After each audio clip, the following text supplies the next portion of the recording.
In May of the year 1863, Professor Lidenbrock stumbled upon an ancient tome wherein he discovered a parchment that ignited his imagination. The text therein revealed that a predecessor, Arne Saknussemm, had embarked upon a journey to the very core of the earth. Inspired by this revelation, Professor Lidenbrock resolved to undertake a similar expedition that on the 27th of May, he set forth with his nephew Axel, equipped with ample provisions, instruments, and weaponry. Their journey commenced from Hamburg, leading them to Iceland, where they enlisted the guidance of a local named Hans. Together, the trio descended into the depths of the Snaefellsjökull volcano, following the path laid out by their forerunner. After 3 arduous months fraught with challenges and tribulations, they ultimately emerged from the subterranean world through a volcanic vent on the island of Stromboli, located in the northern Mediterranean near Sicily. Chapter 1. Uncle Lidenbrock. Our maid, Marta, presumed she had delayed the meal, as the food had only just begun to sizzle in the pot. Well, I mused to myself, if my uncle were indeed hungry, he would be vociferous in his demands, for he is the most impatient of men. Indeed, Marta, yet it is still not lunchtime, for the clock is yet to strike 2. The bells of St. Michael's have just tolled 1:30. He will likely have an explanation for us. Here he comes. I must take my leave. Axel, you shall elucidate matters to him. However, as he hurried through the dining room, he carelessly tossed his rounded-headed cane into the corner, flung his large hat onto the table, and bellowed a command to his nephew. "Oxai, follow me." Before I could act, the professor called out to me in an impatient tone. "What? Are you not coming?" I hurriedly dashed to the study of my formidable instructor. Lidenbrock is not a malevolent man, a fact I am willing to concede, however. Unless a miracle were to occur, he shall remain an eccentric for the entirety of his existence. There exist certain professors in Germany who embody this peculiar trait. Regrettably, my uncle lacks proficiency in public speaking, he fares well among acquaintances, yet falters in more formal settings. This unfortunate shortcoming proves detrimental to his capabilities as an orator. Consequently, during lectures, the professor frequently pauses in his discourse, grappling with particularly challenging words that stubbornly resist articulation. These words swell in magnitude, ultimately erupting in an unscientific outburst of invective, followed by a tempest of ire. In mineralogy, there exists a plethora of names that are half Greek, half Latin, which are exceedingly difficult to pronounce. Some bizarre appellations even elude the tongues of ETS. I do not intend to disparage this scientific field, far from it. However, when one encounters terms such as rhombic dodecahedron, amber bitumen, garnet, talc, molybdenite, tino, restannite, and calcium silicateven, the most agile of tongues may falter. In this city, everyone is aware of my uncle's excusable affliction, and they take delight in tormenting him. They wait for him to reach a challenging point in his discourse. The angrier he becomes, the more they laugh. Such behavior, even in Germany, cannot be deemed particularly courteous. Thus, despite the multitude of individuals who attend Professor Lidenbrock's lectures, a considerable number come merely to witness his outbursts and indulge in light-hearted banter. Nonetheless, I must emphasize that my uncle is a genuine scholar. Although his actions may sometimes be a tad brusque, resulting in the damage of certain specimens, he possesses the genius of a geologist and the keen observational acuity of a mineralogist. With his hammer, drill, magnet, blowpipe, and bottle of hydrochloric acid, he demonstrates remarkable efficiency. From the fractures, appearance, hardness, solubility, sound, odor, and taste of a particular mineral, he can unhesitatingly ascertain to which category it belongs among the 600 substances identified by modern science. Professor Lidenbrock's reputation is held in high esteem across scientific institutions worldwide. When Mr. Humphrey Davy, Mr. Humboldt, Colonel Franklin, and Colonel Sabine pass through Hamburg, they make it a point to pay him a visit. Additionally, gentlemen such as Mr. Becquerel, Mr. Ebermann, Mr. Brewster, Mr. Dumas, and Mr.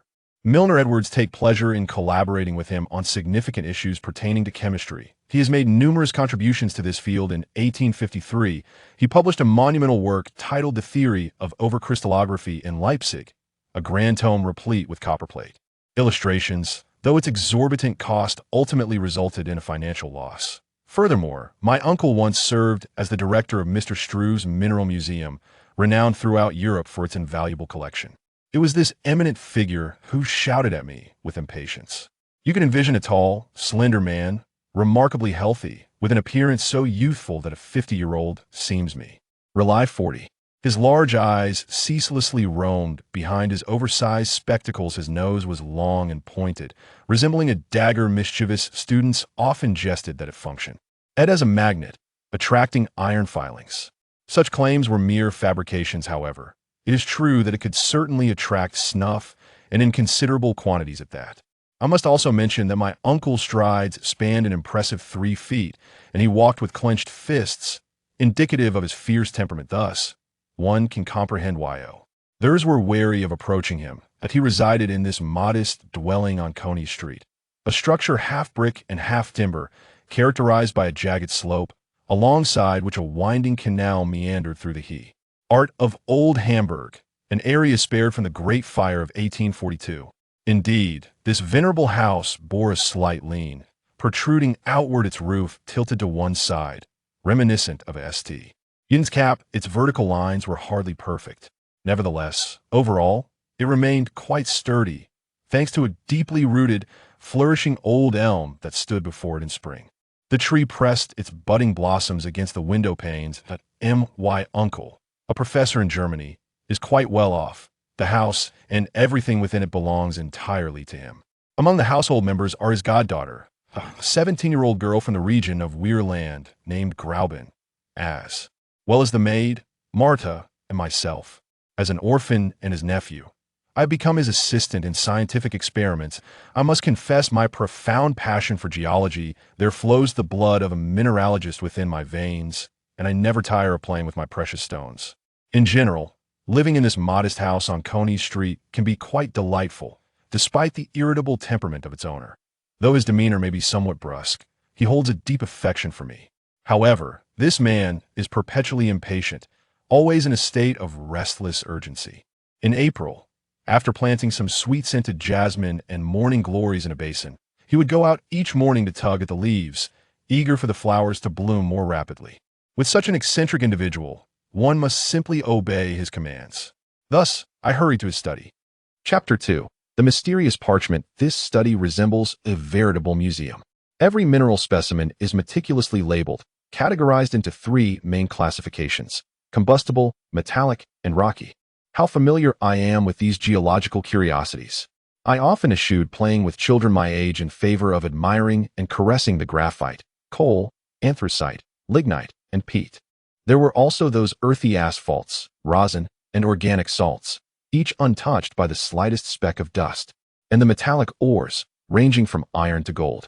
Their relative worth dissipated in the face of the absolute equality of scientific specimens.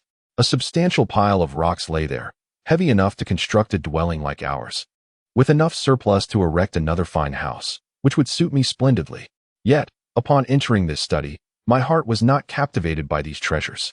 All my attention was focused on my uncle, who sat in his grand Utrecht velvet armchair, engrossed in a book, his expression one of deep appreciation. "Remarkable, truly remarkable," he exclaimed. His words reminded me of Professor Lidenbrock, who, in his leisure time, also resembled a bibliophile. However, to him, the value of an ancient tome lay solely in its rarity or the difficulty of deciphering it. "Well, have you not seen this book?" he inquired. "It is an invaluable treasure, one I discovered this morning at that Jewish bookseller Havelius stall. To be candid, what is there to marvel at regarding an old book? The cover and spine are crafted from coarse leather, the pages have yellowed with age, and a discolored bookmark dangles from within."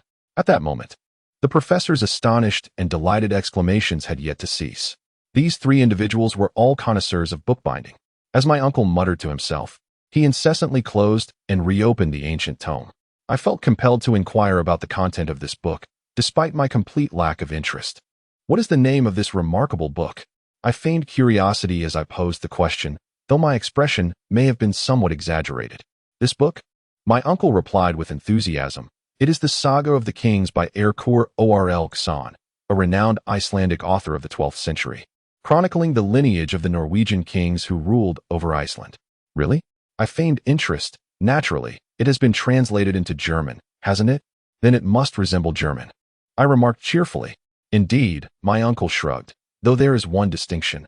Icelandic, much like Greek, possesses three genders, and akin to Latin, nouns are inflected. Oh, I was somewhat taken aback. Is the typography of this book exquisite? Typography. What are you speaking of? You confused Axel. The typography is indeed splendid. Oh, do you think this is a book printed with movable type? Foolish one. This is a manuscript, and moreover, it is a manuscript in runic script. Runic script? Yes. Now you must be curious about the meaning of that term, right? Yet my uncle disregarded my inquiry and continued to elaborate on matters I did not comprehend, even though I had no desire to listen. Lunarian script, he remarked, is an ancient form of writing once employed in Iceland and, according to legend, was crafted by the primordial deity Odin himself.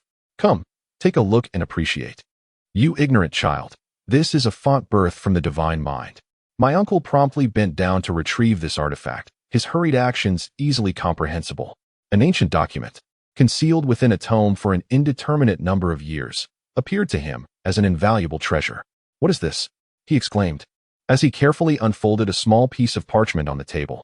This parchment measured 5 inches in length and 3 inches in width, adorned with incomprehensible characters resembling incantations. Below it lay a transcription of the original text. I made every effort to memorize these peculiar symbols, for it was these very characters that had propelled Professor Lidenbrock and his nephew into one of the most extraordinary journeys of the 19th century. The professor scrutinized the lines for a few moments before pushing his glasses up onto his forehead. This is Lunarian script. It bears an exact resemblance to that in the hand-copied manuscript of E. Tulson. But what do these words signify?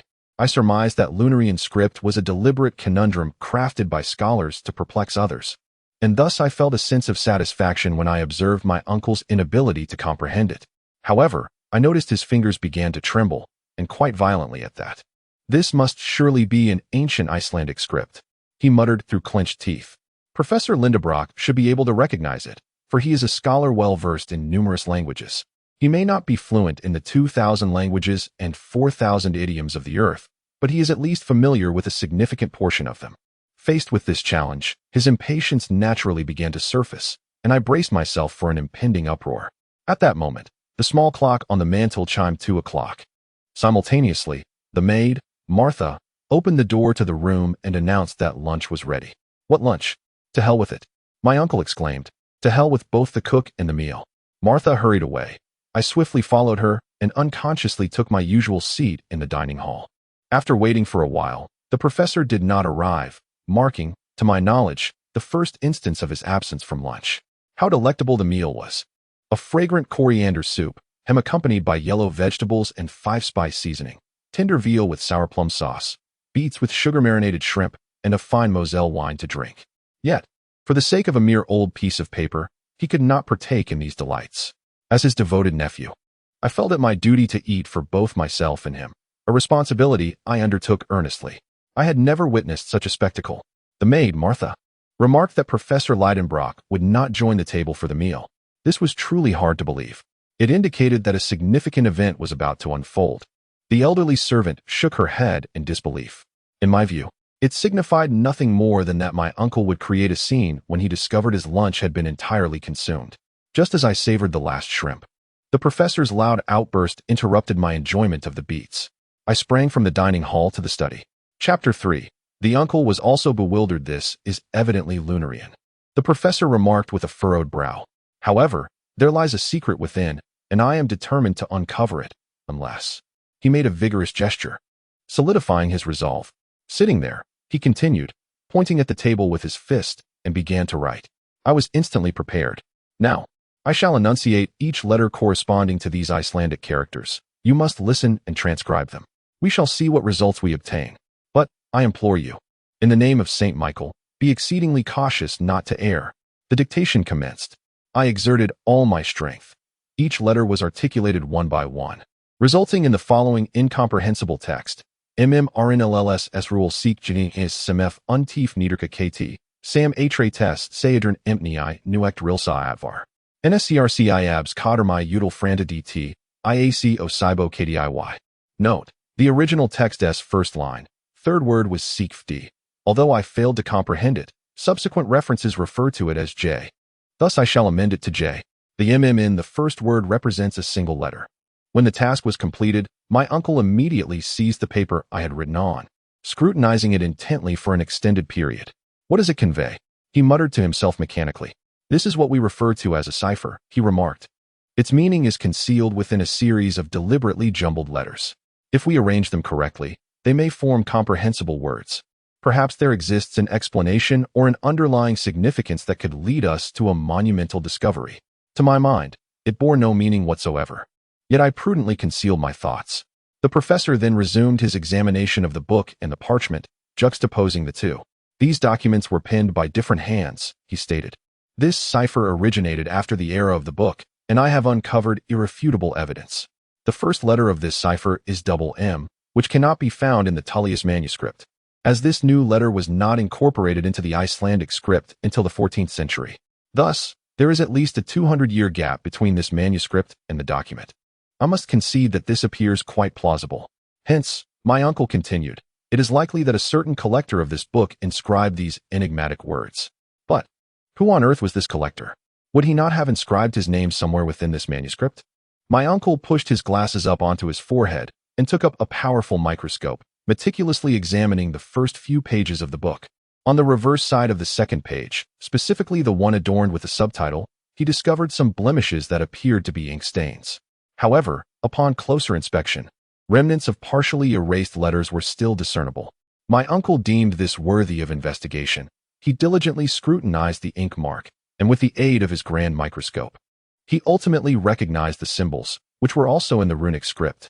Without hesitation, he declared, Arnsignason. He exclaimed triumphantly, revealing it to be a name, and notably, that of an Icelandic individual. This was a scholar from the 16th century, a renowned alchemist. I gazed at my uncle with immense admiration. These alchemists, he continued, such as Avicenna, Bacon, Luna, and Paracelsus, were remarkable figures, the only scholars of their time, and their discoveries are truly astonishing. Why wouldn't this Signussen conceal some significant invention within this incomprehensible cipher? It must be so. Certainly. The professor's imagination was ignited by this hypothesis. Why? How could I know? Did not Galileo hide the discovery of Saturn in such a manner? Regardless, we shall uncover it. I must unravel the secret of this document. I intend to forego food and sleep until I do. Alas, I thought to myself, you too shall abstain from eating and sleeping. Akshay, he added. Good heavens, I reflected. How fortunate I am to have indulged in a double portion. Now, my uncle proclaimed that we must uncover the original text of this cipher, a task that should not prove arduous. Upon hearing this, I swiftly raised my gaze. He continued to mutter to himself, asserting that there was nothing easier. Within this document, there are 132 letters, comprising 79 consonants and 53 vowels. This roughly aligns with the general proportions found in Southern European scripts. Had it been Northern European, the consonants would be far more abundant. Thus, it must be a Southern European language. This conclusion is quite justified. But which language could it be? This Sagnus, he continued, is an erudite individual. Therefore, when he does not employ his native tongue for writing, he would surely select a lingua franca among the cultured of the 16th century. I dare say it is Latin. If I am mistaken, I might attempt Spanish, French, Italian, Greek, or Hebrew. However, scholars of the 16th century predominantly composed their works in Latin. I can assert with certainty, it is Latin. I leapt from my chair. My fondness for Latin compelled me to resist this hypothesis. How could these peculiar characters represent the exquisite language of the poet Virgil? Yes, it is Latin, my uncle reiterated, albeit a disordered form of it. Very well, I mused. If you can decipher it and render it coherent, then that would indeed be a remarkable feat. Let us delve into the matter, he remarked, holding the paper I had inscribed. Here lie 132 letters, which are evidently in disarray. Certain words contain only consonants, such as the first word, mmrnlls, while others possess an abundance of vowels, exemplified by the fifth word, untief, or the penultimate word, osibo. This arrangement is manifestly erroneous. These letters have been organized according to an undisclosed pattern, mathematically structured. It seems certain that the original words were accurately penned before being rearranged according to a rule yet to be uncovered. Should we uncover the key to this enigma, we would be able to articulate it with ease. Akshay, do you possess this key? Let us examine this, he proposed. To jumble the letters. I believe the most intuitive approach is to inscribe these parallel words from top to bottom. Good heavens, I thought. We could observe the outcome of such an endeavor. Akshay, please inscribe a sentence on this paper, but do not write each letter sequentially. Rather, inscribe them vertically, forming 5 or 6 lines.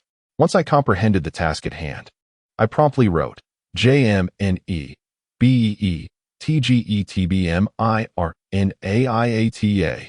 IEPEU very well, the professor stated without a glance. Now, arrange these letters into a single horizontal line. I complied and obtained the following result. Gem, B, the Tibmerniata. Excellent. The professor remarked, simultaneously taking the paper from my hands, which bore a striking resemblance to that ancient document. The consonants and vowels were arranged in an identical chaotic manner. There were uppercase letters interspersed within the words, and the punctuation mirrored that of Saknatha's parchment perfectly. I could not help but concede the validity of his observation. My uncle then addressed me, instructing me to recite what I had written, though I was unaware of its content beforehand. I merely needed to arrange each letter in order. As my uncle began to read aloud, both he and I were taken aback by the revelation. I truly love you, my dear Graubin. What? The professor exclaimed. Indeed. I had unwittingly inscribed this confession of my feelings. Ah, you have fallen for Graubin. My uncle queried in a tone of stern authority. Ah, you love Graubin. He mechanically repeated. Very well, let us now apply this method to the relevant documents. Upon completion, I must confess that I felt an exhilarating thrill as the letters aligned, appearing devoid of any significance. Thus, I awaited the professor to solemnly utter a beautiful phrase in Latin.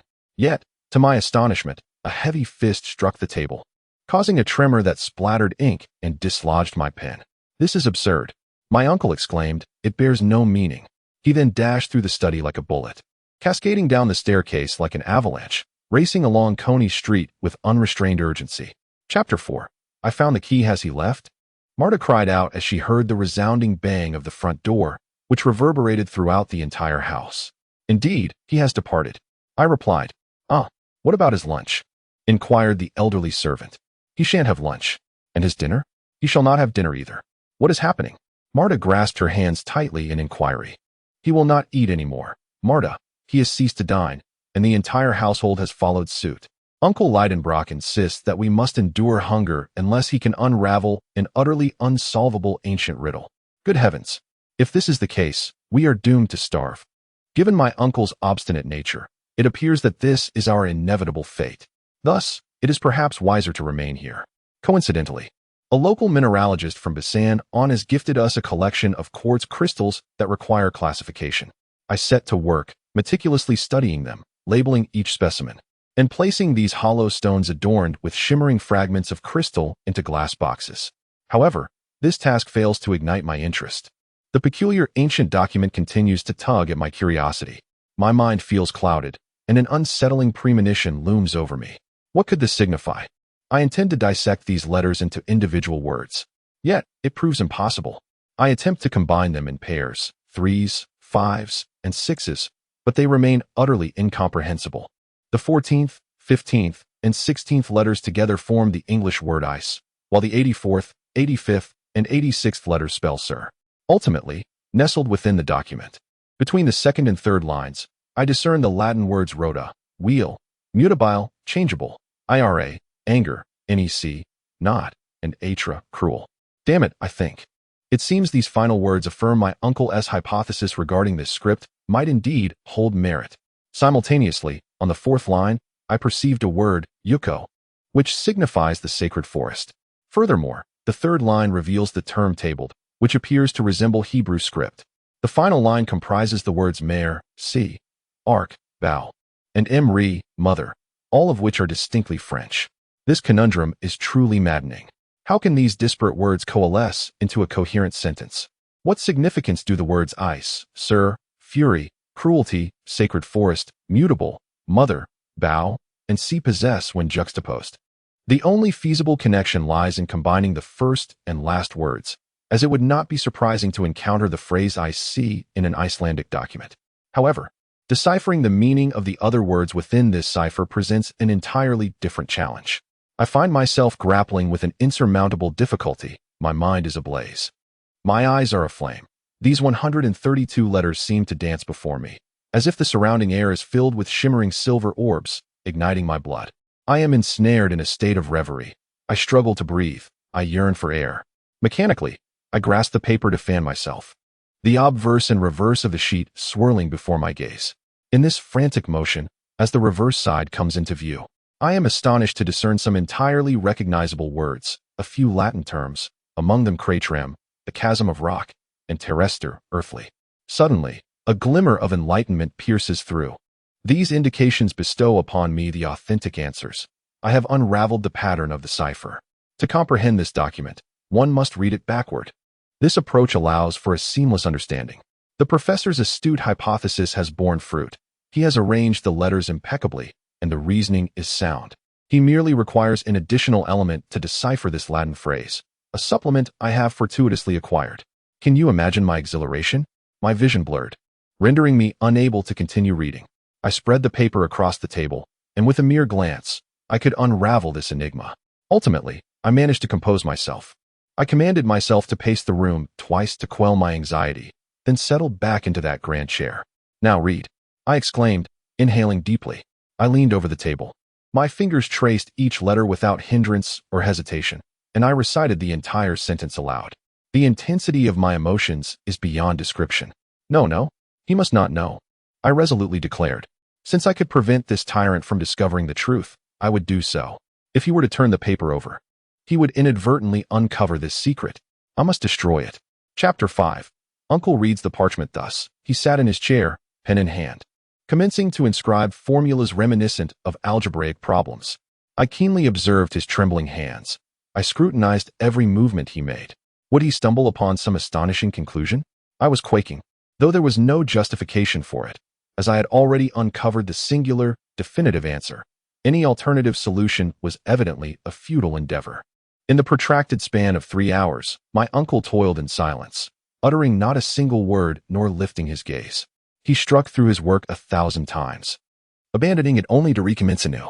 I understood well that if he could arrange these letters in their rightful positions, he would be able to articulate the sentence. Yet, I was also aware that a mere 20 letters could be arranged in an astonishing 432, 928, 166, 000 distinct ways.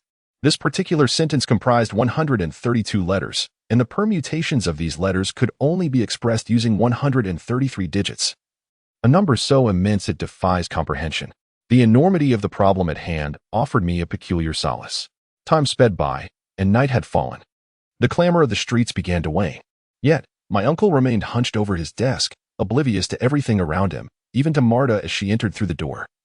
He heard nothing, despite the old maid inquiring, "Sir, shall we have dinner?" The following morning, upon awakening, I found that the indefatigable man was still laboring. His eyes were bloodshot, his complexion pale, his hair in disarray from anxious hands, and the purple hue of his cheekbones revealed the fierce struggle he had endured in pursuit of the impossible. Throughout this protracted ordeal, he bore an immense fatigue, exerting a tremendous amount of mental effort. Indeed, I began to feel a pang of pity for him, regardless of any grievances I might harbor towards him. I found myself gradually succumbing to compassion. This wretched soul was so engrossed in his task that he had even forgotten to lose his temper. All his strength was concentrated on this singular endeavor. As these energies found no proper outlet, I feared that such pent-up tension might suddenly erupt. I could effortlessly remove the iron hoop from his head with merely a single word. However, I refrained from doing so, motivated by good intentions. Why did I remain silent? Was it not for my uncle's benefit? I muttered to myself, I must not reveal anything. I cannot expose myself. I was well aware of his temperament. He would insist on proceeding, and nothing could deter him. His imagination was remarkably vivid, and in his quest to achieve what no other geologist had accomplished, he would take risks.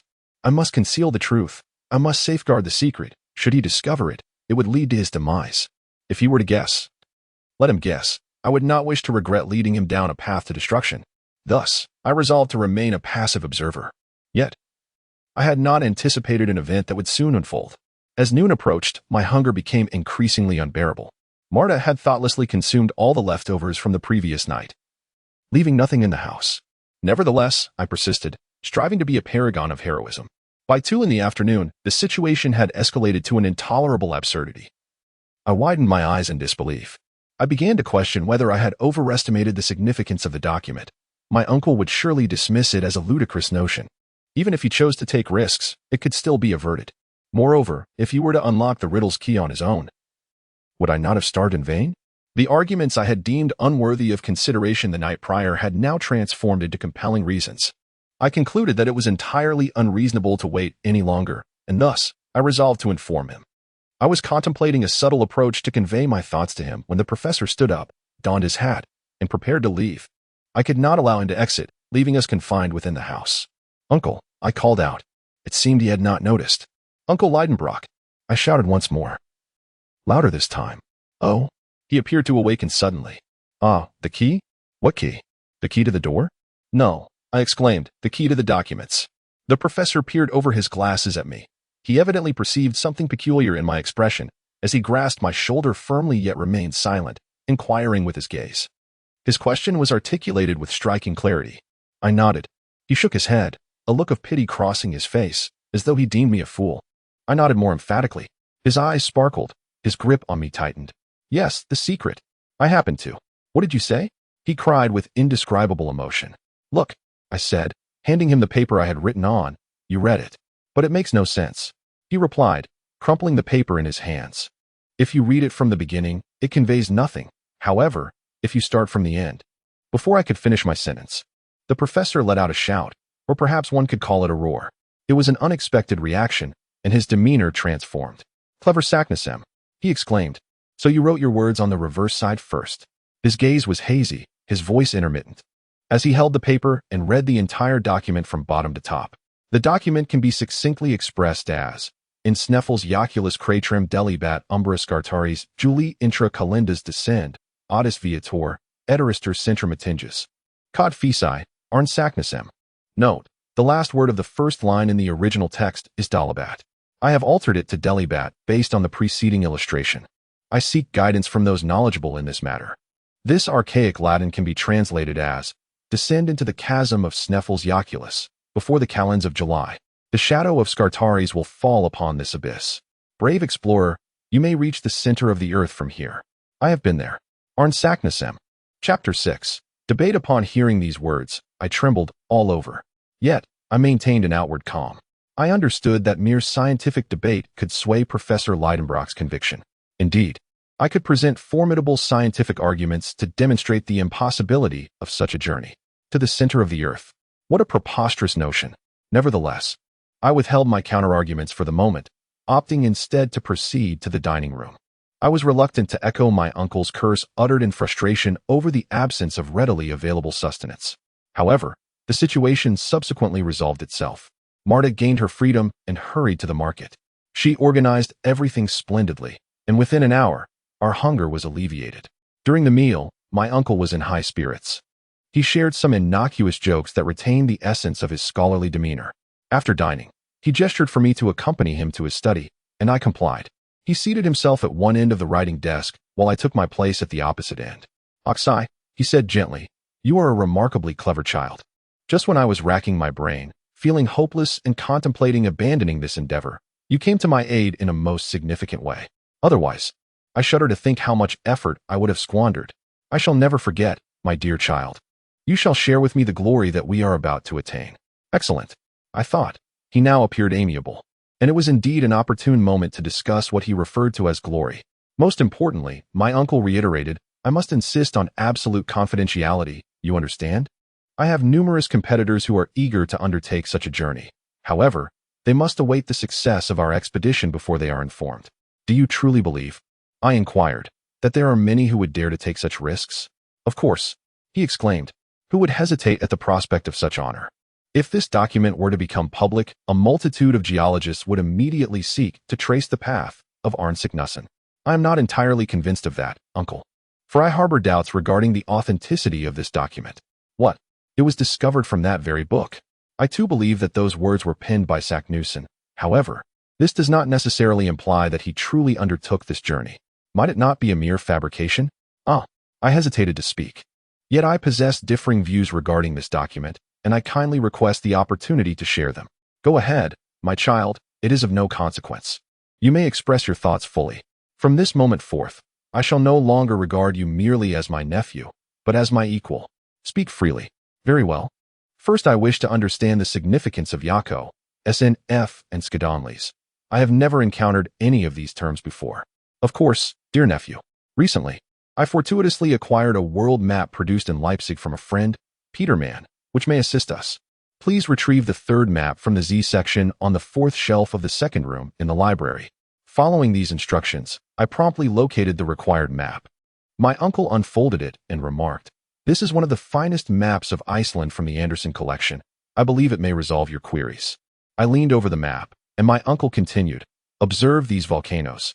Note that they are all designated as Yako. The term translates to glacier. Iceland lies at a high latitude, and the majority of volcanic eruptions occur beneath the ice. Hence, all the volcanoes on this island are referred to as Yako." "Oh," I replied. "Then what does SNF signify?" I fully anticipated that this question would remain unanswered, yet I was mistaken, for my uncle responded, "Look here, the western coastline of Iceland. Have you seen the capital of Iceland, Reykjavik?" "Yes, I have."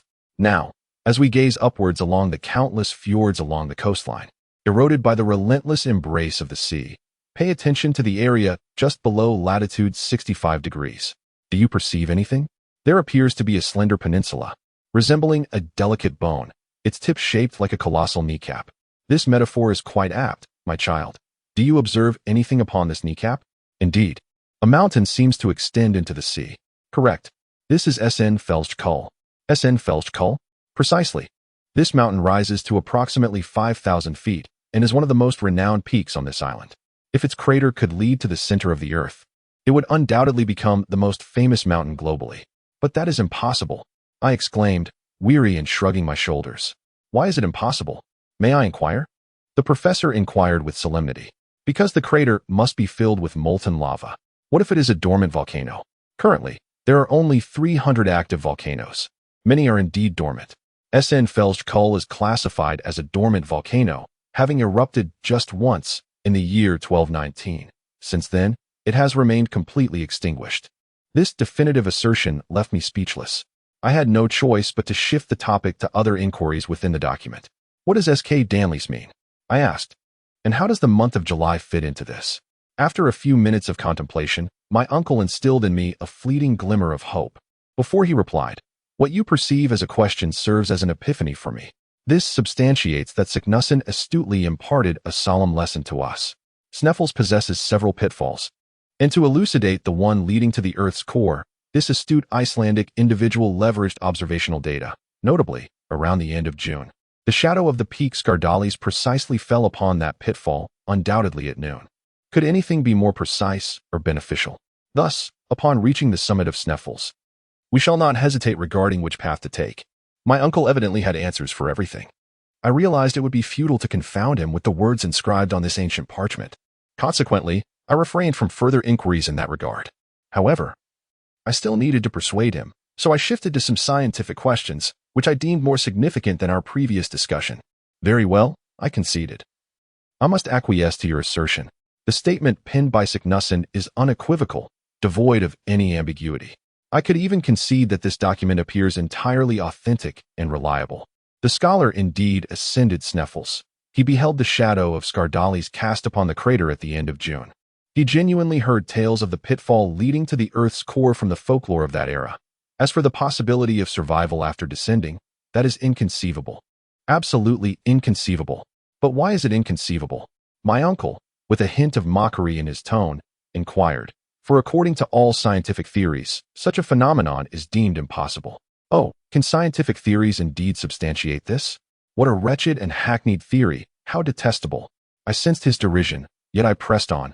Indeed, it is common knowledge that for every 70 feet descended, the temperature rises by 1 degree Celsius. If this assertion holds true, and considering the Earth's radius is approximately 4,000 miles, the temperature at the Earth's core would be around 2 million degrees. Everything there would resemble incandescent gas. For even gold, platinum, and the hardest of rocks could not withstand such extreme heat. How could one possibly venture there? Is it merely the temperature that causes you concern? Certainly, should we descend a mere 30 miles, we would reach the base of the crust, where temperatures exceed 1,300 degrees. Are you afraid of being melted? This is my conclusion. The professor, with an air of superiority, remarked that neither you nor anyone else comprehends the conditions within the Earth. For we have only traversed 1/12 of the Earth's radius, yet we know that scientific theories are in a constant state of flux and improvement. Prior to Fourier, did not people steadfastly believe that the temperature in the void between celestial bodies was perpetually diminishing?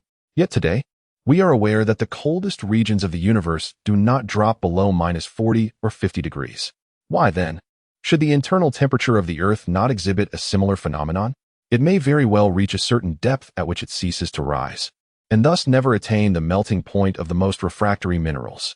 I must inform you that several scholars, including Poisson, have established that if the Earth's interior were to possess a temperature of 2 million degrees, the incandescent gases produced from molten materials would exert a pressure beyond the crust's capacity to withstand, causing it to explode like the casing of a boiling kettle.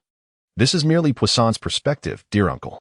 Indeed, however, other esteemed geologists also contend that the Earth's interior is neither gaseous nor aqueous, nor composed of the heavy stones we are familiar with, for had it been so, the Earth would weigh twice as much as it does now. One can prove anything with numbers. Yet, do the facts not suggest otherwise, my child? Is it not true that the number of volcanoes has been steadily decreasing? Why can we not conclude from this that if heat exists within the Earth, it is likewise diminishing? Uncle, if you persist in discussing mere hypotheses, I shall cease further discourse with you. However, I must convey that the opinions of some highly learned individuals align with my own. Do you recall the visit from the renowned British chemist Humphrey Davy in 1825? I can scarcely recall, for this transpired 19 years prior to my birth. Humphrey Davy visited me while passing through Hamburg. We engaged in extensive discourse, including the hypothesis that the Earth's interior is composed of liquid. Both of us were convinced that such a liquid could not possibly exist. The rationale upon which we based our belief has yet to be scientifically refuted. What reasoning is that? I inquired, somewhat astonished. It is that this liquid would undoubtedly be subject to the moon's gravitational pull, much like the oceans, thus generating two tidal movements within the Earth's interior each day. The tidal forces acting upon the Earth would inevitably lead to periodic seismic activity. Nevertheless, it is evident that combustion has occurred on the Earth's surface. Subsequently, the outer crust cooled, while the interior retained its heat. What an astute hypothesis! I exclaimed, unable to suppress my enthusiasm. This proposition was put forth by Humphrey Davy, who substantiated it through a remarkably simple experiment. He crafted a metal sphere and allowed droplets of water to fall upon its surface.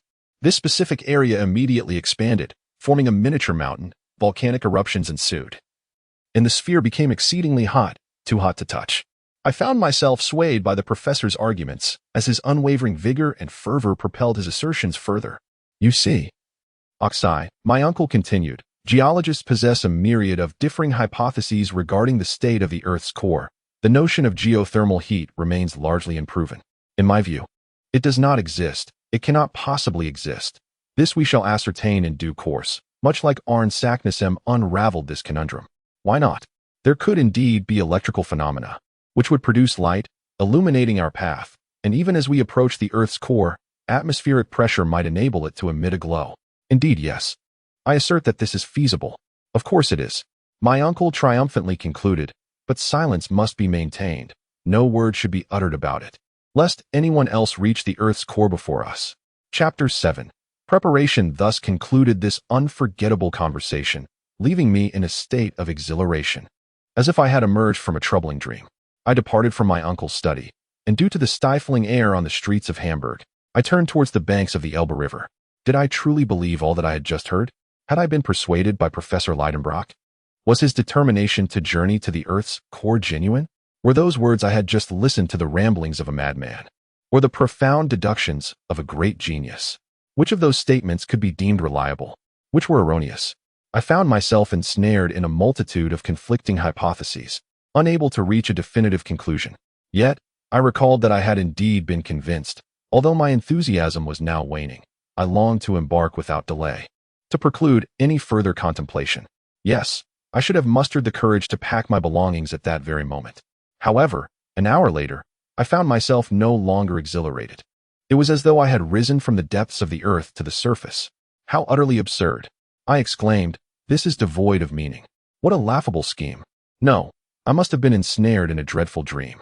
At that moment, I was progressing along the riverbank, having departed from the town, and then, on a whimsical impulse, I ventured onto the road leading to Altena. Before long, clarity returned to my mind, for I was certain that my dear Grauben was energetically making her way to Hamburg. Grauben, I called out upon sighting her. The young lady halted, evidently taken aback by the sound of someone calling her name from the road. I took a few steps and soon stood beside her. Axel, she exclaimed in astonishment. Oh, you have come to see me. I knew it.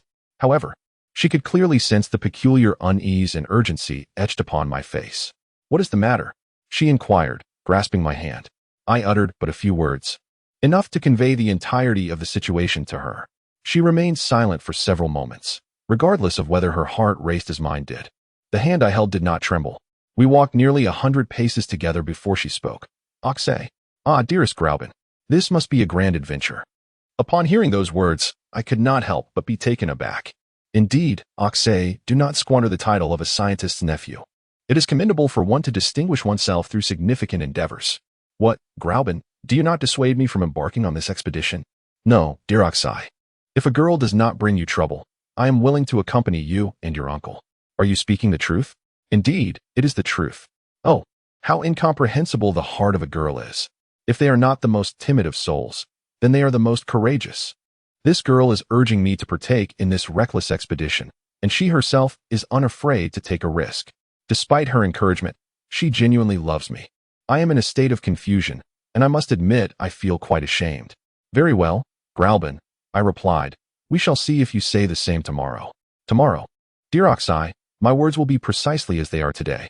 By the time we reached Coney Street, night had fallen, and I presumed my uncle had retired for the evening, while Martha had just finished tidying the dining room. However, I underestimated my uncle's irritable temperament. I found him bustling about, issuing orders to the many workers unloading at the entrance, while the old servant was flustered, utterly at a loss. Come, Axel, he called out upon seeing me. Hurry, your luggage is not yet arranged. My identification has not been sorted. I cannot find the key to my luggage. And my rubber boots have yet to be delivered. I was taken aback, speechless. Are we leaving now? Of course, you foolish boy. Go out for a walk. Do not linger around me. We are leaving now. I weakly repeated. Indeed, first and foremost, you must be aware that we are departing the day after tomorrow. I could bear it no longer and retreated into my small chamber. This matter was beyond doubt. My uncle had spent the entire afternoon preparing the necessities for this expedition. The cobblestone path was strewn with ropes, torches, long-necked vessels, iron picks, and iron-tipped staffs, sufficient for 10 individuals to carry. I endured a dreadful night. Early the next morning, I was roused from my slumber. I had resolved not to open the door. Yet, how could I withstand the gentle call, Dear Axel? I emerged, hoping that my pallid complexion and reddened eyes from sleeplessness would sway Grauben's resolve. Dear Axel, she remarked, I can see you are feeling better now. Last night has surely calmed you. Calmed, I muttered to myself. Suddenly, I dashed to the mirror. Lo and behold, I did not appear as ailing as I had imagined. I could scarcely believe it. She abruptly fell silent, her petite face flushing a deep crimson. Her words invigorated me. Yet, I still hesitated. I pulled her into the professor's study. Uncle, I inquired, are we truly leaving soon? Of course, my dear, what is it? Well, I merely wondered why we are in such a hurry. It is time. Time flies like the wind. Today is merely the 26th of May. We must await the end of June. Then, uncle? If we were to wait until June 22nd, it would be too late. And we would miss the shadow of Skadonli's cast upon the Snaefellsjökull pit. Thus, we must hasten our journey to Copenhagen to uncover what lies before us. Quickly, prepare your luggage. The area is less than 150 acres. With remarkable composure, her small hands diligently executed their tasks, while she conversed with me in a calm and hopeful manner. She captivated me, yet simultaneously incited my ire. At times, I could not suppress my frustration. Yet she feigned ignorance and continued her quiet work. At last, the final strap was secured, and I descended the staircase. Throughout that entire day, personal belongings, weapons, and electrical equipment arrived. Poor Martha was utterly overwhelmed. Is the master mad? She inquired. I nodded in affirmation. Is he taking you along? I reiterated my earlier statement. Where are you headed? I gestured towards the depths of the earth. Into the cellar? She asked. Further still, into the abyss, I replied, and finally, I could no longer contain myself. Nightfall arrived unexpectedly early. Tomorrow morning, my uncle declared. "We shall depart promptly at 6. At 10 o'clock, I collapsed onto my bed like a log. Yet, as the night wore on, dread crept upon me. I dreamt of numerous chasms. I felt as though my consciousness was slipping away. It seemed as if I were dragged by the professor's coarse hands into hollows and quicksand. I plummeted swiftly from an infinitely high cliff, as if I were falling endlessly. At 5 in the morning, I awoke, utterly fatigued yet exhilarated. I descended to the dining room and found my uncle ravenously devouring his meal. This scene filled me with disgust, yet Gräuben was also present. I remained silent, unable to muster an appetite. At 5:30, the sound of wheels turning echoed from outside. A large carriage had arrived at the door, ready to transport us to Altena station. Shortly thereafter, my uncle's luggage filled the carriage to the brim. "What about your luggage?" he inquired. "It's ready," I stammered in response. "Quickly bring your belongings down. Otherwise, we shall miss the train." It seemed that altering my fate was no longer an option. I ascended once more to my room, sliding my travel bag down the staircase, following closely behind. My uncle was solemnly entrusting the management of the house to Gräuben. This beautiful relative remained as composed as ever. Yet when her sweet lips brushed against my cheek, tears cascaded down her face. "Gräuben," I exclaimed, embracing her tightly for a moment before taking my seat in the carriage. Marta and she stood at the door, waving goodbye, and soon the two horses galloped off towards Altena. Chapter 8. Departure. Altena is, in fact, a suburb of Hamburg and serves as the terminus of the railway line that connects us to the coastal shores of the North Sea and the Baltic Sea via the Kiel Canal. In less than 20 minutes, we had crossed into Holstein. Have I declined to go? Not yet. The fresh morning air and the rare scenery outside the window distracted my thoughts. My uncle's mind was evidently racing ahead of the train, moving at a pace significantly slower compared to his impatience. There were only the two of us in the carriage, yet we exchanged not a word. My uncle meticulously scrutinized his wallet and travel bag. I noticed that he seemed to have anticipated every item he might require to execute his plans.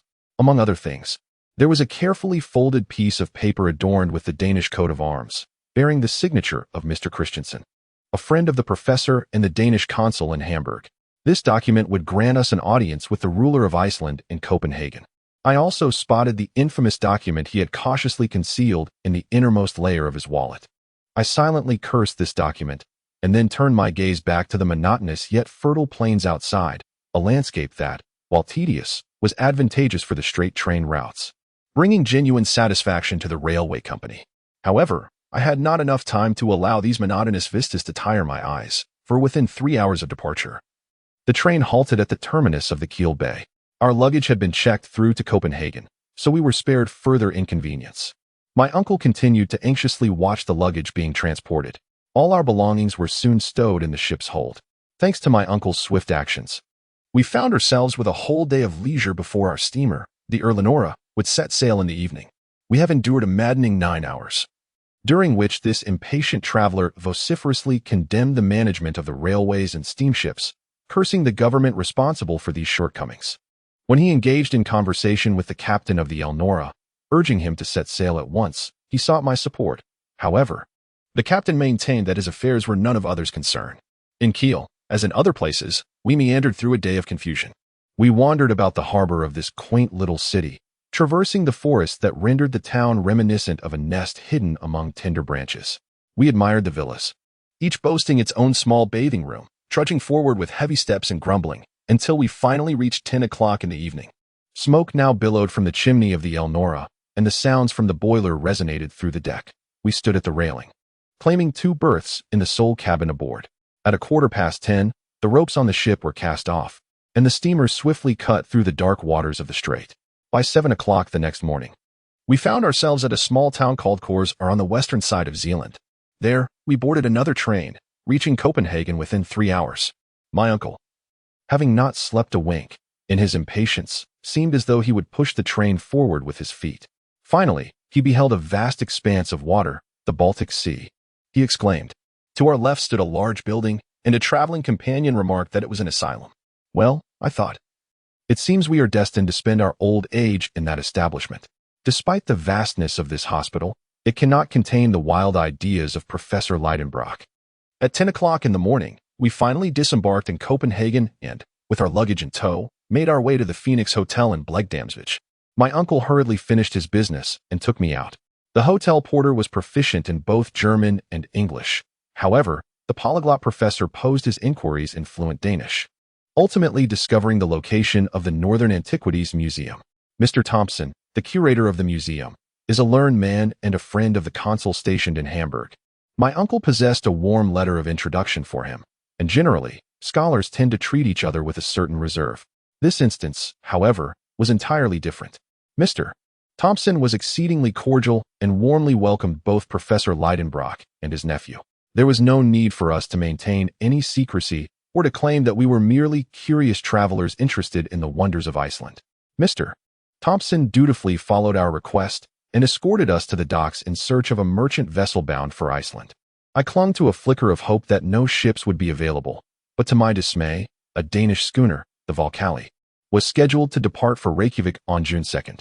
Captain Bugas was aboard, and upon seeing this prospective passenger, he might have found it peculiar when he enthusiastically rubbed his hands together.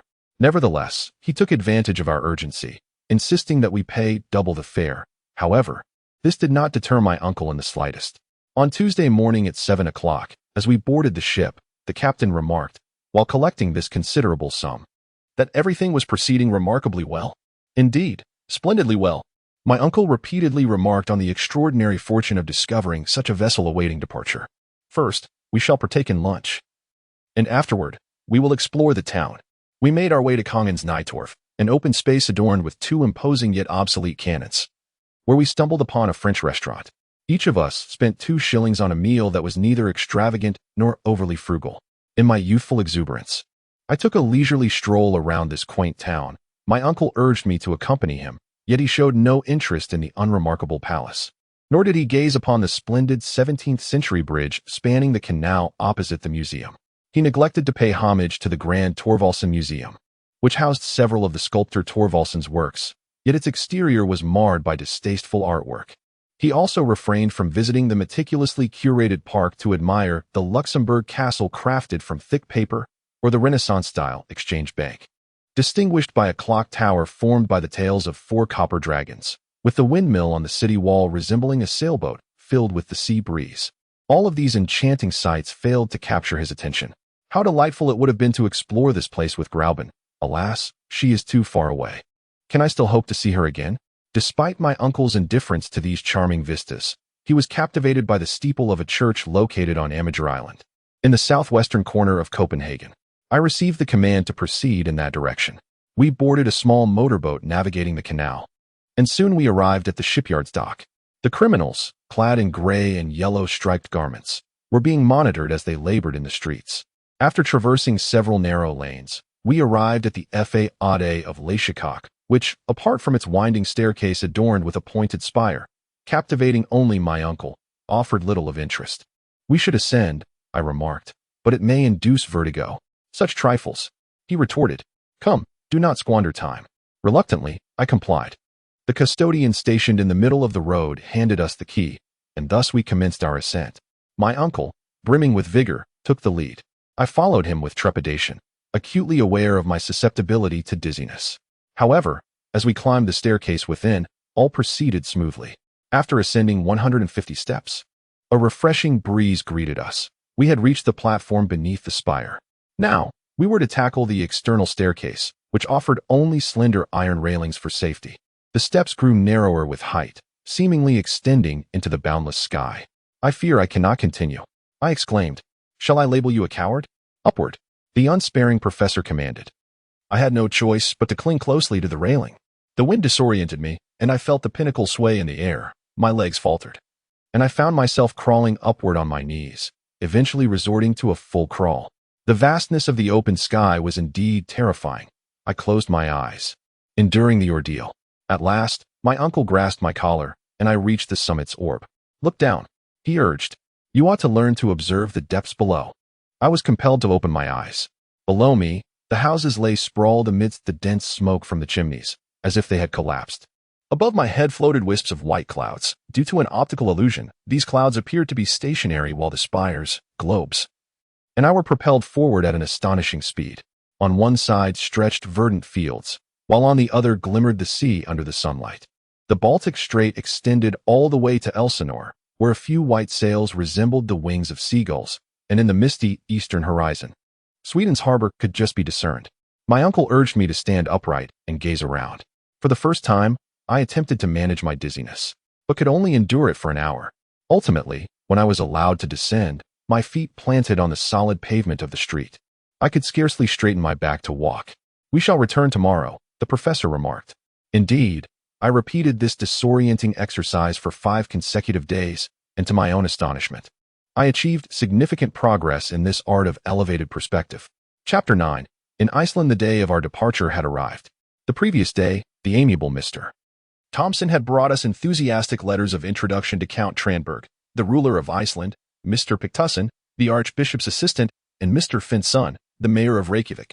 In gratitude, my uncle sincerely shook his hand. On the morning of June 2nd, at 6 o'clock, our precious luggage was stowed in the hold of the vessel Valkyrie, and the captain led us to the slightly cramped stern. "Is it fair winds?" my uncle inquired. A few minutes later, we indeed set sail, and within an hour, we had traversed the port of Elsinore. I anxiously anticipated encountering the ghost that graces the renowned platform of Shakespeare's Hamlet. "Sublime madman," I mused. "You would undoubtedly concur with us. Perhaps you might accompany us, seeking the answers to your eternal questions in the depths of the earth." Yet, upon those ancient ramparts, nothing materialized. The castle was indeed far younger than the valiant Prince of Denmark. It now served as the opulent residence of the steward of this strait, through which 15,000 vessels from various nations pass each year. Kronborg Castle soon vanished into the thick fog, and the Tower of Helsingborg on the Swedish shore also disappeared. As the gentle breeze of the Kattegat caressed us, our sailboat tilted slightly. The Valkyrie is a splendid sailing vessel, yet within its confines, no one can be certain of the encounters that await. This ship carries coal, provisions, pottery, wool, and wheat to Reykjavik. The crew consists solely of 5 Danes. "How long until we arrive?" my uncle inquired of the captain. 10 days, provided we do not face too many storms while passing through the Faroe, the captain replied. "Even if we do encounter storms, it shouldn't delay us too much, right? Rest assured, Mr. Lidenbrock, we shall certainly reach our destination." In the twilight hours, sailboats navigated around the northern tip of Denmark, Skagen, and ventured through the Skagerrak, approaching the southern Norwegian cape known as Naze, ultimately reaching the North Sea. 2 days later, we arrived at the harbor of Peterhead in Scotland, before swiftly traversing the waters between Orkney and Shetland, setting our course towards the Faroe Islands. Upon our arrival at the Faroe Islands, we continued our journey towards the southern coastline of Iceland, reaching the promontory of Bod. Before long, our vessel was buffeted by the Atlantic waves. It struggled against the northern winds to reach the Faroe Islands. On the 3rd day, we glimpsed the easternmost island of the archipelago, Mykines. Subsequently, the ship maintained its course towards the Bod Strait, preventing him from inquiring with the captain about various conveniences regarding Snaefellsjökull, transportation, and travel. All such questions would have to wait until we disembarked. He lay in the cabin, the ship's turbulence causing the walls to creak and groan. I believed he deserved his discomfort. On the 11th day, we sailed past the promontory of Bod, where we beheld the imposing Midgard Sormer rising above it. The strait here was notably dim, with steep shores jutted out solitary upon the beach. Then, Valkyrie continued westward from a considerable distance from the harbor, amidst a plethora of whales and sharks. Soon, we encountered a massive rock that seemed to have been hewn, as the surging waves crashed through its fissures. The island of Vagar appeared to float upon the crystalline sea. Our sailboat navigated around the southwestern corner of Vagar, known as Reykjanes.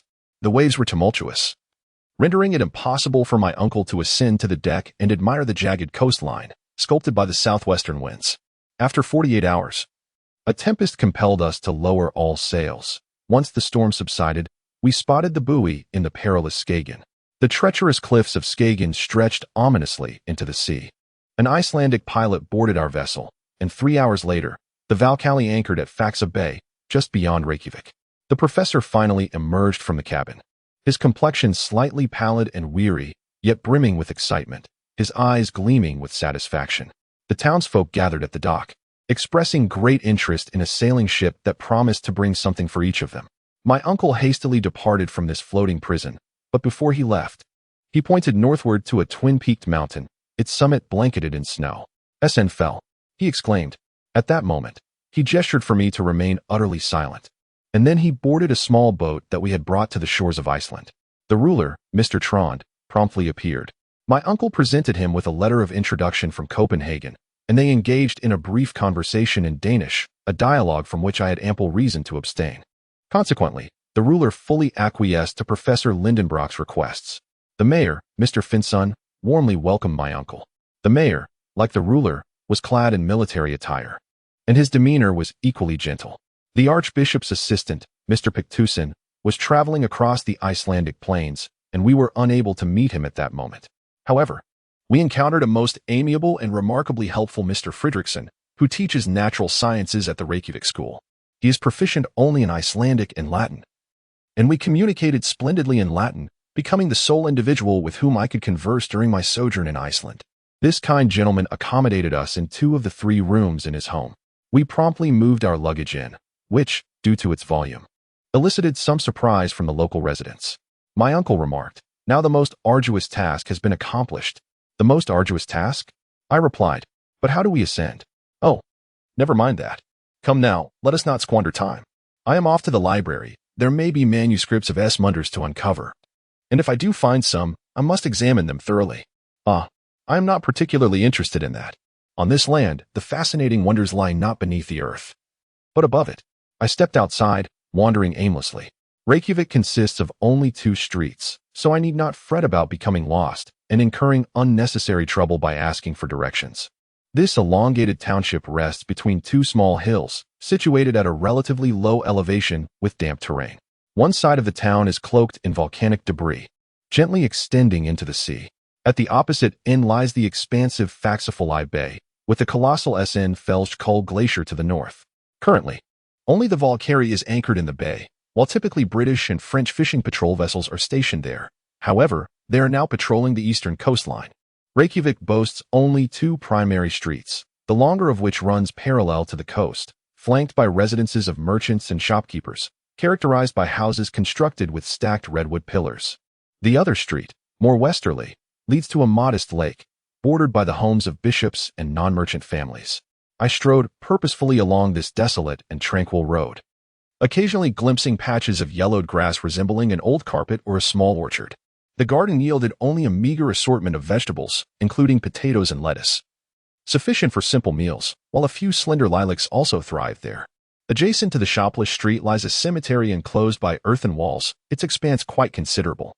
A few steps further, one encounters the residence of the ruler, which pales in comparison to Hamburg City Hall, yet, amidst the modest huts of Iceland's inhabitants, it resembles a grand palace.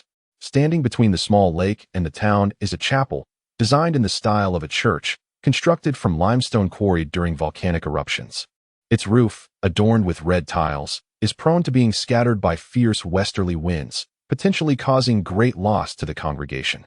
On a rise beside the chapel, I beheld the National School, where I later learned from our host that instruction was offered in Hebrew, English, French, and Danish.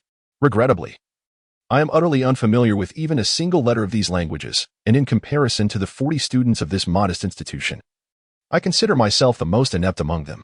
I find myself unworthy to share a night's slumber upon those closet-like double beds, where the more delicate souls might suffocate within a mere night's rest. In less than 3 hours, I traversed the entirety of this quaint town and its surroundings. The town presented an unusually desolate visage, devoid of trees and floral beauty, replaced instead by the stark silhouettes of towering volcanic rocks. The humble abodes of the local inhabitants were constructed from earth and grass, their walls slanting inward, resembling rooftops laid directly upon the ground. Yet, these roofs appeared akin to a verdant field, warmed by the presence of its residents. The grass thrived more lushly than upon the frigid earth below. During the harvest season, the townsfolk meticulously trimmed the grass, lest their livestock be tempted to graze upon those verdant rooftops. Their attire consisted of a coarse black woolen shirt, known among them as vatmau, a broad-brimmed hat, trousers adorned with red stripes, and a folded piece of leather covering their feet. The women bore expressions of sorrow and melancholy, yet they exuded a certain amiability, their faces largely devoid of emotion. They donned tightly fitted bodices and skirts fashioned from dark-hued vatmau. The young girls sported braids and wore hats woven from brown wool. Married women adorned their heads with colorful scarves, atop which lay a piece of linen. Chapter 10. A dinner in Iceland. As dinner was prepared, my uncle, having adhered to a vegetarian diet aboard the ship, indulged heartily this evening. The meal, more reminiscent of Danish fare than Icelandic, was unremarkable. However, our host, an Icelander rather than a Dane, evoked within me the ancient tales of hospitality. Evidently, we were far less constrained than our host. The discourse was conducted in Icelandic, with my uncle interjecting occasional German phrases and Fritz Fredrickson incorporating Latinaisms to ensure my comprehension. The conversation revolved around scientific matters, yet my uncle remained reticent regarding our own agenda. Mr. Fredrickson promptly inquired about the outcome of my uncle's research within the library. "Your library?" exclaimed my uncle. "Those nearly barren shelves house but a handful of peculiar tomes." "Ah," responded his host, "we possess 8,000 volumes, many of which are precious and rare. I am uncertain as to what evidence you can provide to substantiate that claim," the professor remarked. Simultaneously, with a touch of vexation, my uncle stated, "Some foreigners firstly," the host interjected, "foreigners possess their own libraries, and most importantly, our peasantry must be educated. I reiterate, a passion for learning is ingrained within the Icelandic spirit. Thus, in 1816, we established a literary society, which has flourished and attracted foreign scholars. The society publishes books that edify our compatriots and genuinely serve our nation. We would be honored, Herr Lidenbrock, should you choose to join."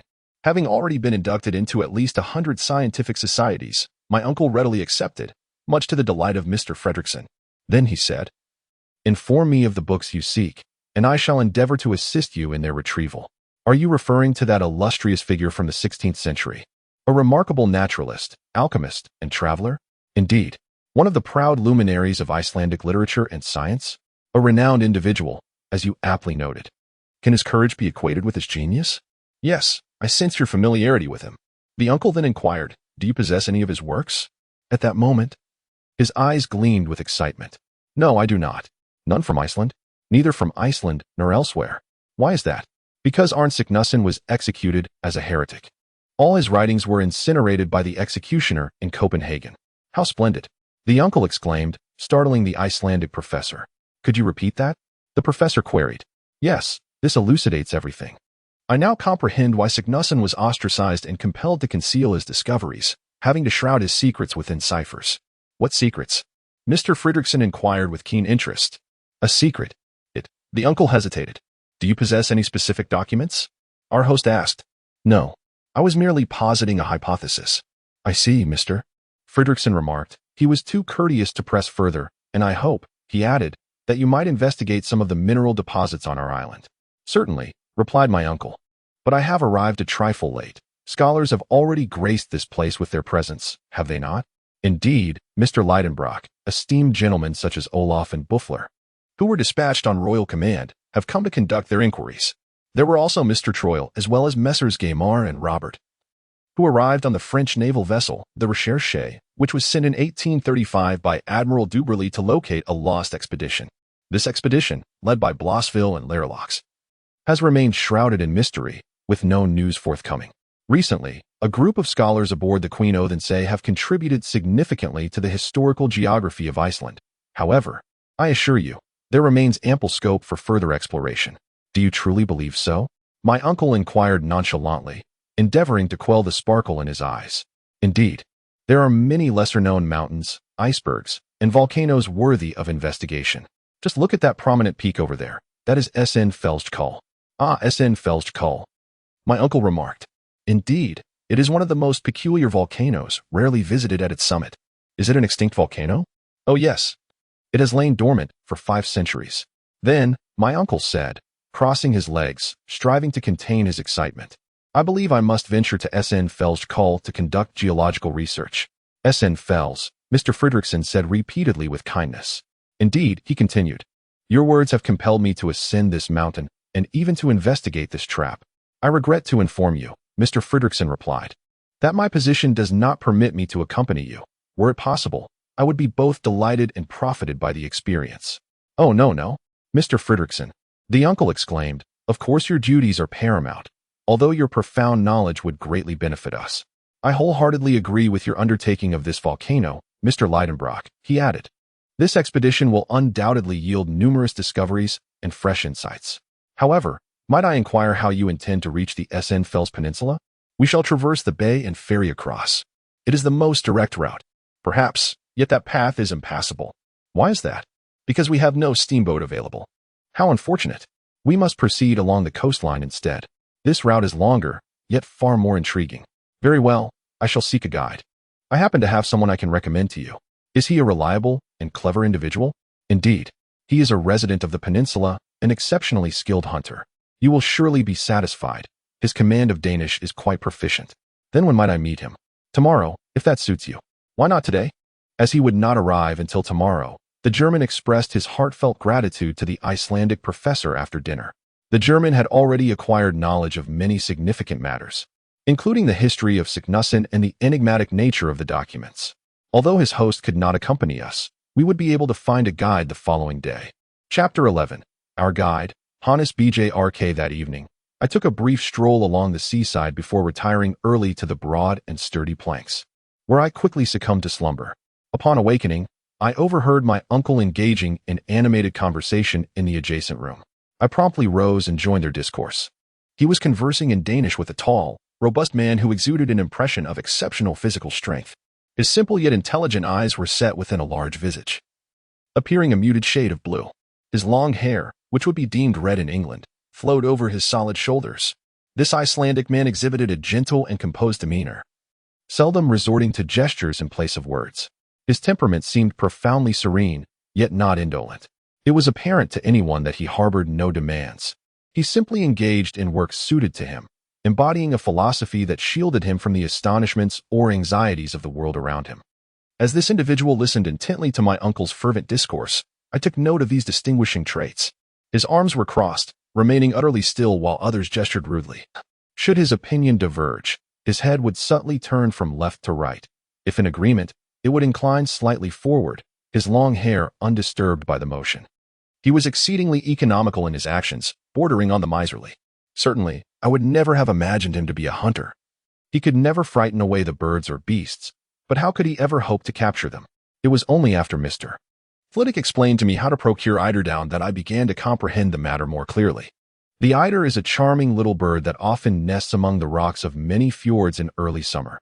Once its nest is constructed, it plucks beautiful feathers from its breast to line the interior. Each time a hunter or merchant comes to seize the nest, the poor eider must start anew, continuing this labor until it is left featherless. If the female is entirely bare, the male will take her place. Yet the male's feathers are coarse and worthless, rendering the nests unattractive to collectors and allowing them to remain safely upon the rocks. The female lays her eggs, soon hatching little eiders, and the following year another batch of down can be gathered. As the eiders do not choose steep cliffs, but rather prefer the gentle rocks that extend into the sea, hunters find it comparatively easy to locate the eiderdown. This serious, composed, and unflappable man is named Hans Bjrk, and he shall be our guide. His temperament markedly differs from that of my uncle, yet they coexist harmoniously. Both parties never anticipated that one side would accept whatever was offered while the other would provide whatever was required. Thus the transaction was swiftly concluded. Hannes was preoccupied with escorting us to the village of Stenby, located at the foot of the mountains in the southern part of the Snaefellsjökull Peninsula. He mentioned that the terrestrial distance was approximately 22 miles, estimating that my uncle could reach it in 2 days. However, he later discovered that a Danish mile is 4 times longer than our own. Hence, we prepared for a trek of 7 to 8 days. We had 4 small horses, 1 for my uncle, 1 for myself, and 2 for our luggage. Hannes, adhering to his custom, chose to walk and promised to guide us along the shortest route. His duty was not merely to take us to Stenby. He was also to assist us in our research endeavors. He requested a remuneration of $3 per week, approximately 13 shillings, and explicitly stipulated that payment must be made every Saturday evening. We decided to set off on June 16th, and my uncle intended to pay the hunter in advance. However, he flatly refused. Subsequently, he spoke in Danish, which the professor translated for me. Once the terms were agreed upon, Hannes departed. What an extraordinary individual, exclaimed my uncle, unaware of the many remarkable experiences yet to come. He would accompany us to the depths of the earth, to Axel, with only 48 hours remaining before our departure. It was regrettable that this time had to be spent packing our belongings. We exercised our ingenuity to organize each item in the most suitable manner. Instruments were placed here, weapons there, tools in one bag, and books in another, ultimately dividing everything into 4 groups.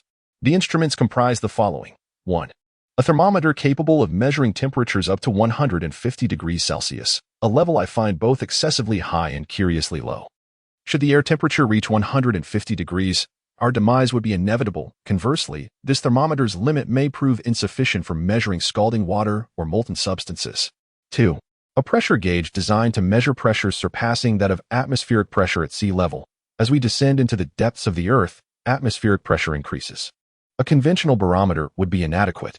3. A timepiece manufactured by Besnanas of Geneva, rigorously tested along the Hamburg meridian. 4. 2 compasses, one for measuring angles of inclination and the other for determining azimuth. 5. A telescope intended for nocturnal observations. 6. 2 lamps constructed from Ruhmkorff coils. In terms of weaponry, there are 2 rifles, 2 revolvers, and a considerable quantity of non-perishable gun cotton. Why the need for arms? It seems to me that we are unlikely to encounter savages or ferocious beasts. Nevertheless, my uncle appears to place equal importance on his weapons and instruments, particularly being vigilant with the gun cotton, which possesses a significantly greater explosive power than ordinary explosives. As for tools, there are 2 shovels, 2 picks, a silk rope ladder, 3 ironclad side panels, an axe, a hammer, several screws, a number of nails, and an ample supply of long ropes. These items constitute a substantial bundle, as the ladder alone measures 300 feet in length. Lastly, we have provisions. While the bundle of rations is not particularly large, it is deemed satisfactory. To my knowledge, the compressed pork and biscuits are sufficient for 6 months of sustenance. The only liquid we possessed was gin, devoid of water. However, we did have a water bottle. I expressed to my uncle that should we manage to locate the water we sought, its quality and temperature might pose concerns, yet my apprehensions were entirely disregarded. I must add that we had a travel medicine kit, which contained several blunt scissors, splints, ribbons, bandages, plasters, a blood-collecting vessel quite dreadful, a few bottles of dextrin, pure alcohol, lead acetate, ether, vinegar, ammonia, an array of medications for perilous situations, and the requisite chemicals for constructing a Ruhmkorff coil. My uncle also prudently ensured to bring tobacco, gunpowder, tinder, and a belt secured around his waist, which held a considerable amount of gold, silver, and banknotes, along with waterproof boots fashioned from rubber and tar, as well as various tools. Equipped with such attire and provisions, we were poised to embark on an extensive journey. As my uncle remarked, on the 14th, we spent the entire day packing our belongings, and in the evening, we dined with our host, accompanied by the mayor and the esteemed local physician, Mr. Adelin. Mr. Fredrickson was absent, and I later learned that he had fallen out of favor with the ruler over a disagreement on an administrative matter. Due to his absence, I found myself at a loss during the discussions at this semi-official banquet. I merely observed my uncle engaging in continuous conversation. On the 15th, we were ready and received from our host a map of 1/480,000 scale, far superior to our own. My uncle took great delight in this map. On the eve of our departure, I engaged in an intimate conversation with Mr. Fredrickson, with whom I felt a genuine affinity. That night, my slumber was restless, and I was awakened at 5 in the morning by the noise of 4 horses outside my window. Hastily, I donned my attire and stepped outside, where I encountered Hans, who had just completed the packing of our belongings with remarkable efficiency and minimal effort. By 6 o'clock, everything was in readiness. We exchanged heartfelt handshakes with Mr. Fredrickson, and my uncle expressed his sincere gratitude for his generous hospitality. I endeavored to communicate in Latin, and as we set off, Mr. Fredrickson echoed a phrase from Foucault: "We shall follow the path destiny lays before us." Chapter 12. On the road to Snaefellsjökull the day was predominantly overcast, yet it proved to be a pleasant day for travel, free from the sweltering heat or rain. Riding through an unknown countryside was immensely enjoyable and provided an auspicious beginning. I was enraptured by the pleasures of the journey, filled with hope and a sense of freedom. I began to immerse myself in this expedition. Moreover, I pondered to myself, what risks was I truly undertaking? Was it merely traversing an intriguing countryside, ascending a prominent mountain, and perhaps even venturing into the depths of an extinct volcano? Clearly, these were the very pursuits of Saknussemm in times past. As for a passage to the center of the earth, that was nothing short of a fantasy, utterly implausible. Thus, I resolved to fully embrace this expedition without a hint of concern. Now, we had departed from Reykjavik. Hans walked ahead with a swift, steady gait, exhibiting no signs of fatigue. 2 diminutive ponies laden with luggage trailed behind him, followed closely by my uncle and myself. perched upon the backs of sturdy yet unassuming steeds, which, in their modest stature, did not appear overly ridiculous. Iceland ranks among Europe's largest islands, encompassing an expanse of 14,000 square miles. Yet it is home to a mere 60,000 inhabitants. Geographers have delineated it into 4 distinct regions, compelling us to traverse diagonally across its southwestern corner. As soon as Hannes departed from Reykjavik, he promptly selected a coastal route. We galloped amidst the barren pastures. To green these arid expanses proves to be quite a challenge, as they present a stark yellow hue. The rugged summits, of course, weathered hills protruded above the horizon, appearing boundless amidst the misty clouds drifting toward the east. A frozen sea sporadically gathered glimmers of light, shimmering on the distant slopes. The jagged peaks reached into the gray clouds, only to re-emerge through the shifting vapors, reminiscent of hidden reefs within a celestial ocean. These layers of stark, barren cliffs extended into the sea, penetrating the pastures, yet ample gaps remained for passage. Moreover, our steeds instinctively selected the finest paths, maintaining their brisk pace. My uncle never needed to shout or spur his horse to hasten. There was no opportunity for him to feel urgency this time. Observing him astride that diminutive pony, towering in stature yet with his feet grazing the ground, he resembled a peculiar creature, half man and half horse, with 6 legs. Good horse, he exclaimed. Look, Axel, no creature can match the intelligence of the Icelandic horse. Blizzards, storms, impassable roads, cliffs, and glaciers cannot deter it. It is brave, composed, and resolute. Never does it stumble, nor is it suddenly seized by a cramp. Should a river or fjord obstruct its path, it plunges into the water without hesitation, swimming through like an amphibian. We need not worry about it. Let it be. For we can surely traverse 30 miles in a day. Indeed, I dare say, I replied, but what of our guide? Oh, I am not concerned for him. These individuals walk almost like machines, their bodies remaining largely motionless. Thus he shall not feel fatigue. Furthermore, if necessary, I could lend him my horse. If my limbs remain inactive, cramps will soon ensue. My arms are manageable, yet I must also consider my legs. At that moment, we pressed forward with haste. The villages we passed through were virtually deserted. Surrounding us lay fields isolated from the world, with a few remote farmhouses constructed of wood, earth, and lava. These humble abodes, akin to the cold alleyway beggar at the end of the lane, seemed to await the charity of passers-by, though few would genuinely wish to offer them any relief. In these regions, there were neither highways nor byways, and the flora, however slowly it grew, bore the simple burden of erasing the traces of the rare travelers. Yet this area, close to the capital, can be considered one of the few inhabited and cultivated spots in Iceland. What then? Might a place even more desolate than this barren land resemble? At the threshold of our humble abode, we had yet to encounter a farmer or a shepherd tending a flock wilder than himself. Only a few cows and sheep lingered there, unattended. What, I pondered, might the regions ravaged by volcanic eruptions and earthquakes resemble? Our destinies seemed inevitably entwined with such locales. Upon perusing the Orson map, I discerned that these areas, due to their proximity to the coastline, had evaded the cataclysms of volcanic activity and seismic upheaval. Particularly within the island's interior, eruptions had indeed transpired. In these places, several layers of igneous rock, coarse rock formations, erupted basalt, tuff, and all manner of volcanic debris and lava flows coalesced into astonishingly terrifying shapes.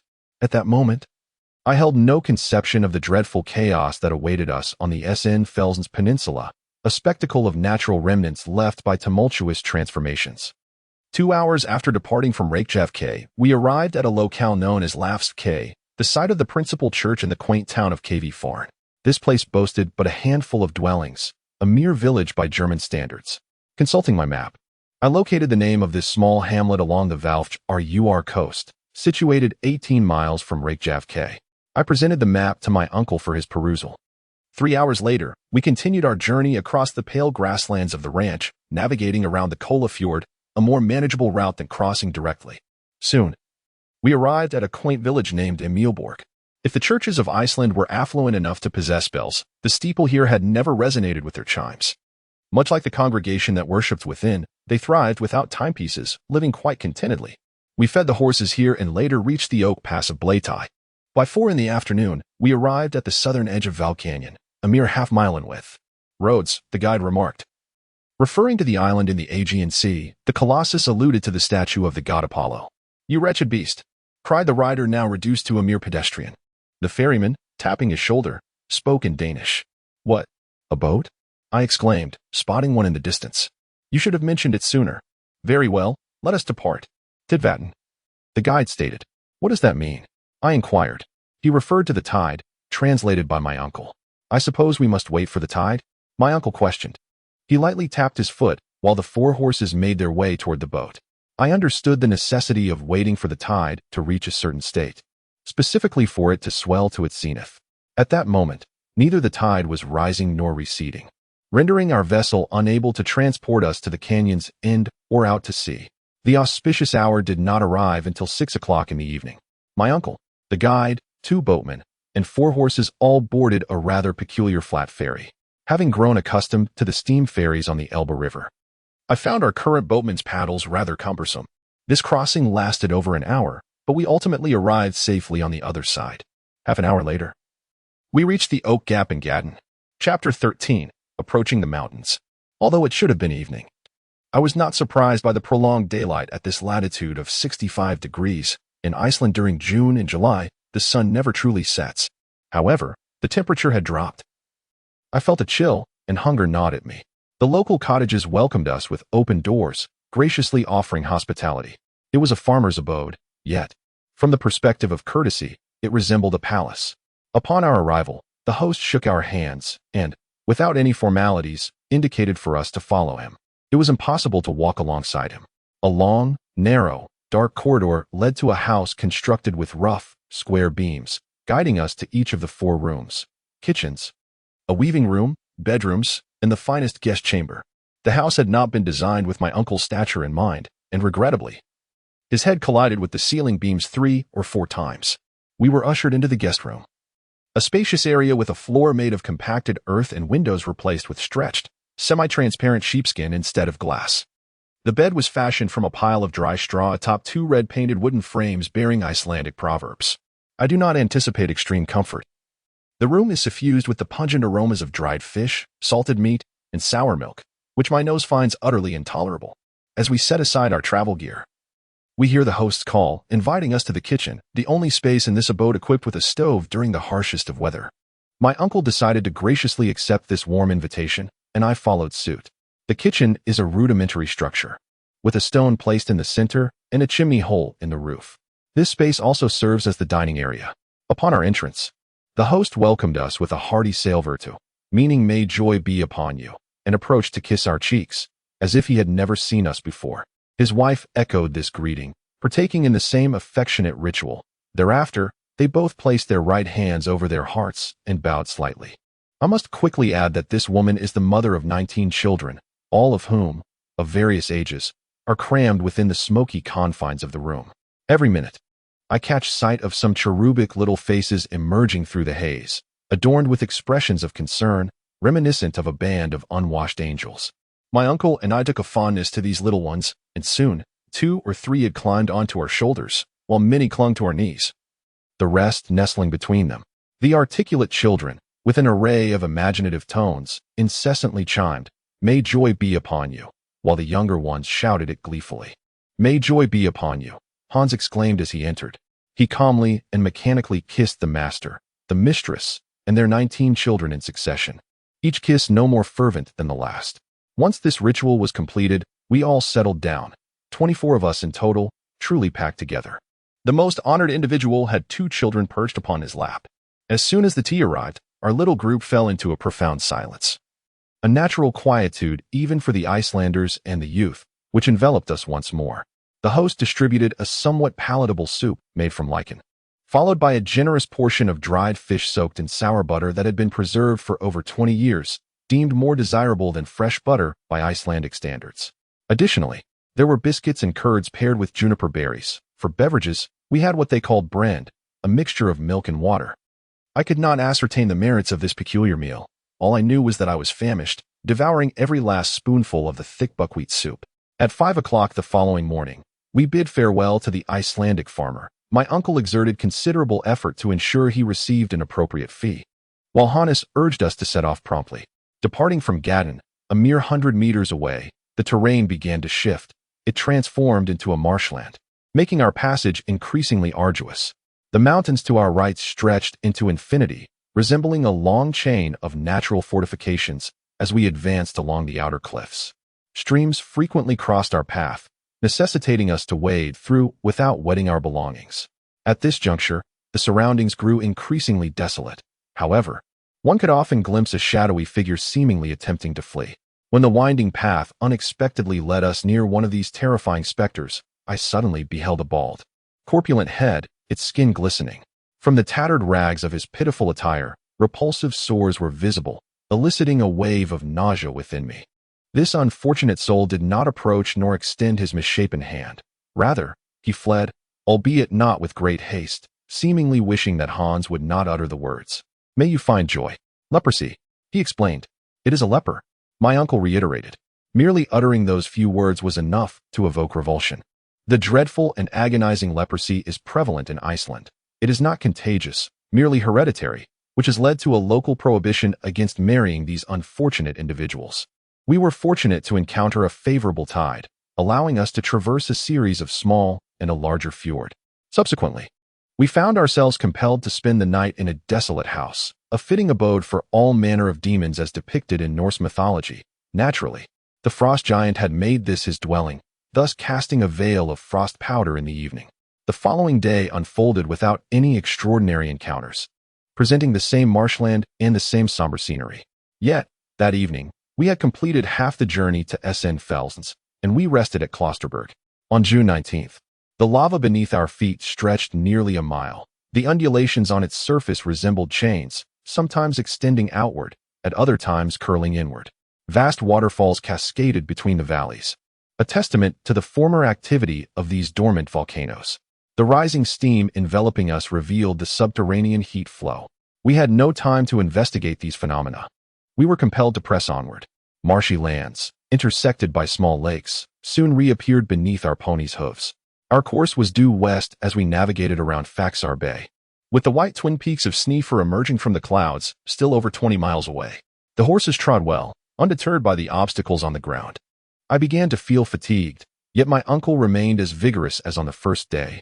He and the guide regarded this expedition merely as a brief journey, and I could not help but admire their spirit. By 6 o'clock on the evening of June 20th, we arrived at a village on the shores of Bot El, where Hannes requested his agreed-upon wages. My uncle took up residence with him. It was his own home, and he, along with his uncle and cousins, were exceedingly hospitable. We were treated with great courtesy. Without awaiting their kind invitation, I wished to rest a while in their abode to recuperate from our travels. However, my uncle felt no need for respite, nor did he consider it, and so by the following morning, we mounted our faithful ponies once more. The terrain here suggested we were not far from Snaefell, its granite foothills protruding from the ground like the gnarled roots of an ancient oak. We were nearing the colossal base of the volcano. The professor gazed intently at it, gesturing dismissively as if he held it in disdain, and proclaimed, "That is the giant we must conquer." Ultimately, the horse came to a halt before the parsonage at St. Abbs. Chapter 14. An ineffectual debate. St. Abbs is a village composed of approximately 30 thatched cottages, established upon a bed of lava, frequently basking in sunlight reflected from the volcano. It extends to the end of a small cove, encircled by a peculiar formation of rock walls. I had indeed heard others speak of the Giant's Causeway in Ireland, particularly the Fingal's Cave on Staffa, yet I had never witnessed the magnificent structures of basalt until now, as they appeared in St. Abbs.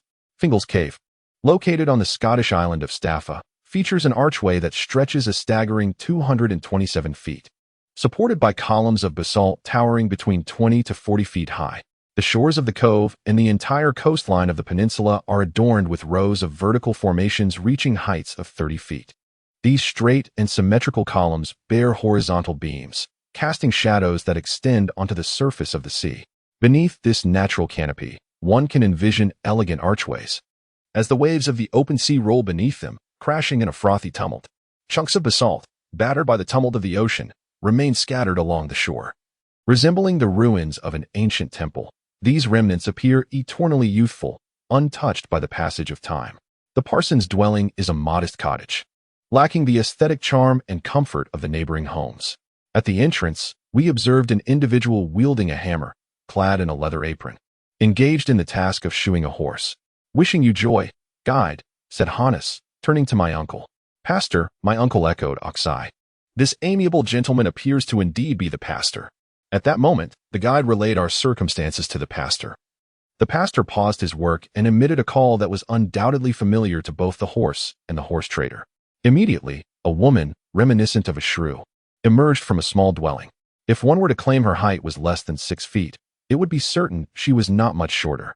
I was apprehensive that she might offer the customary Icelandic greeting of kisses to all travelers, yet to my relief, she did not, and instead, with little sincerity, invited us inside. The parlor was the least appealing room in the pastor's abode, small, filthy, and permeated by an odd odor. We were compelled to endure the pastor's apparent lack of intent to engage in traditional pleasantries.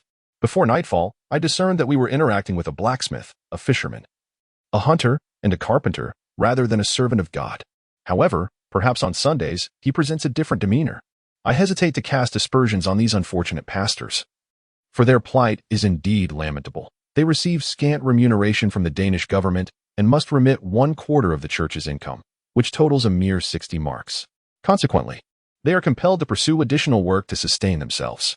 As a result, their speech, demeanor, and habits became akin to those of fishermen, hunters, and other rather coarse individuals. That evening, I discovered that our host had not included dietary restraint among the moral principles he adhered to. At that moment, my uncle had no choice but to divulge to the guide his intent to explore the depths of the volcano as far as he could venture. Hans merely nodded in acknowledgement. For him, whether delving into the heart of the island or merely traversing its surface was of little consequence.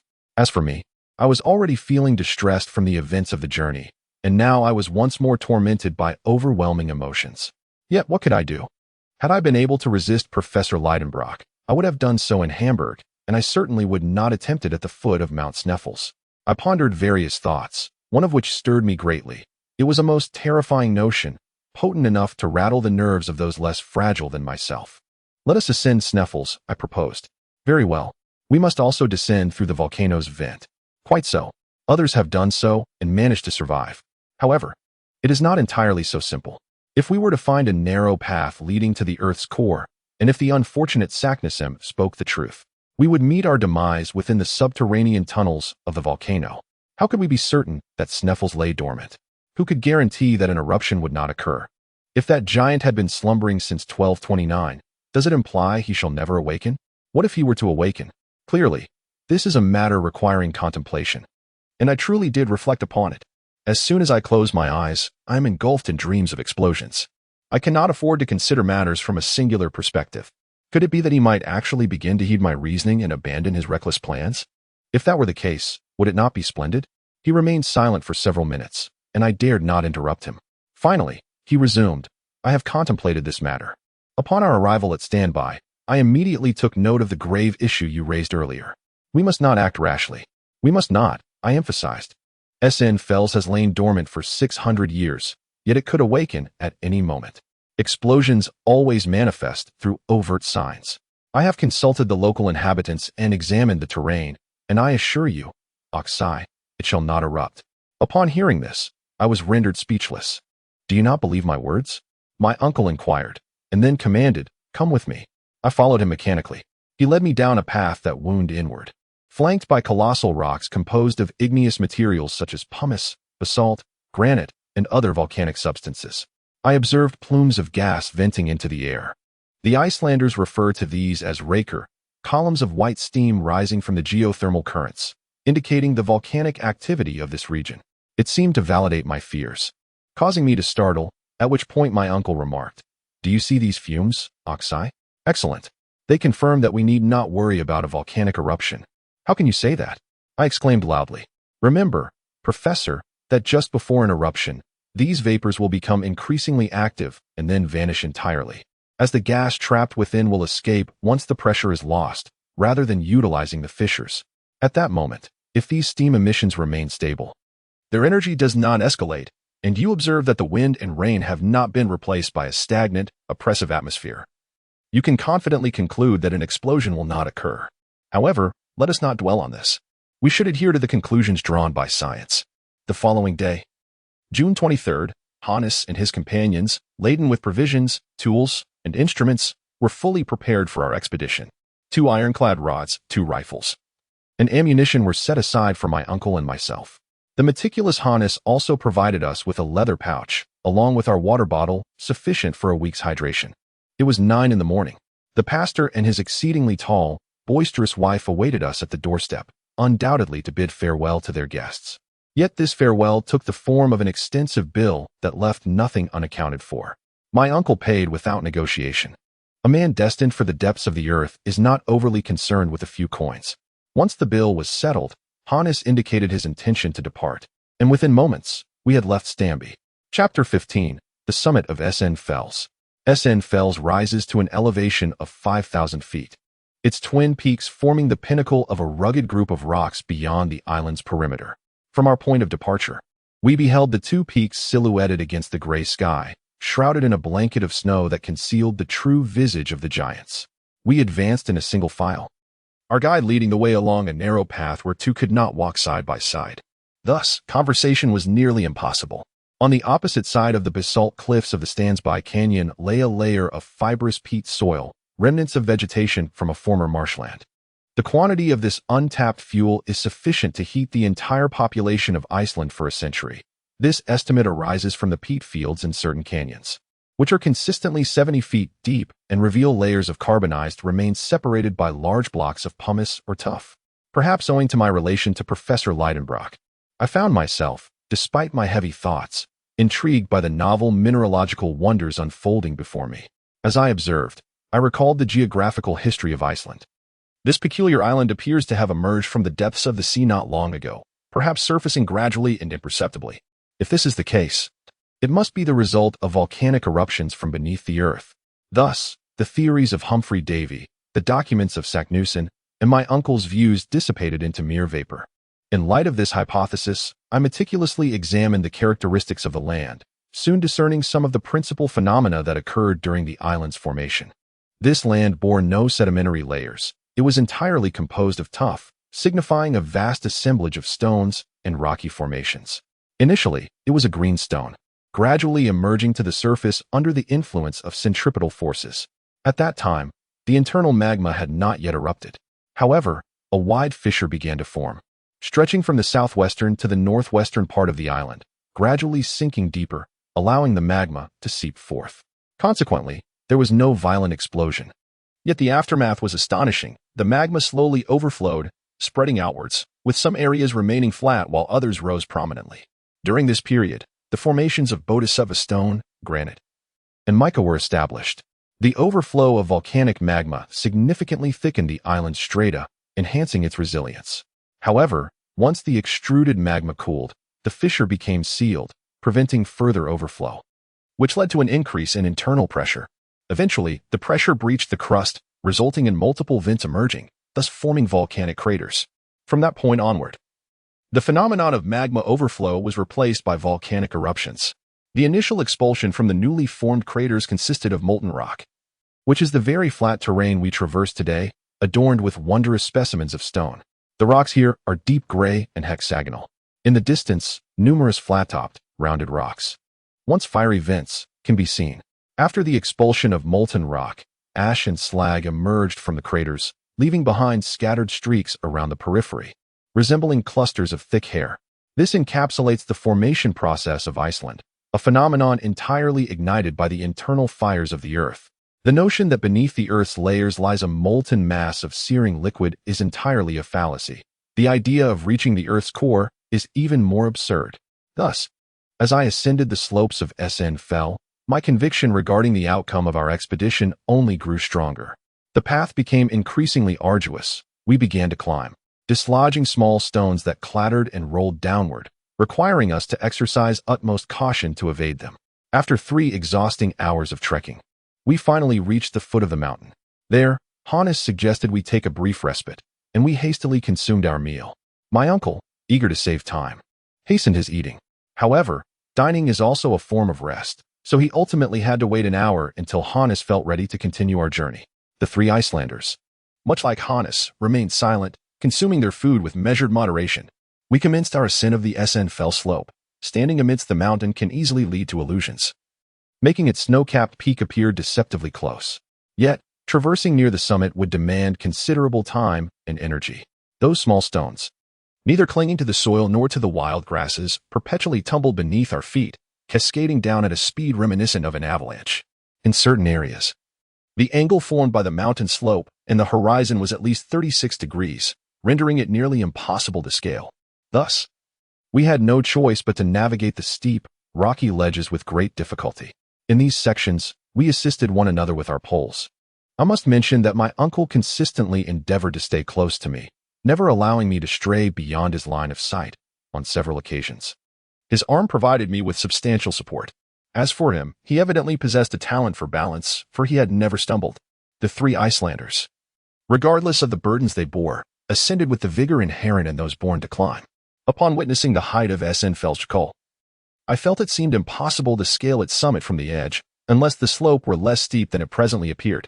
Fortunately, after an hour of toil and arduous struggle, amidst the snow covering the volcanic shoulder, an unexpected series of steps emerged, greatly facilitating our ascent. This formation, known locally as Snaefellsjökull, was created by one of the rushing streams of stones ejected during the volcanic eruption. Had this stream not taken on such a form upon the mountain, it might have plummeted into the sea, giving rise to new islands. This stepped path was of immense assistance.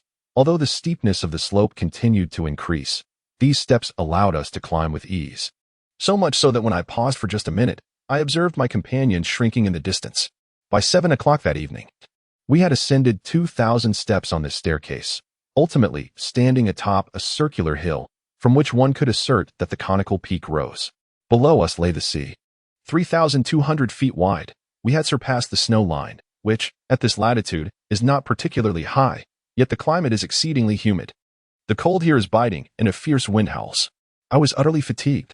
Seeing that I could advance no further, the professor, despite his urgency, also came to a halt. He gestured for the guide to halt, yet the guide shook his head and urged, "Proceed." It seemed we must ascend further. My uncle then inquired of Hans the rationale behind this decision. "Ja, Mr. An Icelandic man echoed in a tone laden with trepidation. In Icelandic, Ja translates to yes, while Mr. signifies great wind. What does that word mean? I asked eagerly. Observe, my uncle replied. I gazed ahead towards the plain, where a vast plume of powdery pumice, grains of sand, and dust spiraled upward like a swirling vortex. The wind propelled it toward the edge of Snaefellsjökull, precisely the direction we hastened to. This opaque veil between us and the sun cast a considerable shadow upon the mountain. Should this plume of pumice, sand, and dust blow our way, we would inevitably be swept into this maelstrom.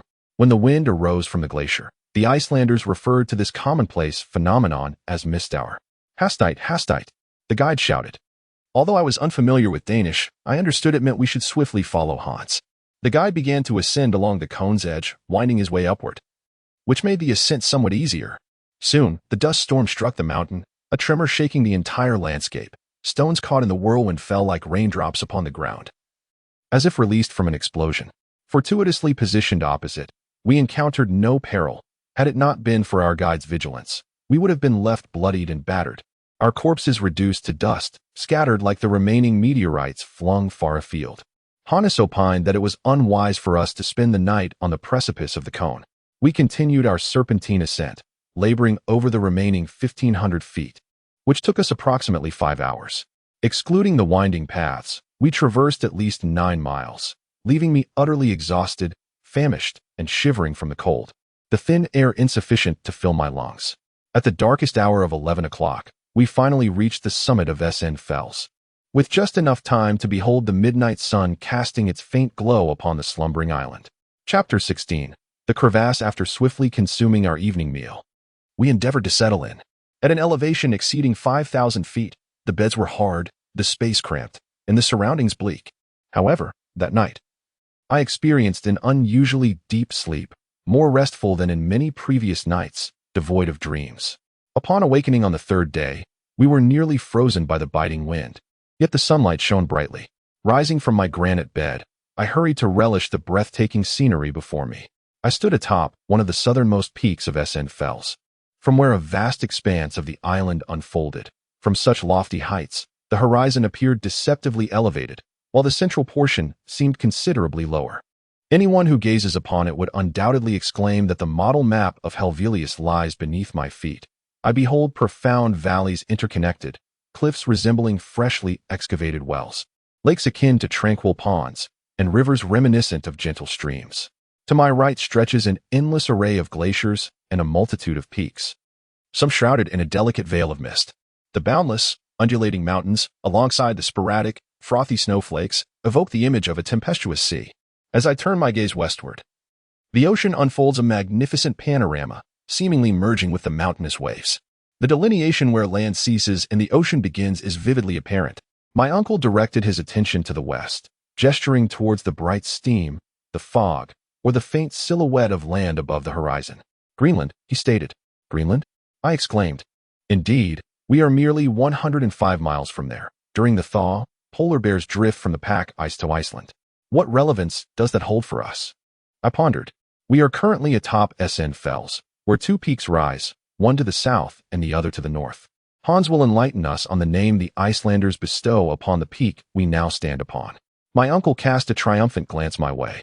To the crater, he urged. The crater of Snaefellsjökull is an inverted hollow cone, its opening measuring approximately 1.5 feet in diameter. I estimate its depth to be around 2,000 feet. One can only imagine the spectacle this vessel would present if filled with thunder and flames.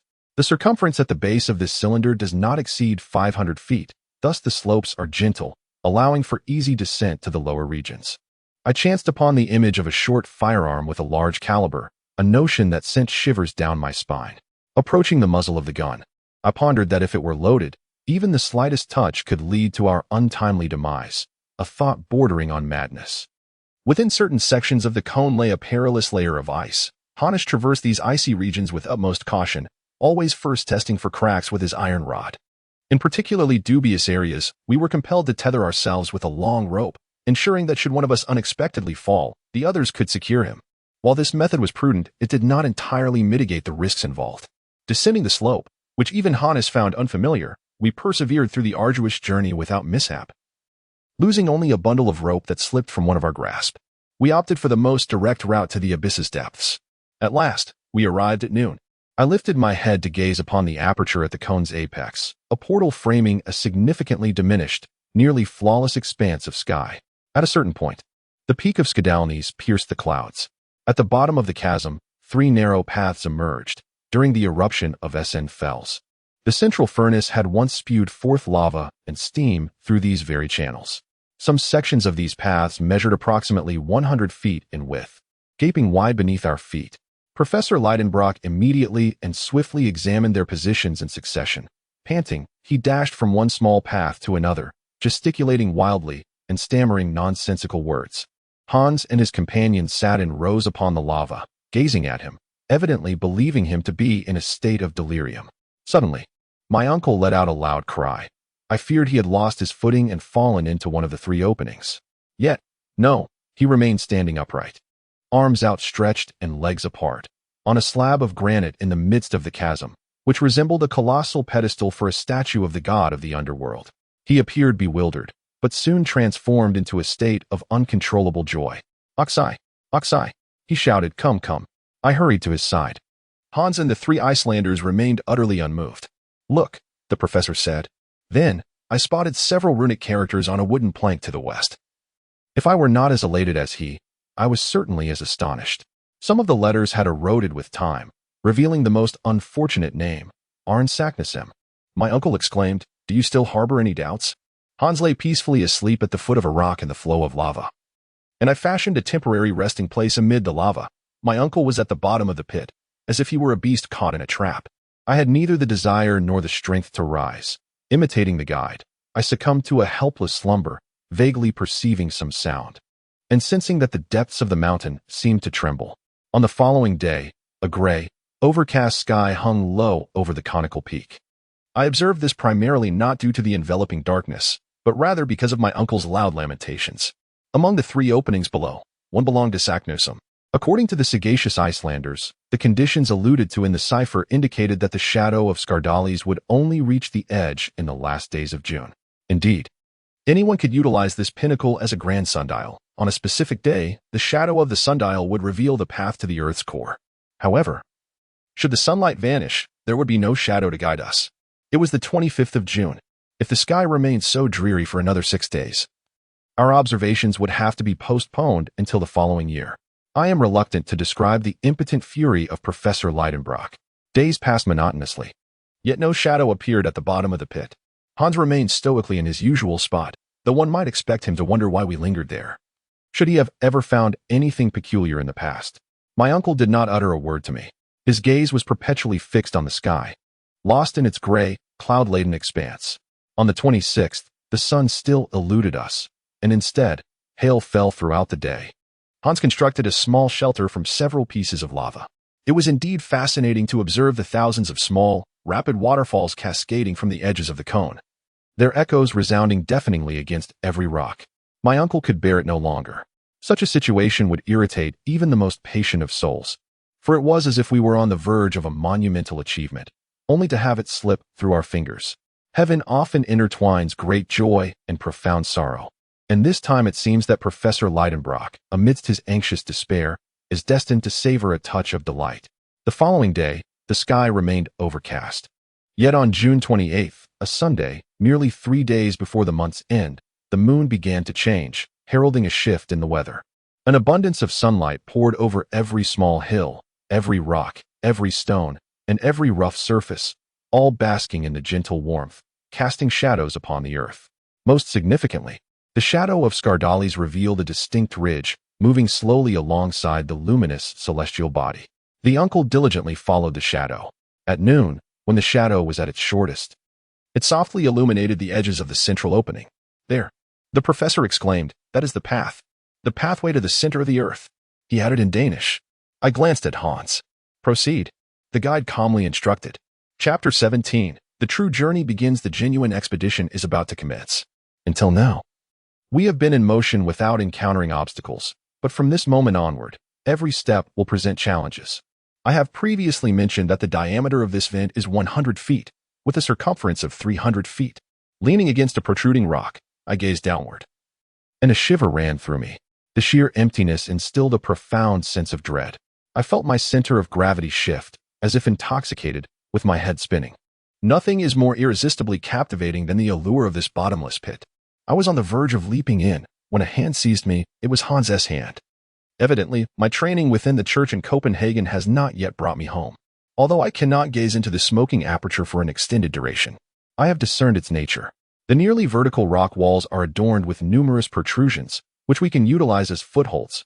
While a ladder may be unnecessary, a handrail is, without doubt, essential. If a rope were secured above, it would resolve our dilemma. Yet how shall we untie it once we descend? Now, after my uncle has completed this preparatory work, he continues, "Let us examine our luggage. It must be divided into 3 bundles, one for each of us to carry." I merely refer to the fragile items. This audacious professor seemingly does not consider any of the 3 of us as fragile. Hans, he declares, shall be responsible for managing the tools and a portion of the provisions. You, Axel, will take the remaining provisions and the firearm. I shall carry the rest of the food and delicate instruments. And what of the clothing and the rope? The ladder? I inquired. They will descend on their own. He replied briskly. What do you mean? I asked in astonishment. Proceed, my uncle commanded decisively, without hesitation, following his orders. Hans swiftly bound the more durable items together and unceremoniously cast them from the smoking aperture. I heard the rush of air accompanied by a loud and urgent sound. My uncle leaned against the smoking opening, watching with satisfaction as the luggage was hurled down, momentarily transfixed by the sight. Well, he declared, now it is our turn. Let any honest individual tell me, is it possible to hear those words without feeling a twinge of fear? My uncle bore the instrument's package upon his back, while Hannes shouldered the tools, and I carried the rifle. We commenced our descent in a sequential manner, first Hannes, followed by my uncle, and finally myself. We descended in an atmosphere of profound silence, punctuated solely by the sound of small rocks plummeting, shattering the stillness. With one hand, I clutched 2 ropes with great determination, while the other steadied myself with a sharpened iron pole, descending in this manner. A singular thought consumed me. I feared that some areas lacked a foothold. It seemed that the rope was insufficient for the 3 of us. I endeavored to minimize its use, miraculously balancing myself upon the protruding lava blocks, my feet working as deftly as my hands. Whenever Hannes' foot slipped, he would quietly utter, Be careful. Be careful. My uncle echoed his sentiments. Within half an hour, we all reached a sturdy rock surface that extended into the smoking crater. Hannes grasped one end of the rope, the other end soared upwards, traversing the overhanging rocks before plummeting down, accompanied by a cascade of gravel that resembled rain, or perhaps even hail, from the edge of our small platform. I could not discern the bottom. The use of the rope continued, and after another half hour, we descended an additional 200 feet. I pondered whether my uncle, so passionately enamored with geology, contemplated examining the nature of the surrounding land as we descended. In any case, I paid little heed to such matters. Be they new strata or ancient, leaden or sandy, I was utterly disinterested.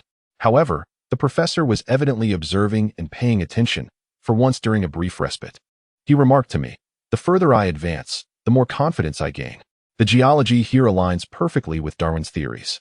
We stand upon the most primordial strata, where chemical transformations occurred due to the combustion of metals in contact with air and water.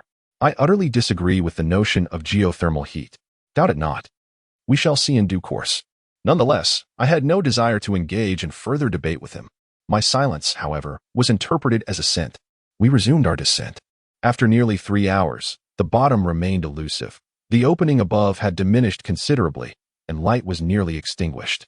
We continued our descent, and I surmised that the sound of small stones tumbling down indicated their imminent arrival at the base. By tallying the number of times we had utilized the rope, I could ascertain how deep we had ventured and how much time had elapsed. We had repeated this process 14 times, each interval lasting half an hour, totaling 7 hours, plus an additional quarter hour for each break, which brought our total to 10.5 hours. We had set forth at 1 o'clock, hence it was now past 11. The rope measured 200 feet in length, which implied we had descended 2,800 feet. At that moment, Hannes exclaimed, "Let's pause." I halted, nearly stepping upon my uncle's head. "We have arrived," he declared. "Where?" I inquired, sliding down beside him. "At the bottom of the vertical vent." "Does this mean there is no way out?" Indeed, I could only discern a narrow path slanting to the right. "Tomorrow will reveal more. Let us first partake in supper," followed by a restful slumber. There was still a faint glimmer of light. We opened our provisions, and, after finishing our meal, endeavored to rest upon the stony bed of lava fragments. As I lay on my back, looking up, I beheld the end of what appeared to be a colossal telescope, extending 3,000 feet, adorned with a twinkling object. It was a star. Eventually, I drifted into a deep slumber. Chapter 18. 10,000 feet beneath the sea. Awakening at 8 in the morning, I was greeted by a beam of sunlight reflected from the myriad small surfaces on the overhead lava wall, casting a radiant glow. This illumination was sufficient for me to perceive my surroundings. "Well, Axel, do you have anything to say now?" Uncle rubbed his hands together and inquired. "Have you ever spent a more tranquil night at home than here? No sounds of traffic, no shouts from the streets, nor the calls of boatmen. Indeed, it was remarkably quiet below, terrifyingly so." "Come," Uncle stated, "we have not yet traversed a single inch through the Earth's interior." "What do you mean by that?" "We are currently at sea level." "Are you certain?" "Quite certain. Observe the barometer for yourself. The mercury, which had been rising as we descended, has now indeed stabilized at 72.5 centimeters. You know," Uncle remarked, "we only have one atmospheric pressure. I am eagerly awaiting the moment we can substitute the barometer with a fluid pressure gauge. This instrument is swiftly losing its utility for us, as the weight of the air has nearly surpassed its calculable limits." However, I inquired whether this increased pressure might become unbearable. "No, we descend gradually, allowing ourselves to acclimatize to breathing in denser air. Pilots ascending to great heights experience a lack of air. Perhaps we are experiencing the opposite. I would prefer to be in our situation." "Well, let us not squander time, let us proceed. Where is the package we discarded earlier?" "It is up there." "Now," my uncle proclaimed, "let us have breakfast, bearing in mind that we have a lengthy journey ahead." We consumed a portion of biscuits, some meat, and a few sips of water laced with a hint of gin. After our meal, my uncle retrieved a notebook from his pocket and systematically took out various instruments, making the following entry: Monday, June 29th, time, 8:17 a.m., barometer, 73.9 centimeters, thermometer, 6 degrees, direction, east-southeast. The last observation from the compass indicated that we were about to enter a dark tunnel. "Now, Axel, our journey truly begins," my uncle exclaimed with excitement. Having said that, He grasped the Ruhmkorff wire hanging around his neck with one hand while connecting it to the filament with the other, casting a bright light that pierced the darkness of the tunnel. Hannes picked up another Ruhmkorff wire, which also illuminated. This ingenious contraption allows us to traverse beneath artificial illumination, even amidst the most non-luminous gases.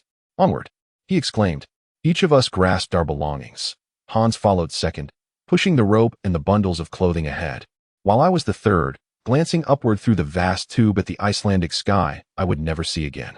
The final explosion, that of 1229, had sent lava coursing through this tunnel, coating the interior in a glossy layer that shimmered even brighter in the light. Our primary challenge lay in the inability to swiftly descend the steep 45-degree slope. Fortunately, some uneven rocks provided makeshift steps, compelling us to continue sliding our luggage down a long rope. The steps beneath our feet were formed by the stalactites of the lava walls. Some porous lava had created small, round bubbles, while opaque quartz crystals mingled with smaller, transparent ones, suspended above like numerous chandeliers. As we passed beneath them, these crystals appeared to radiate their own light. It could be said that the spirits within this realm illuminated their palace to welcome guests from the surface. How splendid! I could not help but exclaim, "What a sight, uncle! Look at this lava transitioning from reddish-brown to a pale yellow, and those crystal stones resembling transparent orbs. How beautiful!" He could have more aptly commented, "How smooth!" as we effortlessly advanced along this gentle slope, echoing Virgil's words of swiftly descending into hell. The compass steadfastly pointed towards the southeast, tracing a straight line. The temperature had not significantly risen. This fact substantiated Daway's hypothesis. I continued to observe the thermometer. 2 hours after our departure, it barely reached 10 degrees, a mere increase of 4 degrees. This led me to feel that rather than descending, we were progressing forward. As for the extent of our descent, it was easily ascertainable, for the professor had been meticulously calculating the angle of the slope. Yet he consistently refrained from disclosing the results of his observations. At 8 in the evening, my uncle announced a halt. Hannes immediately sat down, and we secured our lamps onto the protruding lava. It felt as though we were ensconced within a cavern, where air was not lacking, but rather there was a gentle breeze. From whence it came, I did not seek to ponder, for hunger and fatigue rendered me incapable of thought. 7 consecutive hours of descent inevitably consumed a vast amount of energy. I was utterly exhausted. Thus, upon hearing the command to stop, I felt an immense relief. Hannes placed some provisions atop a slab of lava, and we feasted heartily. One concern weighed heavily upon me. Our water supply had dwindled to nearly half, and thus far, we had yet to encounter an underground spring. I felt compelled to draw my uncle's attention to this matter. "Are you frightened by the absence of a spring?" he inquired. "Yes, it fills me with anxiety. Our water will only suffice for 5 days. When shall we find more?" As we traversed this layer of lava, how could springs possibly erupt from these rock faces? Yet perhaps the lava below is still active. After all, we have not descended very deeply. How could you entertain such a notion? For if we were indeed within the strata, the heat would be far more intense. According to your theory, what temperature does the thermometer currently indicate? Merely 15 degrees, signifying an increase of only 9 degrees since our departure. So what is your conclusion? I believe it is generally accepted that for every 100 feet of descent, the temperature rises by 1 degree. However, there are exceptions in the vicinity of dormant volcanoes. It might require a descent of 125 feet to observe a 1 degree increase. Let us compute based on this most favorable estimation. Hurry, my dear child. It is nothing more than a simple calculation, I remarked, jotting down all the figures in my notebook. 9 multiplied by 125 equals 1,125 feet deep. Your calculation is entirely accurate. So, according to my instruments, we have reached a depth of 10,000 feet below sea level. Really? Certainly, unless the figures themselves have lost their significance. The professor's observations are irrefutable. We have descended to a depth of 6,000 feet beneath those mines, such as those in Tyrol and Bohemia, where the temperature should be 81 degrees. Yet our thermometer reads only 15 degrees. This presents a matter worthy of contemplation. Chapter 19. We must implement rationing the following day, June 30th, Tuesday. At 6 o'clock in the morning, we resumed our descent. We continued along the lava tunnel, which sloped naturally like the stairs in an old house. It was not until 12:17 that we caught up with the halted Hans. "Ah," exclaimed my uncle, "we have reached the end of the tunnel." I surveyed my surroundings. Before us lay an intersection of 2 paths, both dim and narrow. Which path should we choose? This was a dilemma to be resolved. Yet, my uncle was reluctant to display any hesitation before either Hans or myself. He pointed towards the eastern tunnel, and soon the three of us busied ourselves traversing this passage. Furthermore, in the face of these two paths, indecision served no purpose, for no signs could guide our choice. It was entirely a matter of chance. The new tunnel had a gentle incline, with its sections varying considerably. At times, a series of arches appeared before us, reminiscent of the corridors of a Gothic cathedral. It seemed that medieval architects might have studied various forms of pointed architecture here. After a mile, we found ourselves having to stoop beneath a Romanesque low dome resting atop a rough column, half embedded in the lava wall. If this ancient volcano, I mused, were to play another trick after such a prolonged period of dormancy, what might happen? I could not express these musings to Uncle Lidenbrock. He would not comprehend. His sole intention was to persist in his journey, to glide forward, rolling along that smooth path, his mind filled with the conviction that anyone would have to admire. At 6 in the evening, after a rather successful day's work, we had traveled 6 miles south, which, in terms of depth, was merely a quarter of a mile. My uncle expressed the desire to take a break. We spoke little, preoccupied with our meal, and after dining, we fell into a deep slumber without further contemplation.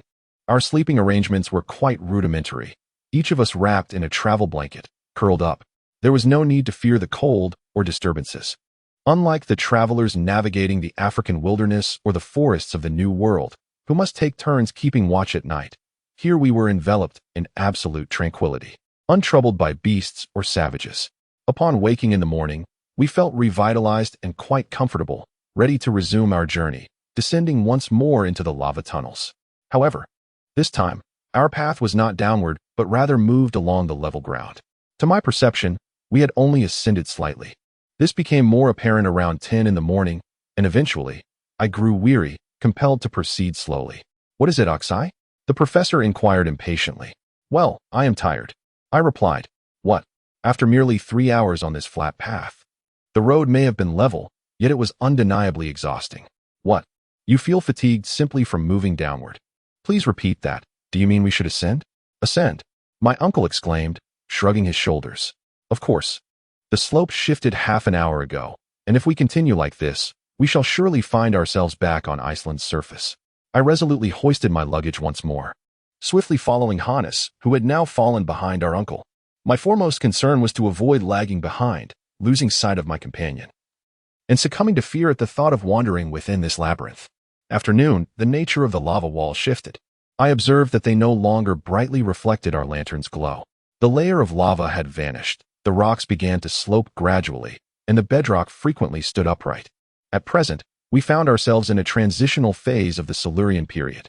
"Evidently," I exclaimed, "these gneisses, limestones, and shales must have originated from water, and we are clearly moving away from granite. We are akin to hamburgers striving to reach Elbeck via Hanover." I ought to have kept these musings to myself. Yet my geological training prevailed over my caution, prompting my uncle to finally hear my exclamations. "What do you think? We have reached the rocks dating from the era when plants and animals first emerged." "Oh, do you believe so? See for yourself." I allowed him to illuminate the lava wall with his lamp for a closer inspection. However, he remained silent, continuing to forge ahead. Perhaps he was unwilling to concede that he had chosen the wrong eastern tunnel, or he had resolved to probe further. Clearly, we had departed from the path of the lava, and we were not traversing the route to Snaefellsjökull. I too began to harbor doubts regarding my own judgments. Thus I decided to search for remnants of primordial flora. Perhaps they might lend credence to my assertions. As I briskly traversed nearly 100 yards, I finally acquired irrefutable evidence that during the Silurian era, the waters were teeming with over 1,500 species of flora and fauna. My feet, now accustomed to the rigid lava, stirred up a cloud of dust composed of remnants of plants and animal hides. Upon the rock face, I discerned clear traces of seaweed and lycopods. Professor Lidenbrock must surely recognize them, yet I believe he has chosen to close his eyes, deliberately ignoring their presence. As he continues to advance with measured strides, his obstinacy has grown tiresome, and I can no longer endure it. I picked up a remarkably preserved specimen of an animal hide, akin to those currently inhabited by the wood lice, and turned to my uncle, exclaiming, "Behold, can you not speculate? What do you surmise?" "I have pondered it as well. We have departed from the granite and lava flows. I may be mistaken. Yet when we reach the conclusion of this tunnel, clarity shall be mine." Indeed, Uncle, were it not for the escalating peril that looms over us, I would wholeheartedly concur. What peril? A lack of water. Then we must implement rationing, Axel. Chapter 20, A Dead End. Indeed, rationing is imperative. From what I gathered at dinner, our water supply suffices for merely 3 days of consumption. Regrettably, we harbor no hope of discovering a spring at the base of this Silurian river. The following day, we were confronted with an unending series of arches along the tunnel, advancing almost in silence, as if the taciturnity of Hans had enveloped us all. The narrow path does not incline upwards, at least not perceptibly. At times, it even appears to slope downward. However, this tendency is not pronounced enough to assuage the professor's concerns, for the nature of the strata remains unchanged, while the transitional period becomes increasingly certain. The glow of the electric light causes the gneiss, limestone, and red ancient shale on the rock walls to shimmer resplendently. We find ourselves on an open trail in Devon, a region that has lent its name to the ancient red sandstone. The surface of the cliffs is often adorned with exquisite marble, some displaying agate gray interspersed with white veins, others in vibrant red, and some in yellow flecked with rosy hues, while others are a melange of dark red and brown spots. On Friday, suffering from thirst after a night spent in discomfort, our small group hastily set off again. 10 hours later, I noticed a significant reduction in the reflections upon the rock faces.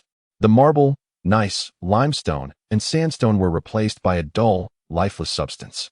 In one particularly narrow section of the tunnel, I leaned against the rock wall and observed that my hands had become quite soiled. I surveyed my surroundings more intently. We were encircled by coal. "This is a coal mine," I exclaimed. "Ah, who would have known?" "I know," my uncle replied tersely. "I am certain this tunnel within the mine was not excavated by human hands. But what does it matter? It is time for dinner. Let us dine." Hans had prepared some provisions.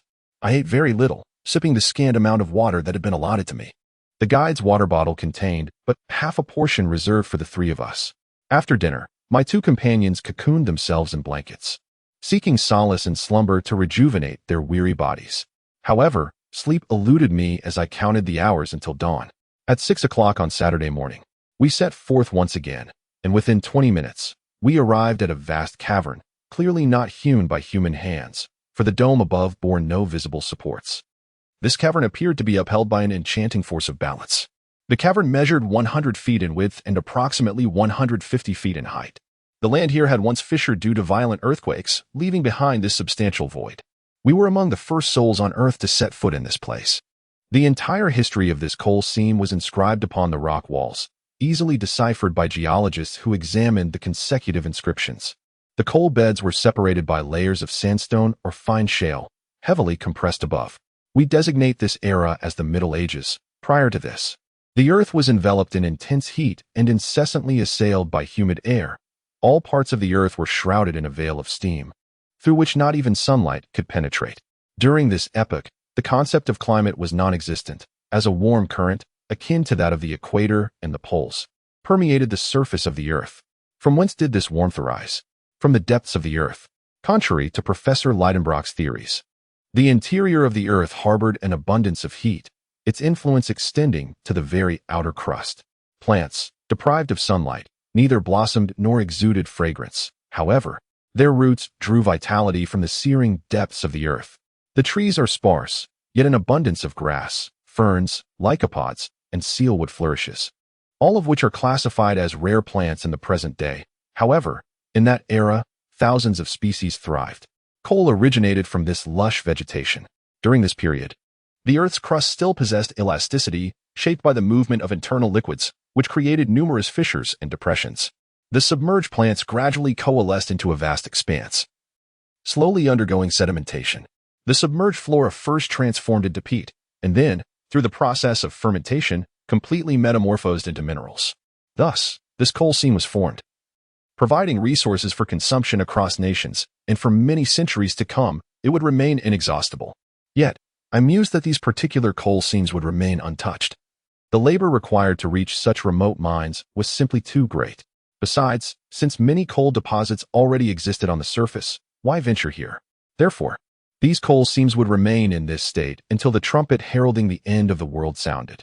We continued onward, and perhaps it was only I who had forgotten the long journey ahead. utterly absorbed in the contemplation of geological matters. The temperature remained nearly constant.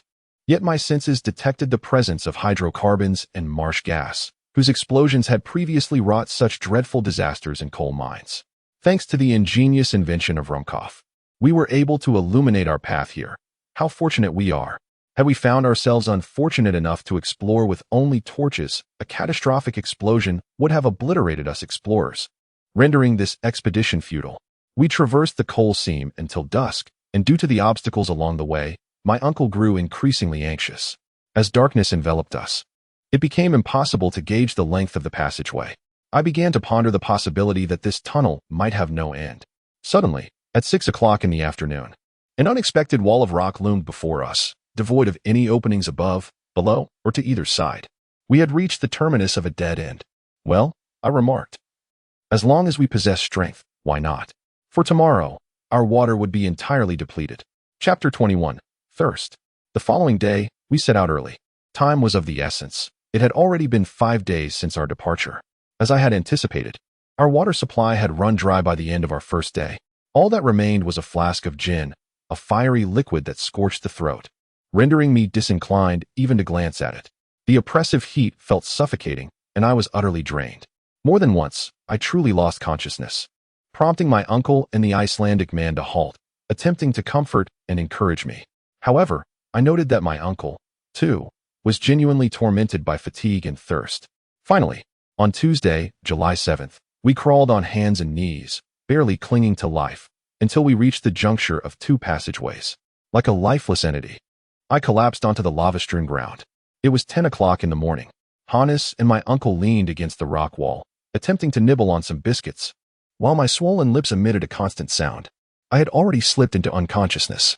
After a while, my uncle approached me, cradling me in his arms and speaking with genuine compassion. Poor child, I find myself unaccustomed to the gentleness of this stern professor, yet I am deeply moved by his words. I grasp his trembling hands as he gazes at me with tear-filled eyes. At that moment, he unexpectedly lifts a water jug hanging by his side and places it near my lips, urging me to drink. Am I hearing correctly? Has my uncle lost his sanity? I stare at him in bewilderment, unable to comprehend. Drink, he repeats, raising the jug and pouring its contents into my mouth. Yes, he insists, a sip of water. The final sip, you know, the only final sip. I cautiously retain that last drop of water at the bottom of the bottle, continuously resisting the terrifying urge to consume it. Do you understand? I have saved this drop for you, Akshay. Dear uncle, I murmur, tears welling in my eyes. Oh, dear child, I know that when you reach the intersection of those 2 paths once more, you will collapse half dead. So I have preserved these last few drops to save you. Thank you, uncle, thank you, I exclaim. While I cannot claim that my thirst has been entirely quenched, I feel my strength returning. The muscles around my throat, once taut, have now relaxed. My lips are no longer burning, and I can speak again. As I converse, my uncle bows his head, avoiding eye contact with me as if to shield himself from my gaze. Indeed, we must not waste a single minute. So, Akshay, has that sip of water not restored your courage and strength? Courage. I observe him, noting his dejected demeanor and the despondent words he utters. What manner of person am I dealing with? What audacious plans has he devised? Must we truly court disaster? I cannot abandon you. My uncle spoke with great fervor. Though his tone had previously been gentle, it now reverted to one of severity and menace, as he grappled with an impossible situation. I could not bear to leave him in this abyss, despite the predominance of my instinct for self-preservation. The guide remained composed, listening intently to our altercation. Clearly, he understood the nature of our dispute from my gestures, yet he exhibited no interest in this matter of life and death. Should anyone signal a departure, he would promptly advance. Yet, if his master exhibited even the slightest inclination to remain, he would immediately halt. I grasped Hannes's arm, attempting to compel him to rise. We were locked in contention. At that moment, my uncle interjected, stating, "Calm yourself, Akshay. You shall gain nothing from this indifferent guide. You ought to heed my counsel." I crossed my arms, gazing intently at my uncle's visage. "Our sole predicament," he asserted, "is the scarcity of water. We have found none in the eastern tunnel, which consists of gneiss, lava, and coal. Perhaps we may have better fortune in the western tunnel." I shook my head, utterly unconvinced. Regardless of my indignation, I was moved by his words and promises. "Very well," I exclaimed. "May it be so. and may God reward your extraordinary strength. You have but a few hours left to tempt fate. Let us commence our journey. Chapter 22. Still no water, we began our descent once more. This time through a new shaft. Hannes led the way as before. After traversing less than 100 paces, the professor illuminated the rock wall with his lamp and exclaimed, "Behold, the primordial rock. We are on the right path. Come along." As the earth gradually cooled, it contracted, resulting in fissures and depressions within the crust. The very tunnel we now traverse was formed in this manner, once coursed by molten granite. The countless twists and turns of this ancient tunnel have created a confounding labyrinth. Mineralogists have never had the fortune to study nature in such a remarkable setting, that which wondrous geological probes cannot retrieve from the surface. We are privileged to witness and even mold with our own hands. First, we encountered beautiful, verdant gneiss, interspersed with winding veins of gleaming metals such as copper, magnesium, platinum, or gold. Regardless of humanity's avarice, these treasures buried deep within the earth remain elusive. These troves, ensconced so profoundly due to the ancient upheavals of the planet, cannot be unearthed by mere spades or picks. We pressed onward, following the strata of gneiss, which resembled sedimentary rock, with the layers orderly and parallel. Next came the flat, glimmering sheets of mica embedded within the gneiss. The light was reflected off the myriad small surfaces of the rocks, refracting in every direction, until it appeared as though only a solitary figure advanced within a hollow diamond. It is now 8 o'clock, yet there is still no water, and I am in excruciating agony. My uncle walks ahead, unwilling to pause, driven by a fervent desire to hear the gentle murmur of the stream. But his ears are met with silence. My limbs can no longer support me. In an effort not to hinder my uncle, I endure the torment, but ultimately, I am left with no strength and cry out for help before collapsing. The crust of the earth is 4.5 miles thick, and it feels as though this immense weight presses down upon my shoulders. I am overwhelmed, gasping for breath under the burden, and with great effort, I turn over on my rocky bed. Hours pass. Though the stillness here is grave, sleep eludes me. Within this wall of rock, nothing transpires. The thinnest of these walls measures 5 miles in thickness. Yet, just as I am on the verge of slumber, I seem to hear a sound. The cavern is engulfed in darkness, and I strain my eyes, faintly perceiving the Icelandic man carrying a lamp as he departs. Why did Hans leave? Has he abandoned us? My uncle is asleep. I yearn to call out, but my parched mouth produces no sound. The darkness deepens, and now all is silent. Hans has forsaken us. Hans, Hans. I silently call, but no one hears me but myself. Yet, as the first wave of terror subsides, a sense of shame washes over me. I should not have doubted this man, who has given no cause for suspicion until now. He did not ascend the tunnel but rather descended. If he harbored any ill intentions, he would have chosen to climb upwards.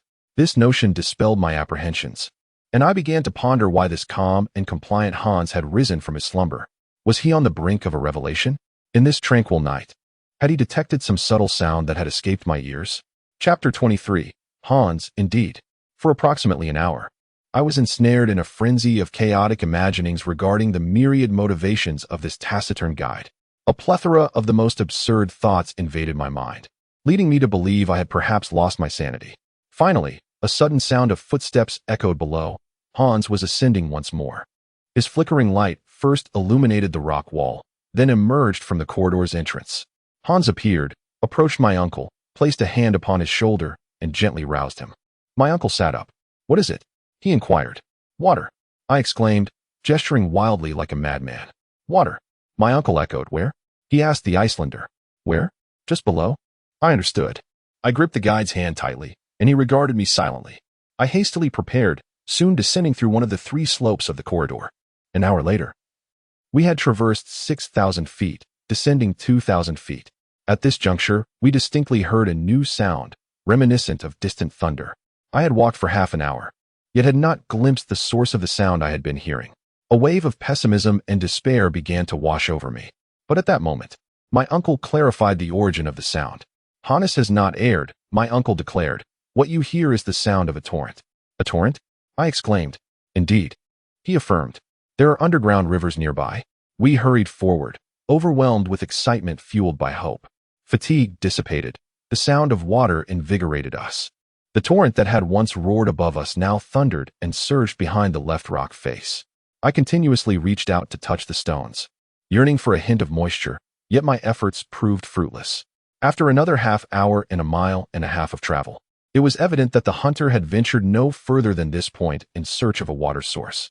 Guided by the instinct of a mountain dweller, a man yearning for a spring, he sensed the flow of water hidden within the rocks, yet he had not laid eyes upon that precious liquid. His quest remained unfulfilled. As time passed, we noted that the further we advanced, the more the sound of flowing water faded into silence. Thus, we pivoted in our direction. Hannes paused where the torrent seemed nearest. I leaned against the rock face, hearing the rush of water merely 2 feet away, yet separated by a formidable granite barrier. Disappointment washed over me, but when Hannes glanced at me, I fancied I glimpsed a smile upon his lips. He rose to light the lamp. I followed suit. Approaching the upper rock face, he pressed his ear against it, attentively shifting from one spot to another. I understood he was seeking the source of the loudest sound. He discovered that the spring flowed just 3 feet above this narrow path. Oh, how exhilarated I was! I could scarcely fathom the intentions of the guide. However, when I beheld him raise the pickaxe to hew at the rock, enlightenment dawned upon me, and I erupted in cheers. "We are saved!" I exclaimed. "We are saved!" Indeed. My uncle echoed in a tone bordering on madness. "Hannes, yes. Well done, my boy." Such an idea had eluded us. His candor was striking. This straightforward approach had never crossed our minds. To hew at the guillotine of the world with a pickaxe was undeniably perilous. It could unleash catastrophic rock slides that would obliterate us entirely, or torrents might suddenly burst forth from the rocks, sweeping us away. These concerns were not without merit. Yet, given our current predicament, the fears of rock slides and flood waters could not deter us. Our thirst was too profound to quench it. We would gladly delve into the depths of the ocean. Hannes embarked on this endeavor, a task that neither my uncle nor I could undertake. In our eagerness, we were certain we would cleave through the mass of rock in no time. Yet, the guide remained calm and methodical, persistently chiseling away at the stone, creating a narrow fissure approximately 6 inches wide. I could hear the roar of the water growing ever louder, envisioning the refreshing spring water tantalizing my lips. Before long, the pickaxe had penetrated 2 feet into the granite wall. This labor consumed over an hour, during which I fidgeted anxiously at the side. My uncle was eager to lend a hand. I could scarcely restrain him as he seized his pickaxe. Just then, a sudden hissing sound pierced the air. A jet of water erupted from the crevice, splashing against the opposite rock face. Hannes was nearly knocked off his feet by this unexpected onslaught, unable to suppress a cry of pain. As I extended my hand into the spout, it dawned on me why I let out a cry. The water was scalding hot. 100 degrees. I exclaimed. After relishing it for about a minute, I shouted, "There's iron in it." "This is quite advantageous for us," my uncle remarked. "This journey is tantamount to visiting Spa and Teb." "Oh, how splendid," I thought. "This water is sourced from 6 miles beneath the earth. It possesses a somewhat unoffensive ink-like flavor." Since it was Hannes who discovered this for us, I proposed that we bestow a name upon this healthful spring water. "Excellent," I declared. The name Hannes Creek was promptly adopted. Hannes, after a moment of lucidity, settled back into a corner with his usual calm demeanor. "Now," I said, "we must not lose this water." "Why?" my uncle inquired. "I hope this spring is inexhaustible. No matter, let us fill our flasks and all the bottles. Then seal the fissure." My suggestion was met with approval. Hannes attempted to block the opening he had unearthed with granite and some frayed old rope. However, he merely scalded his hand. The pressure was too intense. Our efforts proved futile. The force of the water indicated that the source must be situated at a considerable height. I remarked. "Indeed," my uncle continued, "there must be a pressure of 1,000 atmospheres, which would suggest that this spring rises approximately 32,000 miles high. However, I have a notion." "What notion?" "Why are we so eager to block this fissure?" "Why? Because I cannot conceive of any compelling reason. When our water flasks are empty, can we not refill them?" "Certainly not." "Well then, let the water flow. It will naturally cascade downward, and in doing so, not only quench our thirst, but also guide us." "That is a splendid idea," I exclaimed. "With the assistance of this spring, our plan has every reason to succeed." "Oh, you understand, my child," the professor chuckled. "In truth, I grasped it long ago. But wait, let us rest for a few hours before we embark." I had entirely forgotten that it was already nighttime. The timepiece revealed this fact, and soon we were all rejuvenated and well-fed, sinking into a deep slumber. Chapter 24. Beneath the sea at 8 o'clock on Thursday morning, we set forth once more. The winding granite corridor presented us with an array of unexpected angles. yet its overall trajectory consistently veered towards the southeast. My uncle remained vigilant, observing the compass and noting the direction of our journey. This tunnel was nearly entirely horizontal, with a mere 2 inches of incline for every 6 feet. The spring flows serenely. I regard it as a familiar spirit, guiding us through the labyrinth of the earth. I reach out to touch the gentle, warm waters while listening to its melodic accompaniment to our steps. My uncle has been cursing the slope's minuscule incline, eagerly awaiting a straight tunnel. However, we have no choice. As we approach the Earth's core, any progress, no matter how slow, is welcome. Moreover, at times, the slope becomes steeper and the spring cascades down, allowing us to descend rapidly. Yet, on this day and the next, we advance in parallel, hardly descending at all. On the evening of Friday, July 10th, I calculated that we were 90 miles southeast of Reykjavik and 7.5 miles underground. At that moment, a terrifyingly shaped tunnel appeared beneath our feet, its steepness eliciting applause from my uncle. "Now we shall continue our descent," he exclaimed, "and this time it shall be easy." For the protruding rocks serve as a rather regular ladder. Hannes secured the rope in the safest manner possible, and thus we began our descent. I should not deem it dangerous, as I have now grown accustomed to this method of progress. This tunnel is a narrow fissure among vast piles of rock, known as a fault, formed by the contraction of the crust as it cools. There are no traces of volcanic material traversing this passage. We are descending what may be a spiral staircase fashioned by human hands. Every 15 minutes, we must pause to rest, alleviating the ache in our weary muscles. We greatly enjoyed sitting upon the prominent rocks, our legs dangling as we dined and conversed, sipping the refreshing spring water. Naturally, in this fault zone, the Hannes Creek, having diminished in size, had transformed into a waterfall, yet it remained sufficient for our needs.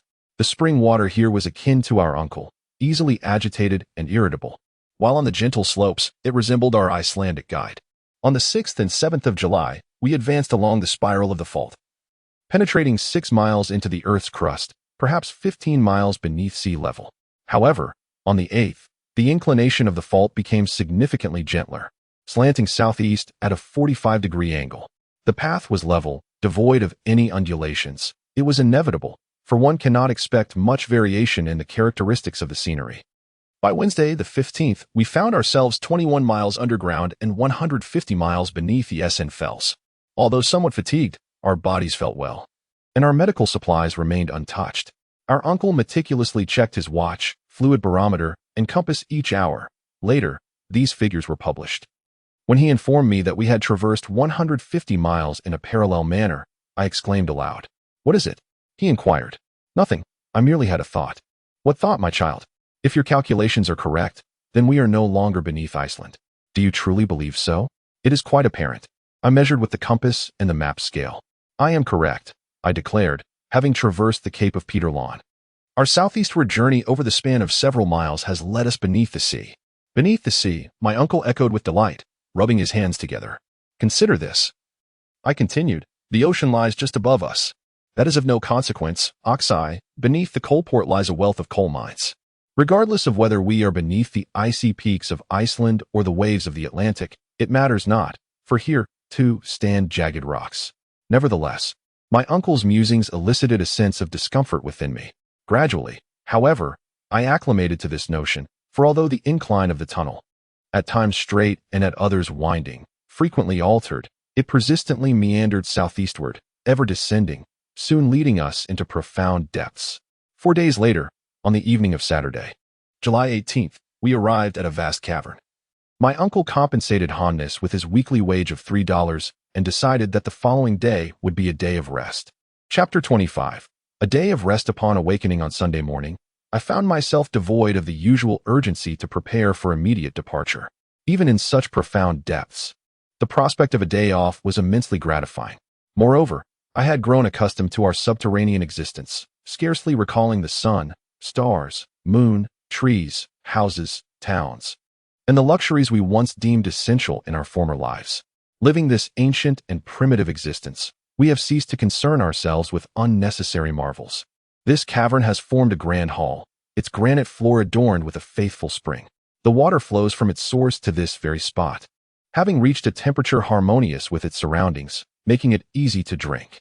After breakfast, the professor devoted several hours to the meticulous task of organizing his journal. It must be exceedingly fascinating, dear uncle, yet can your observations attain a commendably precise degree? Indeed, I have meticulously recorded all angles and gradients. I am confident that my calculations will be accurate. Let us first ascertain our current location.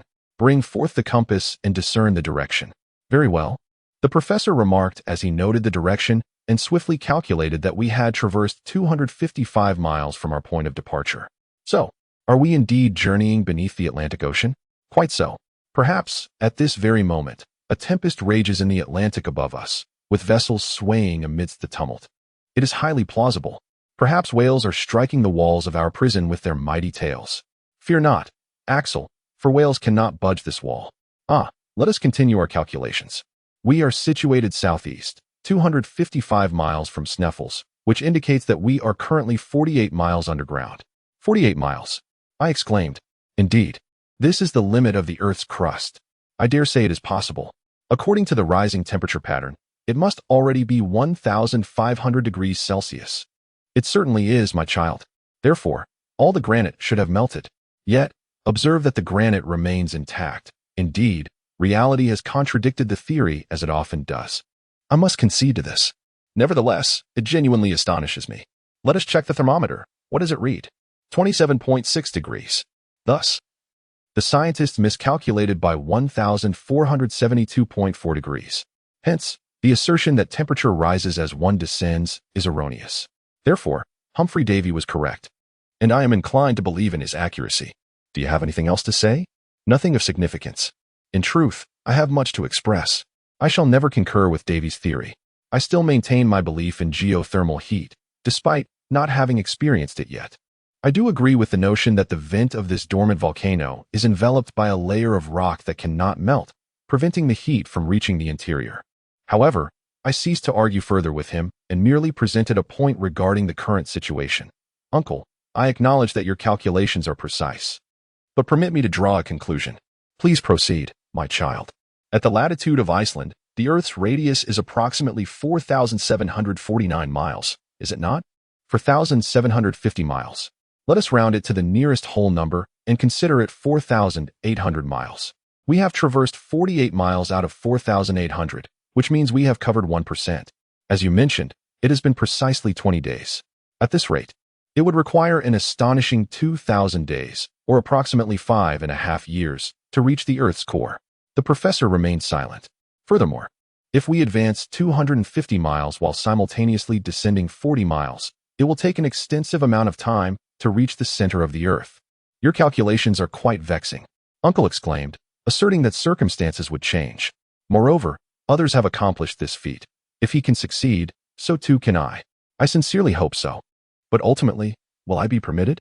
You may be permitted to remain silent and refrain from uttering trivialities, Axel. I too feel the necessity for greater quietude. Now, he inquired, where does the fluid pressure gauge indicate? The pressure is considerably high. Very well.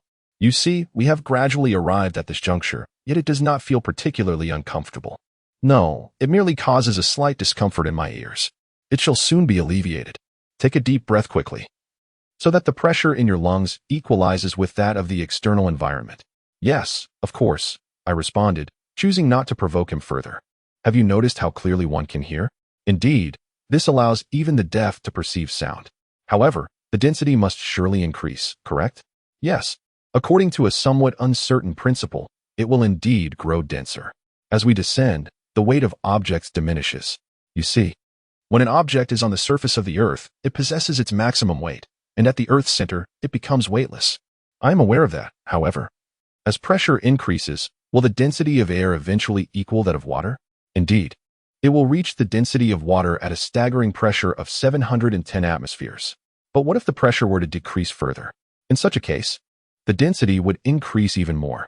So, how could we descend? Would we not begin to float? We might resort to placing stones in our pockets. I hesitate to speculate further, as I would undoubtedly encounter additional questions that would vex the professor. Nonetheless, it is evident that at several thousand atmospheres, air would inevitably transform into a solid state. At that juncture, even if our bodies could withstand it, we would find ourselves unable to proceed, rendered immobile, and any reasoning in the world would become moot. Yet, I refrained from articulating this point. My uncle would surely invoke the immortal Saknussemm to counter my argument. In truth, referencing this predecessor is utterly futile. A simple fact suffices to demonstrate that the Icelandic scholar's journey was a mere fabrication. In the 16th century, the barometer and manometer had yet to be invented. How could Saknussemm claim to have reached the center of the earth? However, I chose not to voice this thought. I merely awaited the unfolding of events. The remainder of the day was spent in calculations and discussions. I often found myself in agreement with Professor Lidenbrock's views. And I envied Hans's detachment. He gave no thought to cause and effect, following fate blindly wherever it may lead him. Chapter 26. Alone at last, it must be acknowledged that everything has proceeded rather smoothly. I truly ought not to complain any further. Should we encounter no greater adversities, we shall undoubtedly reach our destination. How magnificent the honor that awaits us. My perspective has begun to align with that of Professor Lidenbrock. Indeed, could this transformation be attributed to the peculiar environment in which I find myself? Perhaps so. For several days, the steep slopes, at times nearly vertical, have led us to profound depths. We have traversed 4 to 6 miles toward the Earth's core along certain inclines. Throughout this harrowing descent, Hans's skill and his ingenious methods have proven invaluable. Indeed, without him, we could never have navigated these slopes. Yet, day by day, he has grown increasingly taciturn. I even sense that we, too, have been affected. The external world exerts a significant influence on our minds. Should a wall isolate us from the outside, one gradually becomes devoid of thought and speech. Many prisoners, due to prolonged disuse of their faculties, may not descend into madness, yet they become fools nonetheless. In the subsequent fortnight, little of note transpired. However, an event occurred that I shall never forget, and I possess ample reason to do so. On August 7th, after an uninterrupted descent, we finally reached a depth of 90 miles underground, which means that above us lies an expanse of 90 miles of rock, oceans, continents, and cities. We have traveled 600 miles since departing from Iceland. On that day, the slope beneath was rather gentle. I walked ahead while my uncle carried a Lumkoff lamp, and I held one as well, examining the nature of the granite. Just as I was about to turn around, I suddenly realized I was alone. A wave of anxiety washed over me, sending shivers through my entire being. I continued walking for half an hour, straining to hear any calls for help. But in such dense air, sounds traveled peculiarly. The vast corridor felt exceptionally silent. I paused, convinced it was impossible for me to be the only one present. I hoped I had merely lost my way temporarily, rather than being irretrievably lost, for a momentary misdirection could still lead me back to the right path. When I discovered the ground was composed solely of dry sand, you can imagine the terror that gripped me. There was no spring water beneath my feet. Chapter 27. Lost. I cannot adequately express my despair. There is scarcely a word in the human lexicon to encapsulate it. I felt as if I were being consumed by the agonies of hunger and thirst. My fevered hand touched the barren earth. How parched it was. Yet how had I strayed from the Hannes Creek? It was evidently no longer there. Undoubtedly, when I first entered this divergence, I failed to notice that the spring had vanished. Clearly, there was a crossroads in this tunnel. I had chosen one path, while the Hannes Creek, meandering along another unpredictable slope, had led my companions away to some unknown destination below. How could I find them? My footsteps left no marks upon the granite. I racked my brain, desperately seeking an escape. Yet my predicament could only be summed up in a single phrase. I was lost. Indeed, I have become lost. Ensnared in the unfathomable depths below. The 90-mile thickness of the Earth's layers bears down heavily upon my shoulders, and I feel as though I am on the verge of being crushed. Ah, uncle, I cry out in despair. These 2 words are all I can utter. I am unable to voice any other reproaches. I know that this unfortunate old man must also be searching for me, and he must feel an immense sorrow. I have enough provisions for 3 more days, and my water flask is full. Nevertheless, I cannot remain here alone any longer. But should I ascend or descend? Why did I not contemplate this layer sooner? It indeed presents a glimmer of hope. At present, the most crucial task is to locate the Hannes Creek. I find myself unable to articulate the depth of my fear and disappointment. I am doomed, and my final flicker of hope has been shattered against this granite wall. Lost within this labyrinthine enclosure, I am destined to tread the most dreadful path to death. A peculiar thought begins to take shape in my mind.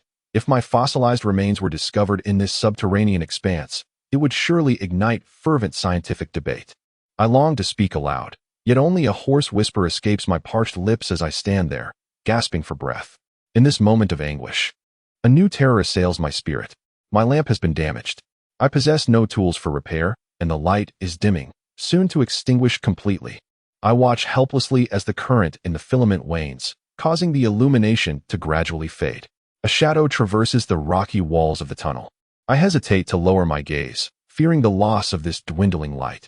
At last, only a faint glimmer of red light remained. I gazed at it until it vanished completely, leaving me ensconced in a profoundly dark abyss within the earth. A scream of terror escaped my lips. Even on the darkest nights, the surface offers some semblance of light, albeit minimal and weak. Yet here, not a single ray of illumination could be found. I had been rendered a hopeless blind creature. Lost, I rose to my feet, extending my hands before me, struggling to navigate through the obscurity. I yearned to escape. With urgency, I hastened my steps, descending deeper into this confounding labyrinth. I felt akin to a caveman, racing through this subterranean cavern. I shouted, cried out, roared, injuring myself against the sharp, unforgiving rocks, falling and rising again, blood streaming from my wounds. Consumed by the impulse to bash my head against any obstacle until death claimed me. In this frenzied dash, I pondered where I might ultimately end up, but the answer eluded me. Hours later, I was utterly spent, collapsing to the ground like a lifeless body, losing consciousness. Chapter 28. The voice upon regaining my senses. I discovered my face was dampened with tears. I could not ascertain how long I had been in a stupor. Time held no meaning for me. No one in the world could be as isolated and desolate as I. I had lost copious amounts of blood, my entire being coated in it. How I lamented not having succumbed to death, dreading the continuation of this torment. I refused to dwell on such thoughts any longer, banishing all notions from my mind. The pain was unbearable as I found myself beside the opposing rock wall. I feel as though I have fainted once more, and this time I may not awaken. At that moment, a resounding sound swept past my ear, reminiscent of a distant thunderclap. The vibrations of this sound gradually faded into the depths of the abyss. From whence did this noise emanate? Surely, some alteration must have occurred beneath the earth, perhaps an explosion of gas or a collapse within a stratum. I continued to listen, hoping the echo of that sound would resurface. A quarter of an hour passed, yet silence enveloped me once again. I could no longer discern the rhythm of my own heartbeat. Suddenly, I pressed my ear against the rock beside me and thought I heard a faint, indistinct murmur, distant yet present. A shiver coursed through me as I contemplated. Is this merely an illusion? However, upon closer scrutiny, I indeed perceived whispered words, though my frayed nerves prevented me from comprehending their meaning. Nevertheless, I was certain that someone was speaking. I moved a few feet closer, and to my astonishment, the words became clearer. Among the hushed phrases, I discerned the term lost, conveyed with a tone steeped in sorrow. Who could be uttering such words? It was evidently my uncle and Hans. Yet if I could hear them, they must also be able to hear me. Help! I cried with all the strength I could muster. Help! Surely, it could not be them, I mused. Who else could inhabit this subterranean realm, 90 miles down? I strained to listen further, pressing my ear against the rock wall until I located the source of the loudest sound. The word lost echoed once more in my ear, jolting me from my reverie with the ominous resonance of thunder. No, I said to myself, the sounds cannot be emanating from the rock walls. They must surely arise from the very depths of the tunnel, perhaps due to some peculiar acoustic phenomenon. I listened intently, and this time I distinctly heard my name, undoubtedly called by my uncle, evidently in conversation with the guide, while the lost one was beckoned by Hannes. Thus, I came to understand. I must speak along the tunnel, for it would transmit my voice akin to the way wires conduct electricity. However, I could not afford to squander a moment. If they were to depart from this particular spot, the transmission would cease. Therefore, I positioned myself beside the rock wall and called out as clearly as possible, Uncle Lidenbrock. These were the last words I discerned. I offered a prayer to God, for only His mercy had led me to this place where I could hear the dialogue above. This strange phenomenon of sound transmission can be elucidated by the laws of physics, determined by the configuration of the tunnel and the conductivity of the rock. Numerous instances of such occurrences abound. I recalled hearing of similar acoustic phenomena in various locales, such as the Whispering Gallery of St. Paul's Cathedral in London, particularly the ear of Dionysius in Syracuse, where whispers from one spot can be distinctly heard in another distant location, and only there. From these examples, it is evident that no barrier exists between my uncle and me. I must traverse along the path of sound to seek them out. The descending tunnel was steep. I dragged my feet or slid downward, ultimately finding myself hurtling forward at a terrifying speed. Exhausted, I lacked the strength to slow my descent. Suddenly, the ground beneath me fractured. I plummeted from the straight tunnel, my head colliding with the sharp, unyielding rocks, and I lost consciousness. Chapter 29. Salvation when I regained consciousness. I found myself surrounded by a dim light, lying on a thick blanket. My uncle gazed at my face, searching for signs of life. As I exhaled my first breath, he squeezed my hand. The moment I opened my eyes, he let out a joyful cry. "He lives! He lives!" he exclaimed. "My dear child, you have been saved," he declared, enveloping me in his embrace. The tone of his voice and the concern he expressed deeply moved me, for such emotion could only arise from genuine care. At that moment, Hannes approached. Upon seeing my uncle holding my hand, I was certain that satisfaction radiated from his eyes. "Hello," he said. "Hello, Hannes." "I'm well," I murmured. "Ah, uncle, could you please tell me where we are now?" "Tomorrow, Axel, tomorrow. You are too weak today. I have already bandaged your head. Do not move it. Rest well, dear child, and you shall know everything by tomorrow. But at least tell me what time it is and the date," I implored. "It is now 11 o'clock in the evening, on the 9th of August, a Sunday. Until the 10th, please refrain from posing any inquiries. My body feels exceedingly weak." And I involuntarily closed my eyes, necessitating a restful night. As I drifted into a hazy slumber, I reflected on the solitude that had enveloped me for 4 interminable days. Upon awakening the following day, I surveyed my surroundings. My makeshift bed, fashioned from a travel blanket, was nestled within a charming cave adorned with stalactites, its floor covered with a fine layer of sand. Although there were no lamps or torches, the space remained dimly illuminated. Peculiar rays of light seemed to filter through the narrow entrance above, and I could hear the whispering winds and the crashing waves. While I pondered these insurmountable dilemmas, the professor entered. "Good morning, Axel," he cheerfully announced. "I was just about to wager on whether you were feeling better. You must be improving, for you have slept soundly. Hannes and I have taken turns caring for you, and we can see your recovery is swift. Indeed, I feel quite well. If you do not believe me, I can indulge in a hearty meal to prove it. You may eat. My child, your fever has subsided. Hannes has applied some excellent Icelandic remedy to your wounds, which will expedite your healing. He truly is a delightful fellow. It seems that my unintentional tumble led me to the very end of a nearly vertical shaft. As I descended amidst the cascade of stones, even the smallest of which could have crushed me, it was determined that a portion of the rock had slipped down alongside me.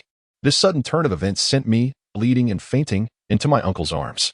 "Indeed, it is a marvel that you have survived," my uncle remarked, invoking divine protection, "that we must not part again, for if we do, we may never reunite." My insatiable curiosity compelled my uncle to concede that stifling it would be worse than indulging it. Thus, he allowed me to don my garments. In a gesture of utmost caution, I enveloped myself in a blanket and departed the cavern. Chapter 30. The Mediterranean. At first, I perceived nothing. My eyes, unaccustomed to brightness, instinctively shut. When I finally reopened them, a mix of astonishment and joy erupted from my lips. The sea. Indeed, my uncle confirmed, it is the Lidenbrock Sea. I jubilantly believed that no mariner could contest my claim to the honor of discovering this body of water or lay claim to naming it after myself. This expanse marks the genesis of a great lake or ocean, stretching endlessly before me. The undulating, serpentine coastline offers a picturesque vista of golden sands, kissed by the roaring waves, adorned with tiny shells from primordial creatures. The waves clashed with one another, producing a distinctive, resonant sound unique to this enclosed space, while the gentle breeze frequently brushed the soft foam against my face. On this gently sloping beach, 600 feet from the waves, stand the colossal bases of towering cliffs, ascending to heights that elude the eye. Some of these bases extend into the sea, forming capes and promontories gnawed at by the gnashing teeth of the fragmented surf. This is a true ocean, possessing an erratic outline reminiscent of our own shores, yet it remains profoundly secluded and hauntingly wild. It is only due to a peculiar luminosity that I can perceive this entire scene with clarity. This is neither the radiance of the sun nor the pale light emitted by the moon. No, the penetrating brightness, its tremulous diffusion, pure and arid white, accompanied by a refreshing chill and a brilliance surpassing that of moonlight, unmistakably indicates an electrical source. It resembles an eternal aurora borealis, illuminating a cavern vast enough to contain an ocean. The dome above my head, if one prefers, could be deemed the sky, seemingly composed of expansive clouds, shifting and changing vapors that, upon condensation, could unleash torrential rains. Yet, the weather at that moment was splendid. The light was cast upon the lofty clouds, creating a strange spectacle. Shadows danced among the clouds, and between two billowing masses, a strong beam of light frequently pierced through, shining down upon us. However, this was not sunlight, for it bore no warmth. This radiance evoked a sense of desolation and sorrow. Above these clouds, I did not sense a starlit sky, but rather a granite dome, its weight overwhelming my spirit. Regardless of the vastness of space, it felt smaller than the most minuscule expanse among the celestial bodies above. Indeed, we find ourselves ensconced within the vast cavern of the earth.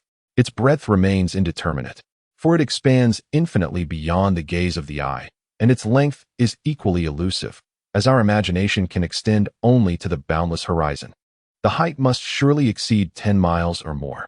Although the summit of granite is obscured from view, clouds emerge at least 2 miles above, soaring higher than most clouds familiar to us, perhaps due to the extraordinary density of the air. The term cave scarcely suffices to encapsulate this expansive void. For one who dares to venture into the depths of such an abyss, the lexicon of humanity proves woefully inadequate. I am at a loss as to the geological principles that might elucidate the existence of this colossal cavern. Could it be attributable to the chill of the earth? Through my readings, I am well acquainted with renowned caverns on the surface, yet their magnitude pales in comparison to this. For instance, the Mammoth Cave in Kentucky, USA, is indeed vast, with its dome towering 500 feet above an unfathomable lake, where travelers can traverse over 30 miles without encountering an end. Yet, how could that cave possibly be compared to the one I currently behold, its ceiling adorned with clouds and illuminated by flashes of light, beneath which lies a vast ocean? Before such monumental natural wonders, my imagination falters. I bow my head in silent contemplation of these marvels, unable to find words that adequately convey my sentiments. It feels as though I am suspended in the void between distant planets, such as Uranus and Neptune. In order to articulate these new experiences, fresh vocabulary is requisite, yet I find myself at a loss. I gazed upwards, contemplating, marveling without a hint of trepidation. This unimaginable spectacle rejuvenated the color in my cheeks. Indeed, I was healed by my astonishment. Furthermore, the dense air infused my lungs with an abundance of oxygen, invigorating my spirit. It is not difficult to envision that for one confined within narrow tunnels for over 40 days, inhaling this moist, salt-laden breeze offers boundless solace. Thus, despite my departure from the dark caverns, I held no regrets. My uncle, having grown accustomed to these wonders, no longer expressed astonishment. "Do you feel robust enough to take a few steps?" he inquired. "Yes, indeed," I replied. I yearned to stroll. "Very well, take my arm, Akshay. Let us meander along the winding coastline." I quickly acquiesced, and we commenced our journey toward the new sea. To our left, steep rocks rose in towering heaps, while below, countless clear and resonant waterfalls tumbled forth. Wisps of vapor spiraled gracefully between the stones, revealing the scalding springs. The streams flowed serenely toward a common reservoir, cascading down the slopes with a delightful babbling sound. Amidst these springs, I recognized our faithful companion, Hannes Creek, which had quietly merged into the ocean, as if it had always been so since the dawn of time. "In the future, we shall no longer receive its assistance," I sighed. "Ah," the professor remarked. "What does it matter which spring it is?" I found this statement somewhat ungrateful. However, at that moment, my attention was captivated by an unexpected sight. As we rounded the steep promontory, we beheld a towering, dense forest 500 paces ahead. The trees stood at a moderate height, their canopies forming regular parasol shapes with sharply defined geometric outlines. The fierce winds seemed unable to disturb the foliage at their summits. They remained steadfast, as immovable as the stone-like cedars. I hurriedly approached the edge of the forest, eager to discern the names of these peculiar specimens. Did they belong to one of the 200,000 plant species discovered thus far? Did they hold a special place among the lakeside flora? Upon reaching the shade of the forest, I recognized them as products of this earth, yet their growth was unique. My uncle immediately named them. "This is indeed a forest of mushrooms," he declared. He was not mistaken. One could only imagine the favorable conditions the local environment afforded these warm and moisture-loving organisms. Here stood mushrooms towering 30 to 40 feet high, their caps spanning an equal diameter. Thousands of these fungi thrived, their heads casting shadows over the ground beneath. Where sunlight could not penetrate, creating a pitch-black expanse below. They clustered together, reminiscent of the rounded rooftops of African cities. Yet, this subterranean realm was not solely occupied by mushrooms. There were also clusters of various other trees, their grayish foliage forming a distinct family. They are easily recognizable, for they resemble our enormous yet relatively humble plants, such as the towering club moss that reaches heights of 100 feet, the colossal sequoias, and the northern pines. Alongside the wood sand and wood rope, characterized by their cylindrical, forked stems and branches adorned with long leaves, all interspersed with coarse, scaly bark. Remarkable, splendid, truly magnificent. My uncle exclaimed. We have encountered the flora from the transitional period of the world's second era. These are indeed our relatively humble plants, which were trees in ancient times. Look, Axel, behold. A botanist has never been so visually indulged. Indeed, uncle. It appears that God has successfully preserved these ancient plants, replicated from their fossils, in this vast greenhouse. This is undoubtedly a greenhouse, my child, and I believe it is also an exhibition of fauna. How so? I inquired. Observe the ashes beneath our feet, these scattered bones. Bones? I cried. Yes, they are the remains of ancient animals. I hurried towards the primordial relics, composed of indestructible calcium phosphate. Undoubtedly. I recognized the names of these colossal bones, resembling the trunks of dead trees. This is the lower jawbone of a mammoth, I stated. This is the molar of a fearsome predator, and this is the femur of one of the largest of the great sloths. Indeed, this is an exhibition of animals. For these bones were certainly not transported here. These creatures once roamed beneath the shade of these magnificent trees along the coast. Ah, I beheld an entire skull. Yet, what is it that perplexes me? I cannot comprehend how such a quadrupedal creature could emerge from this cavern. Why is it impossible? Because animals can only exist on the surface when molten magma has been supplanted by sedimentary layers. Indeed, Axel, the answer to your inquiry is quite straightforward. The strata here are indeed sedimentary. How, one might wonder, can such layers exist at such profound depths? However, if ancient creatures once inhabited these subterranean realms, how can we ascertain that they are not now wandering through these shadowy forests or hiding behind these steep cliffs? As these thoughts coursed through my mind, I anxiously surveyed my surroundings from various angles. Yet, no living beings appeared upon this desolate shore. Fatigue washed over me, compelling me to retreat to the edge of the promontory, where the waves crashed below with a resounding roar. From this vantage point, I beheld the entire bay, with a diminutive harbor nestled amidst the conical rocks. The surface of the water in the harbor, undisturbed by the wind, lay tranquil as if in slumber, capable of accommodating several yachts. I yearned to witness a few small vessels, their sails billowing in the southern breeze, departing from the harbor. Alas, this longing dissipated swiftly.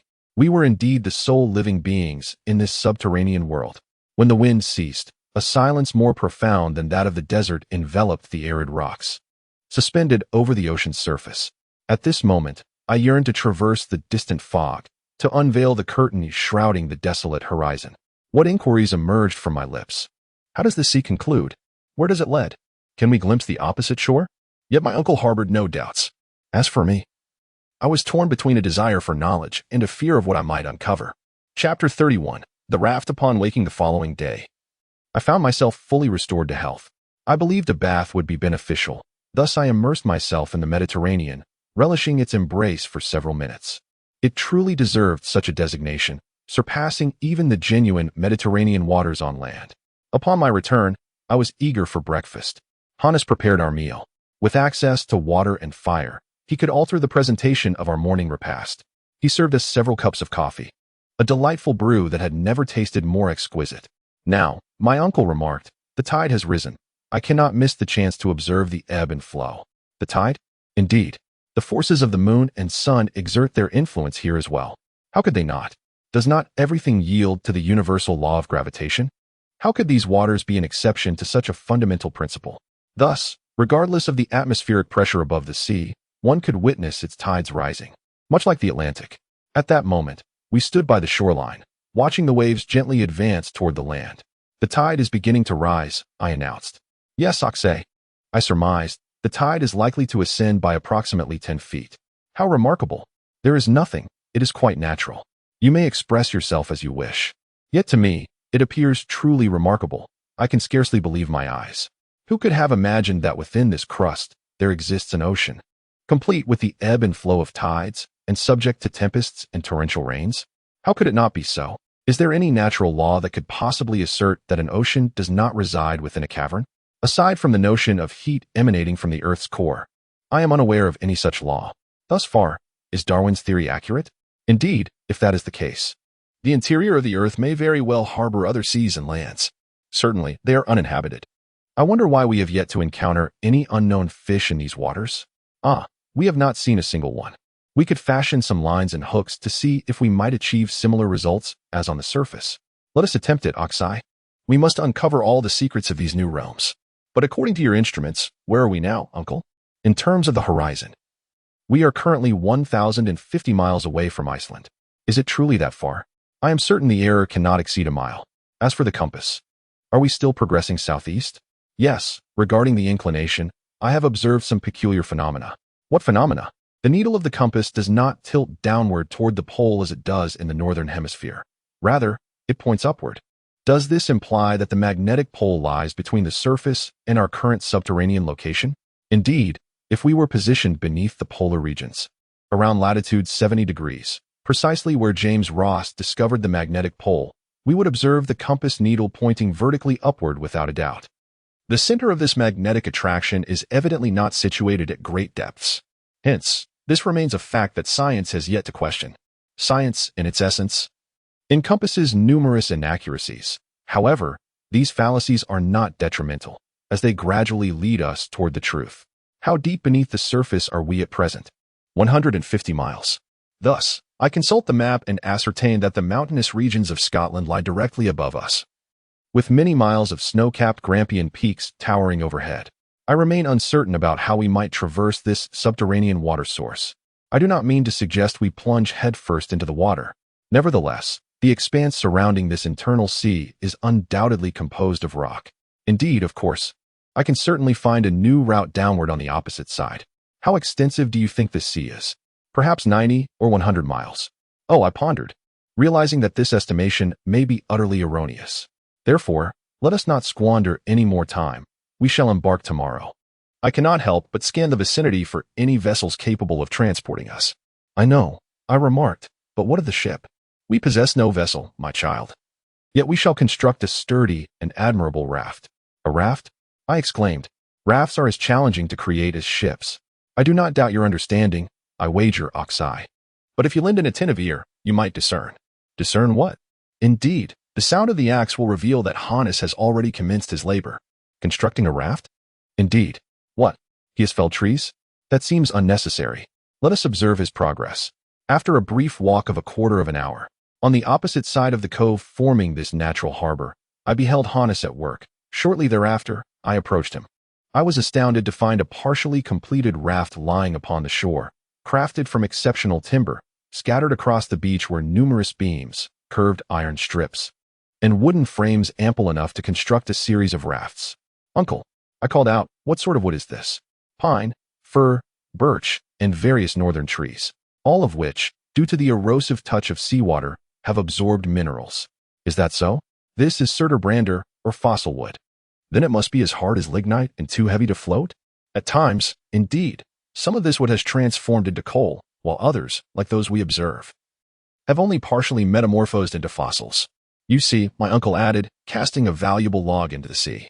The piece of wood initially vanished, only to later rise to the surface of the waves, swaying gently as it floated. Do you believe it? My uncle inquired. I find that utterly implausible. The following evening, thanks to the guide's expertise, the raft was completed. It measured 10 feet in length and 5 feet in width. The beams of fossilized wood were securely tied together with robust ropes, forming a solid and spacious platform. This hastily constructed vessel, upon touching the water, floated steadily upon the surface of the Lidenbrock Sea. Chapter 32. The first day of navigation on August 13th, we awoke early, ready to embark on this cheerful and elegantly styled means of transport. We fashioned a mast by connecting 2 barrel planks and created a sail rig with another plank, using our blankets to serve as the sail. Our equipment was quite satisfactory, with ropes in ample supply. At 6 o'clock, the professor commanded us to board. Provisions, luggage, instruments, weapons, and a considerable amount of fresh water were loaded onto the raft. Hannes fashioned a rudder to steer our craft. I released the anchor line that tethered us to the shore and unfurled the sail. We set off without delay. As we departed from the small harbor, my uncle, intrigued by geographical names, proposed naming this little harbor after me. If you asked my opinion, I would prefer to bestow it another name. What name? He queried. Globen Harbor. It would appear quite charming on the map. Let us call it Globen Harbor then. The wind blew from the northeast. We sailed swiftly before the northeast breeze. A formidable wind exerted considerable force upon our raft, akin to a powerful fan propelling the sail, urging the vessel onward. As we approached the hour mark, my uncle calculated our speed. Should we continue at this pace, he surmised, we could traverse at least 90 miles that day, soon reaching a more distant shore. By midday, large clusters of seaweed floated upon the surface of the ocean. I was acutely aware of the astonishing abundance of this flora, thriving at depths exceeding 12,000 feet beneath the sea, where the pressure reaches 400 atmospheres. These plants often coalesce into masses substantial enough to impede the passage of large ships. I mused that I had never encountered such immense seaweed as that found in the waters of Lidenbrock. Our raft glided past a stretch of black kelp, resembling a colossal python extending beyond the limits of our sight. Gazing upon these seemingly infinite clusters of seaweed brought me great delight, often igniting a desire to see an end to their expanse. Yet, after several hours, my patience bore no fruit. What a magnificent force of nature must have been responsible for the creation of this plant. I pondered what the world must have looked like in ancient times when heat and humidity allowed only vegetation to reign supreme. As night fell, the luster of the air, as I had observed 2 days prior, remained undiminished. This phenomenon is common, something one can always expect to witness. After dinner, I sprawled beneath the mast, soon succumbing to slumber, lost in a realm of sweet dreams. Hannes remained steadfast at the helm, guiding our wooden raft through the winds. In truth, steering was not required at the moment. After our departure from the port of Ban, Professor Lidenbrock instructed me to commence a maritime journal, documenting every minute detail. Intriguing phenomenon, as well as the wind direction, speed, and distance traveled, essentially chronicling every occurrence of this extraordinary voyage. I shall now transcribe this faithfully recorded journal here, enabling everyone to gain a more comprehensive understanding of our journey. August 14th, Friday, a steady northeast wind is blowing. The raft sails swiftly and straight. The coast lies approximately 90 miles away. There is nothing on the horizon. The intensity of light remains unchanged. The weather is splendid, with wispy clouds and a luminous atmosphere resembling melted silver. The thermometer reads 32 degrees Celsius. At noon, Hannes secured a fishhook to the line, using a piece of meat as bait, then cast it into the sea. Within 2 hours, he had caught nothing. Suddenly, he felt a tug on the line. Hannes reeled it in, revealing a struggling fish at the end of the hook. A fish? My uncle exclaimed. It's a sturgeon. I cried, a small sturgeon. The professor examined the fish closely and drew various conclusions. The fish had a flat, round head, a bony structure at the front of its body, toothless jaws, and well-developed pectoral muscles, yet lacked a tail. It undoubtedly belonged to the family classified by naturalists as sturgeon, yet it differed significantly in key aspects. My uncle was not at a loss. After observing for a while, he remarked, "This fish belongs to a lineage that has long since become extinct. It was discovered in the fossil zone of Devon." "What?" I exclaimed. "Are you suggesting that we have found living inhabitants in those primordial seas?" "Indeed, we have," my uncle replied, continuing his scrutiny. "You see, the morphology of these fossils differs from that of current specimens. For a zoologist, discovering a living representative of such an organism is truly exhilarating. So, to which class does it belong?" "It belongs to the class of ganoid fishes, specifically the family of sturgeons. As for the order, that would be..." "What?" "The class of dipnoi, I dare swear. This fish possesses a distinctive feature common to all fish inhabiting subterranean waters." "What feature?" "It is blind." "Blind? Not only is it blind, but it lacks any visual organs entirely." I found myself at a loss for words. Perhaps this was an extraordinary circumstance. So bait was placed on the hook once more and cast back into the depths. Undoubtedly, this is a bountiful sea, for within 2 hours, we caught a multitude of dipnoan fish along with other long-extinct species of bichir. My uncle could not ascertain to which category these fish belonged. All were devoid of eyes. This unexpected bounty greatly benefited our provisions. I contemplated the possibility that we might encounter some reptiles that scientists have successfully reconstructed based on remnants of bones and cartilage. I lifted the telescope to gaze upon the sea, which appeared desolate. I surmised that we were perhaps too close to the shore. I looked upward. The immortal Cuvier once replicated some birds. Why can these birds not utilize their wings in this oppressive atmosphere? The fish provide ample sustenance. No. It appears that life is equally absent in the air and along the shore. At this moment, the very plants have vanished. Granite has lost its solidity. The surface waters are boiling, and the ground is suffused with steam. Now, the earth itself has transformed into a seething mass, as vast and luminous as the sun. At the core of this nebula, I traversed the interstellar void, my body continuously disintegrating until it ultimately became an imperceptibly light atom. Navigating the infinite space between the vast orbits of this incandescent globe. What an astonishing reverie. Where has it taken me? My hands trembled as I inscribed these extraordinary visions. I cast everything aside. In my fervent imagination, I had forgotten the professor, the guide, and the raft. Be cautious, Axel, you might fall into the sea. At that moment, I felt myself tightly embraced by Hannes. Had he not held me, influenced by the dream, I surely would have plunged into the turbulent waves. Has he gone mad?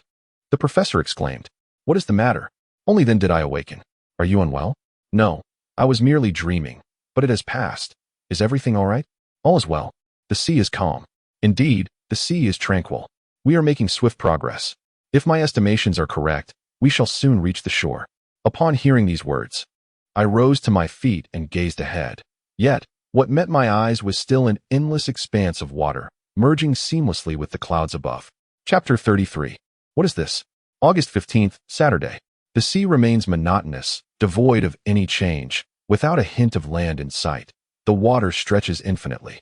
Due to my excessive daydreaming yesterday, my head still feels somewhat heavy. My uncle, however, does not seem lost in thought like me. Rather, he is in a rather foul mood today. He peers through his glasses, scanning the surroundings with crossed arms, displaying an unmistakable impatience. I observe Professor Lidenbrock, as anxious as ever. I have documented this in my diary. I recall the immense dangers I once faced and the hardships I endured to elicit a modicum of kindness from him. Yet, once my health was restored, his true nature resurfaced. What, I wonder, has now provoked his ire? Was our voyage not proceeding smoothly? Is the ship not sailing at full speed? You appear quite impatient. Uncle, I remarked, as I noticed him fixated ahead through his glasses. Impatient? No. Then perhaps simply irritable? Anyone can easily become irritable. Yet, we are indeed sailing swiftly. What good does that do? It is not our speed that is lacking, but rather the vastness of this sea. I recall the professor estimating the sea's length to be approximately 90 miles. We have already traversed 3 times that distance, yet the southern coastline remains elusive.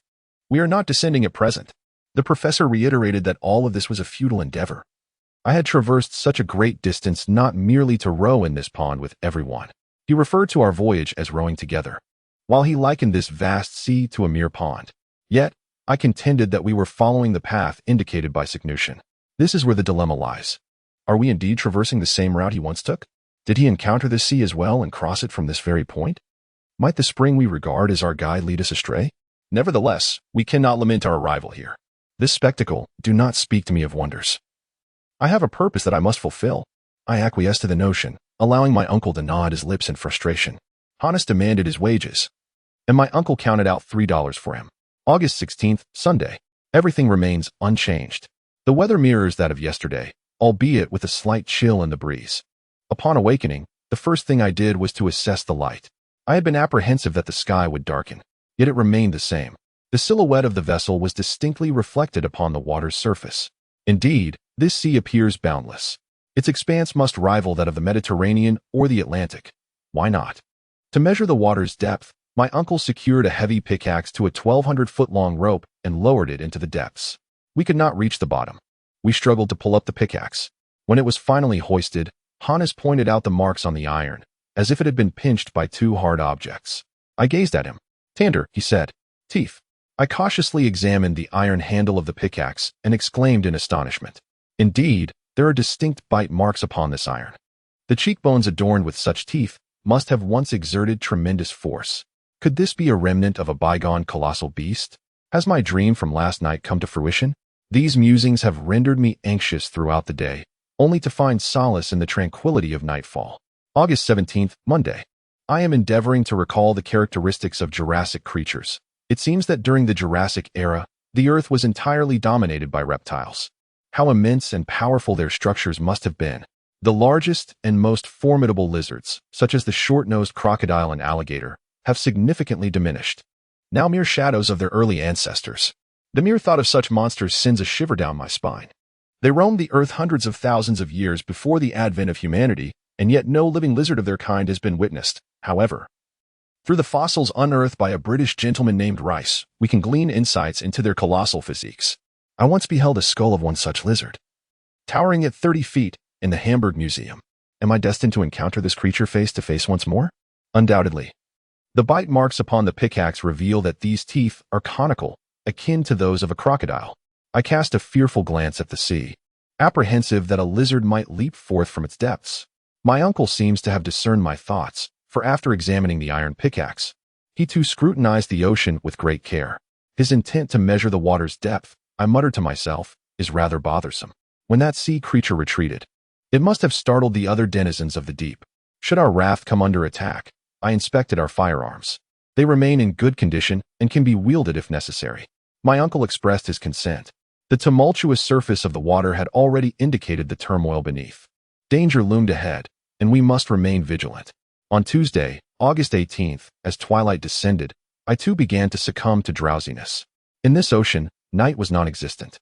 The intense brightness rendered my eyes weary, reminiscent of the summer days we had left behind in the Arctic. Hannes was at the helm, and as he stood guard, I drifted into slumber. 2 hours later, I was jolted awake by an immense tremor. The raft was thrust upward by an indescribable force, propelled over a distance of more than 100 feet. What is happening? My uncle exclaimed. Have we run aground? Hannes pointed to a large dark object rising and falling on the surface of the sea nearly 400 meters away. As I gazed at it, I shouted, a dolphin. And over there, a gigantic crocodile. Look at its massive jaw and rows of teeth. Oh, it has vanished. A whale. A whale. The professor shouted. It is leaping to glimpse the sky and the surface of the water. Indeed, the sea had erupted in 2 long lines of frothy waves. We were rendered insensible by the sight of these extraordinarily large sea creatures, the smallest of which could easily shatter our raft with its teeth. Hannes attempted to steer the boat with the wind to escape this perilous location. However, he soon noticed other equally formidable foes, a 40-foot-wide giant turtle and a 30-foot-long serpent, its enormous head protruding above the water's surface. Escape was impossible. These colossal reptiles are drawing ever closer to us, swirling around the vessel with remarkable swiftness, outpacing even the fastest trains. The boat is ensnared in their midst. I grasped my firearm, fully aware that a single bullet would merely inflict a superficial wound upon their scaly hides. We were rendered speechless by fear. They were advancing upon us. One side occupied by a crocodile, the other by a serpent, a 30-foot-long creature with a gargantuan head bobbing above the waves. All other animals had vanished from sight. I readied to fire, but Hans gestured for me to refrain. These 2 titans passed by at a distance of approximately 300 feet, engaged in a fierce struggle, oblivious to our presence. The clash commenced 500 feet away, allowing us a clear view of the writhing behemoths. It now appeared that other creatures had joined the fray. Dolphins, whales, lizards, and turtles flitted past in my peripheral vision. I pointed them out to the Icelandic man, yet he shook his head. 2, he said in Danish. What? Only 2? He insisted that there were merely 2 giants. He was correct, as Uncle exclaimed, adjusting his glasses. One of the titans bore the snout of a dolphin, the head of a lizard, and the teeth of a crocodile. This was the very creature that had thrust us above the water's surface. It was the most fearsome ichthyosaur of ancient reptiles. And the other? The second, emerging beside the turtle's armored shell, was a serpent, the mortal enemy of the ichthyosaur, known as the snake-headed dragon. Hans was indeed accurate. These 2 colossal beings were merely disturbing the ocean's surface. While I had witnessed the 2 great reptiles of the ancient seas, I beheld the fish dragon's inflamed eyes, resembling human heads. Nature has endowed it with enormous visual organs, enabling it to withstand the pressures of life beneath the sea. It has been aptly referred to as a lizard-like whale due to its shape and speed, which are akin to that of a whale. To estimate its length, it stretches an impressive 100 feet when it raises its straight tail fin above the waves. I can ascertain its magnitude. Its jaw is substantial, and naturalists assert that it possesses no fewer than 182 teeth. The snake-headed dragon, characterized by its cylindrical body. Features a short tail and limbs resembling paddles. Its body is cloaked in scales, and its neck, extendable like that of a swan, rises above the water to a height of 30 feet. These marine beasts engage in indescribable combat, stirring waves as towering as mountains, which frequently threaten to engulf our raft. We are met with a resounding hissing sound. The colossal creatures become entwined, rendering individual identification impossible, while the fury of the conquerors instills a sense of dread. An hour passes, then two, yet the battle rages on, the fighters drawing near to our raft at times, then retreating. We remain motionless, prepared to fire. Suddenly, both of the marine monsters vanish, and a genuine whirlpool forms upon the water's surface. Will this conflict conclude at the ocean's depths? Yet now, a massive head rises. That of the snake-headed dragon. This great beast has sustained grievous wounds.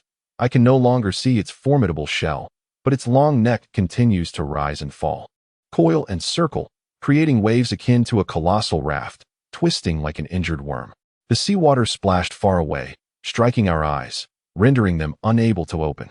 However, the agony of death soon subsided, the turmoil dissipated, and the writhing ceased, leaving the long serpent to lie motionless upon the tranquil waves. Chapter 34. Oxeye Island, Wednesday. August 19th. Fortuitously, a strong wind swiftly carried us away from the battlefield. Hannes remained at the helm, while my uncle, after casually observing the skirmish, impatiently gazed at the sea. Our voyage had once again devolved into the same monotonous drudgery as the preceding days. Yet I preferred this state over the peril we faced yesterday. Thursday, August 20th. The wind shifted to the northeast by north, occasionally altering its course. The temperature soared high. Our speed reached 10 miles per hour. At noon, I discerned a distant sound, a continuous low roar, which I could not fathom. It is the rocks or the island, the professor suggested, as the waves crash against them. Hannes ascended to the top of the mast, yet he could not spot any rocks. The sea and horizon merged into one. 3 hours elapsed. The sound seemed akin to that of a distant waterfall. I conveyed my thoughts to my uncle, but he merely shook his head. Nevertheless, I remained convinced of my assertion. Curiously, I pondered whether we were indeed racing toward a waterfall that could lead us into the abyss. I dare say my uncle, an admirer of verticality, would find joy in such a prospect. Yet, I was certain that some ingenious method had transmitted that clamorous noise to us, for now the roar was distinctly audible.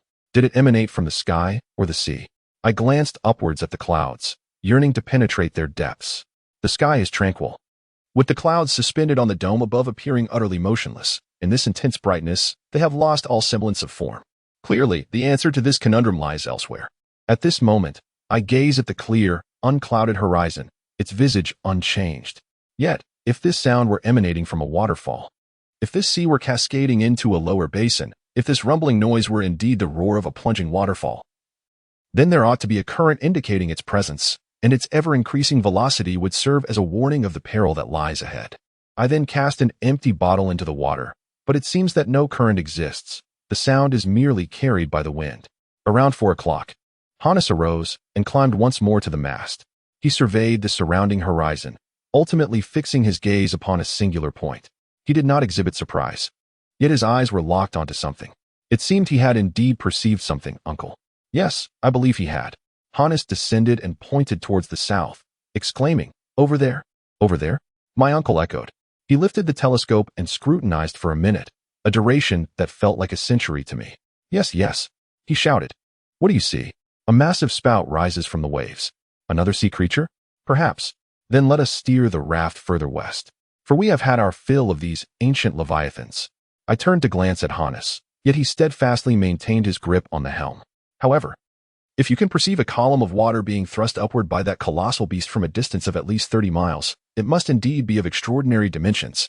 Even the most cautious individual would flee in terror. As we advanced, we could distinctly observe the aperture enlarging before us. What kind of monstrous creature could possibly ingest such a vast quantity of water and then expel it all at once? By 8 o'clock in the evening, we were merely 5 miles away from this orifice. This dark and immense entity seemed to stretch like an island within the sea. Was this a mere figment of imagination or a manifestation of fear? To my astonishment, it appeared to rise over a mile high. It remained motionless, seemingly in slumber, not protruding above the surface, but instead propelling a column of water reaching 500 feet into the air. I was so terrified that I almost considered severing the sail lines. unwilling to drift any closer to this monstrous apparition. Suddenly, Hans stood up and pointed ahead, exclaiming in Danish, "Island! Island!" Uncle shouted loudly, "Is that the column of water being expelled?" "Fountain," Hans clarified. Initially, I could hardly believe I had made such an error, mistaking an island for a creature lurking beneath the waves. Yet the truth had been revealed, and I was compelled to acknowledge my mistake. It was merely a natural phenomenon, not some aquatic monster. As we drew nearer, it became evident that although the island resembled a gigantic whale, its head rose a full 60 feet above the waves. The fountain, denoting anger in Icelandic, had a considerable breadth, emanating from one end of the island. At times, one can hear a resounding explosion, as a colossal geyser encounters a fierce tempest, causing its plume of vapor to quiver, subsequently projecting forth into the lower strata of clouds. This singular vent, devoid of any nearby geysers or thermal springs, channels the entire might of the volcano into the fountain. The interplay of celestial light and the glimmering water creates a dazzling spectacle, with each droplet radiating its unique brilliance. We approached from the side, as my uncle remarked. Yet, we had to tread cautiously to avoid being splashed by the water, lest our wooden raft be instantly submerged. However, Hannes adeptly maneuvered us to the edge of the island. I leapt ashore, followed swiftly by my uncle, while Hannes remained steadfast at his post, seemingly untouched by curiosity. We traversed the granite interspersed with silicious tuff. The ground trembled beneath us, akin to the edge of a cauldron brimming with superheated steam, radiating an intense heat. In the center, we beheld a small basin from which the fountain ascended. I plunged the thermometer into the boiling water, a staggering 163 degrees. This indicated that the water emanated from a source of extreme heat, entirely contradicting Professor Lidenbrock's theory. I promptly conveyed this finding to the professor. "Is that so? How can you ascertain that? What evidence do you possess?" he inquired. I had none, and seeing his obstinate demeanor, I chose not to pursue the discussion further. In my view, although we have undoubtedly been under conditions favorable to us thus far, it is clear that we are soon to reach areas where the heat surpasses general limits. It is then that we shall comprehend what my uncle intended to convey. After naming this volcanic island after his nephew, he indicated our return to the raft. I continued to observe the fountain, noting its volume fluctuating, suddenly increasing and then diminishing, which I attributed to the variations in the pressure of the steam accumulating beneath. At this juncture, we hoisted the sails once more and proceeded along the coastline, where the rugged rocks of the southern end stood tall. During our absence from the raft, Hannes had managed to tidy it up quite well. I noted that we had traveled 810 miles from Grubben Harbor and had been away from Iceland for 1,860 miles. Beneath the British Isles, Chapter 35, the storm August 21st, Friday today, that magnificent fountain has vanished from sight. The wind has intensified, swiftly carrying us away from Axel Island, and the rumbling sound has gradually faded. The weather, if I may describe it thus, seems poised for change. The atmosphere is saturated with charged steam, and the clouds hang low, presenting an olive hue. The lightning scarcely penetrates the curtain of what is evidently a tempestuous drama unfolding above. At that moment, I felt akin to one on the brink of a storm. The cumulus clouds to the south bore an ominous and frigid appearance. The air was heavy. The sea remained tranquil. In the distance, the clouds resembled great puffs of cotton, slowly swelling, becoming both fewer and larger. They appeared too heavy to ascend, ultimately. They coalesced into a menacing mass. The atmosphere was undeniably charged with electricity. My hair stood on end as if it had been subjected to a powerful electric current. I sensed that my companions would leap back if they were to touch me. By 10 o'clock in the morning, this phenomenon remained notably pronounced. Any observer would assert that the wind was softening, as if it were taking a moment to catch its breath, while the clouds appeared to form a vast chasm, within which a tempest brewed. I endeavored to dispel these ominous thoughts, yet they persisted. It seemed that foul weather was imminent. As I extended my hand towards the horizon, I remarked that the clouds were descending ever lower, as though they sought to press the sea down beneath them. At that moment, a profound stillness enveloped us. The wind had diminished, and nature appeared lifeless, having ceased to breathe. The sail hung limply along the mast, and the raft lay motionless upon the heavy, undulating surface of the sea. Yet, under such circumstances, why maintain the sail aloft, when a mere encounter with the impending storm could spell our doom? I suggested lowering it and bringing down the mast, deeming it a safer course. "No, no, to hell with that," my uncle exclaimed. "Let the storm strike us. Let it carry us away. As long as it brings us to shore, I care not if it shatters our raft into 1,000 pieces. No sooner had these words escaped his lips than a sudden change occurred along the southern horizon. Accumulated water vapor coalesced into ice, and the wind, howling from the furthest reaches of the clouds, surged forth in a frenzy. Darkness deepened until, ultimately, I could no longer even compose the most rudimentary of entries in my journal. The raft was lifted and surged forward. My uncle fell, and I hurriedly crawled beside him. He gripped the anchor line tightly, seemingly relishing the spectacle.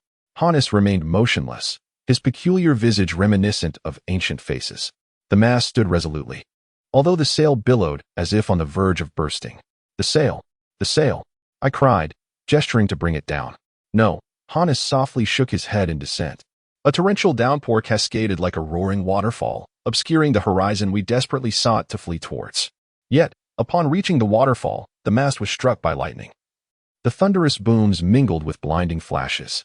The steam had turned scalding, and hail pelted against our tools and weapons, casting a dazzling glow. The surging waves seemed ablaze. The intense brightness left me dazed, while the deafening thunder rendered my ears numb, compelling me to lean against the mast, which bent like a reed. Here, my records are far from complete. I have only noted a few rough observations. However, their brevity and disjointedness reflect my state of mind at the time. August 23rd, Sunday. We were propelled forward by an unheard velocity. Where are we now? This night is truly terrifying, an unending cacophony of explosions. Our ears bleed, leaving us unable to utter a single word. The lightning persists. I see a winding path that descends before rising to meet the granite summit. What if it collapses? At that moment, several fireballs erupted like bombs, yet the cacophony did not intensify, for the sound had reached a pitch beyond discernment. Lightning continued to flash incessantly from the clouds. Countless columns of water surged into the air, only to crash down with a resounding roar, scattering droplets in every direction. Where are we to go? My uncle lay rigidly at the stern of the boat. The heat intensified as I glanced at the thermometer, the mercury column indicating. The numbers were no longer legible. August 24th, Monday. Is this sea truly endless? Why is the atmospheric pressure so low? Will it never return to its former state? All of us, save for Hannes, succumbed to fatigue. We continued our journey southeast, having traveled over 600 miles since departing from Axel Island. By noon, the storm escalated in ferocity. We secured everything to the raft, including ourselves, allowing the waves to crash over us. For 3 whole days, we found ourselves unable to utter a single word. We opened our mouths and moved our lips, yet no audible sound emerged, even when we shouted into each other's ears. Clarity eluded us. My uncle approached and uttered a few words, seeming to convey that we were finished, though I could not be certain. I wrote to him, informing that we had removed the sail, to which my uncle nodded in agreement. Suddenly, a crimson orb appeared near the raft. As the mast and sail were swept high into the air, resembling the wings of an ancient pterosaur, we were paralyzed with fear. This fireball, half blue and half white, measuring approximately 10 inches in diameter, rolled with astonishing speed amid the storm's onslaught. It drifted aimlessly, landing upon a plank of the raft, dancing upon the grain sacks, then gently descending, only to rebound and collide with an ammunition canister. Terrifying. It was about to explode. No, this radiant object soared away, gliding beside Hannes, who merely gazed at it before wandering back to my uncle and me. It twirled at my feet. I wished to retreat, but it was impossible. The scent of nitrogen permeated the atmosphere, suffocating our lungs. Why could I not withdraw my foot? Ah, I understood. This electrified sphere had magnetized all iron objects, instruments, tools, and firearms quivered, producing a cacophony of clanging sounds, while the nails in my shoe were firmly drawn to the iron plate bound to the wood. At last, just as this fiery orb threatened to seize my foot, I forcefully shifted it aside. Ah, what a blinding light! The sphere had suddenly transformed into countless sparks shooting towards the sky. Now, everything was over. I beheld my uncle sprawled out on the raft, while Hannes still held the helm, yet he was engulfed in electricity, continuously spewing flames. Where were we headed? Where were we bound? August 25th, Tuesday. I had been dizzy for quite some time, just recovering as the storm raged on, its shimmering light resembling serpents. Were we still at sea? Indeed. We were advancing at an unfathomable speed. We had traversed past Britain, the English Channel, France, perhaps the entirety of Europe. A new sound echoed. Something was crashing against the rocks. But at this moment, Chapter 36. Where are we headed? Thus, my nautical diary concludes at this juncture. Although the raft met with calamity, my journal has fortuitously survived. I shall now revert to my previous narrative. What transpired when we struck the reef remains a mystery to me. I simply felt myself plunge into the depths of the sea, and it was solely due to Hannes's strong arms that I was rescued from the abyss, sparing me from a fatal collision with the jagged rocks. The rain continued to fall, yet it also heralded the impending cessation of the tempest. We sought refuge beneath the rocks while Hannes prepared some provisions, which I was unable to touch. 3 days and nights of sleeplessness had left me utterly exhausted, and we succumbed to slumber, both of us drained. The following day dawned clear and bright, as if the heavens and the sea had reached an understanding, both tranquil in their demeanor. The remnants of the storm had vanished completely.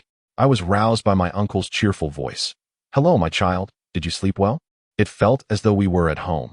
I descended quietly from the upper quarters to partake in breakfast, as the wedding of poor Grauben was to take place that very day. Alas, why did the storm not carry our vessel eastward, transporting us to Germany, to dear Hamburg, to the very street where my most beloved resides? If that were the case, we would be a mere 120 miles apart. Yet, that is a formidable granite wall, 120 miles thick from the surface to the depths, a distance that, in reality, exceeds 30 miles. 3,000. It matters not, it is merely a tad wearisome. However, today you appear remarkably cheerful, dear uncle. Joyous, my child, joyous. We have arrived. Has our expedition concluded? No, merely this seemingly boundless sea has come to an end. Now we are once again poised to descend towards the Earth's core. Uncle, may I pose a question? Certainly. Axel, must we repair the raft? Indeed. But do we possess sufficient provisions? Yes, undoubtedly. Hannes is a capable individual. I am certain he has salvaged the majority of our supplies. Let us go and see. As we exited the cavern, I was unable to discern whether I felt hopeful or anxious. I harbored the belief that during our harrowing landing, nothing from the ship could possibly have survived. Yet I was mistaken. Upon reaching the shore, I beheld Hannes standing amidst a meticulously organized array of our belongings. My uncle gratefully rubbed his hands together, for this exceedingly loyal man had toiled tirelessly while we slumbered, risking his life to recover our most precious possessions. Although we did not emerge unscathed, having suffered significant losses such as our firearms, we could still devise a plan. Fortunately, the ammunition remained intact. Well, the professor remarked, we can no longer venture out to hunt. That much is true. What of the instruments? Here is the most valuable fluid pressure gauge. We can utilize it to measure depth and ascertain when we have reached the Earth's core.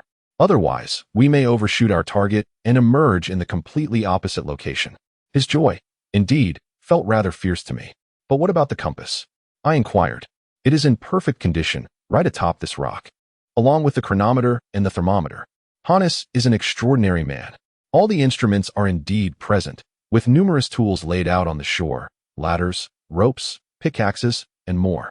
However, there remains the matter of provisions that needs addressing. What about the food? I asked. Let us take a look, my uncle replied. A row of boxes filled with provisions was neatly arranged on the beach, remarkably well preserved.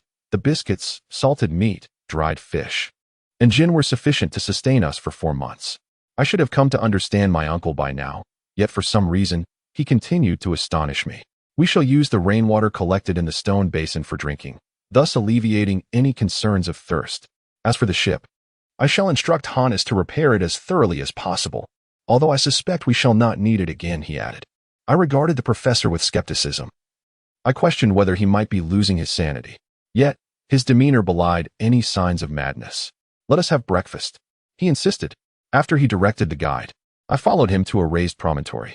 It was a sumptuous meal I partook of, consisting of dried meat, biscuits, and tea. Hunger, the invigorating air, and the calm following the tumult stoked my appetite.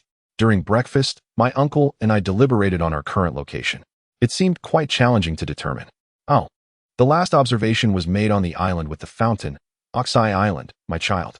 Do not hesitate to honor this first island discovered from the depths of the earth with your name. Very well, while on Axel Island, we have traversed a distance of 810 miles over the sea, having departed from Iceland over 1,800 miles ago. Let us commence our calculations from that point. During the 4 days of tempest, we would have covered no less than 240 miles every 24 hours. I concur.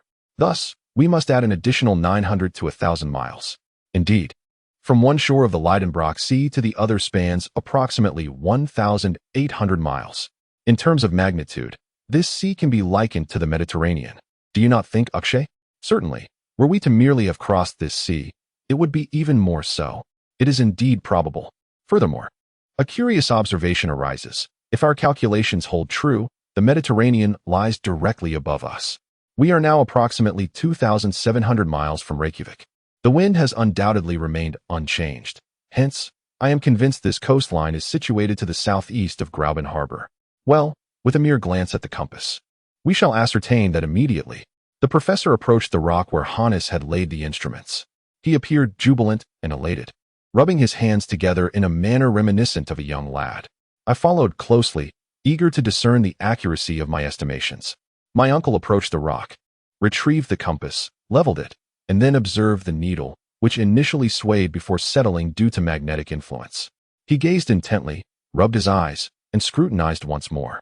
Finally, he turned to me, utterly bewildered, and uttered, Chapter 37. The head. It is nearly impossible for me to articulate the tumultuous emotions experienced by Professor Lidenbrock, his astonishment, skepticism, and ultimately his ire. I have never witnessed an individual transition from shock to exhilaration so swiftly. Must we endure the weariness of crossing the sea and the dangers we have faced yet again? Have we regressed instead of advancing? However, my uncle soon regained his composure. These are but the caprices of fate that seek to toy with us. He exclaimed, all elements are conspiring against us. Air, fire, and water unite to impede our progress. I refuse to retreat even a single step. We shall see who triumphs, man or nature. Professor Otto Lidenbrock was incensed, his demeanor aggressive, standing upon the rocks like Ajax, seemingly deriding the divine. Nonetheless, I felt compelled to intervene to temper his stubborn fervor. Listen to me, I asserted firmly, the ambitions of mankind should have their limits. Our maritime provisions are woefully inadequate. A journey of 1,500 miles cannot be undertaken with mere planks, using blankets as sails and makeshift masts, especially under adverse winds. We cannot set sail. We are at the mercy of the tempest, and to naively attempt such a crossing would be the folly of a madman. For approximately 10 minutes, I was permitted to express my dissenting views, merely because the professor was entirely oblivious to my words. Hans had just repaired the raft with fossilized wood. The new sail had just been hoisted, and the wind was blowing with renewed vigor. This extraordinary man seemed to have grasped my uncle's intentions. We must wait until tomorrow to depart, he said. I gestured in complete submission. I cannot overlook anything, he continued, for fate has exiled me to this shore, and I am reluctant to leave without exploring it thoroughly. Shall we embark on an exploration? I proposed. The expanse between the waves and the foothills was vast. It would take anyone half an hour to reach the base of the mountain. Our saws crushed countless shells of various shapes and sizes, remnants of prehistoric creatures. I also observed enormous shells, sometimes 50 feet wide, relics of ancient beasts, of which the present-day tortoise is but a diminutive reflection. Furthermore, the stones on the ground were round, arranged in layers. Thus, I deduced that the sea once inundated this area that now lies beyond its reach. To elucidate the origin of the ocean that lies 120 miles beneath the surface, I imagined that there must have once been a fissure through which seawater flowed, later sealed, for otherwise, this great cavity would surely be filled with water. Alternatively, these waters may have encountered subterranean heat and thus evaporated significantly, giving rise to the clouds above us and the electric storms we have endured. As I advanced my theory regarding the phenomenon we had witnessed, I felt a sense of satisfaction. No matter how mysterious nature may be, a form of explanation can always be derived from the laws of physics. We traversed this alluvial land, the professor meticulously observing every crevice. With each crack, he solemnly measured its depth. We traversed approximately a mile along the coast when the appearance of the rocks underwent a sudden transformation. They seemed to have been replaced by the steeply uplifted strata beneath, revealing numerous signs of faulting in many areas. We struggled to advance over the granite debris, interspersed with flint, quartz, and alluvial materials, when we unexpectedly encountered a vast expanse littered with bones. One might even describe it as a plain that evoked the impression of an extensive burial ground, containing the remains of humanity spanning 2 millennia, stretching endlessly to the horizon before vanishing into the mist. Upon this land, perhaps 3 miles square, an ancient chronicle of fauna was inscribed. An overwhelming curiosity propelled us forward. Our footsteps crackled upon the remnants of prehistoric giants, the rare and fascinating relics fervently contended for by our museum. To reconstruct the skeletons housed within that colossal cavern would undoubtedly require numerous skilled hands. I was rendered speechless. My uncle raised his long arm towards the dome of the sky, his mouth agape, eyes gleaming behind his spectacles, his head bobbing in every direction, his entire demeanor radiating profound astonishment. Before him lay a trove of priceless treasures, including the remains of unprotected beasts, peculiar creatures, mammoths, ancient primates, and pterosaurs, all amassed for his admiration. Imagine a fervent bibliophile suddenly bursting into the renowned library of Alexandria, which had been ravaged by fire but had miraculously been restored from the ashes. Such was the scene of my professor uncle. As he stepped through the volcanic ash and discovered a bare skull, he exclaimed in a trembling voice, "Oxai, Oxai, personal head. Yes, my child. Oh, Monsieur Edouard. Oh, Monsieur de Gerolferch, why do you not join me here?" Chapter 38, The Uncle's Discourse. On March 28, 1863, several workers under the guidance of Boucher and Boussais unearthed a piece of human jawbone from a quarry located 40 feet beneath the surface in Aberfay, France. This marked the first fossil to be brought into the light of day. Nearby, stone axes and flint tools were also discovered. This revelation not only captivated France, but also created a significant stir in England and Germany. Numerous scholars from the French Academy, including Edouard and de Gerolferch, took a keen interest in this matter, asserting the undeniable authenticity of the jawbone, thereby becoming fervent advocates for its legitimacy under English law. Many geologists in England, such as Faulkner, Busk, and Carpentier, endorsed this discovery. Likewise, Germany boasted several supporters, with my uncle, Lidenbrock, being one of the most zealous. Thus, the authenticity of this quaternary fossil appeared indisputable and highly certain. However, they faced vigorous opposition from Monsieur de Beaumont, who contended that the stratum containing this jawbone was not as ancient as presumed, and that the individual did not coexist with the animals of the quaternary period. However, Mr. Beaumont's opinions were, in truth, unsupported. In fact, since our departure, new discoveries have emerged beneath the gray loam of certain caves in France, Switzerland, and Belgium. Identical jawbones have been unearthed, along with weapons, utensils, tools, and the skeletal remains of children, adults, men, and the elderly. At that time, of course, we were unaware of these findings. This further substantiates the assertion that humanity existed during the quaternary period. Moreover, artifacts from the tertiary period have also been excavated. These do not include human bones, but consist of animal femurs and tibias adorned with intricate artificial striations, which have emboldened some audacious scholars to assert that humanity has existed since ancient times. Thus, suddenly, humanity was believed to possess a history spanning 100,000 years. The aforementioned paleontological insights inform our attitude towards the skeletal remains found in the depths of the Lidenbrock Sea. At this juncture, my uncle's astonishment and delight become comprehensible, particularly when he discovered, merely 20 steps further, a complete specimen of a quaternary human. This remarkably well-preserved body leaves me pondering whether its preservation is due to the unique soil akin to that of the Saint Michel cave in Mont Saint Michel, or perhaps through other means. Regardless, the exposed skin resembling parchment, the muscular limbs, and the evidently intact teeth, along with abundant hair and elongated nails on the fingers and toes, render it as if a living person were displayed before our very eyes. Before the individuals of this other century, I found myself utterly speechless. My uncle, who was once a loquacious speaker, had transformed into a figure of silence. We lifted the lifeless body and pressed it against the rocky wall. Its hollow eye sockets gazed upon us. When we struck its chest, it emitted a resonant sound.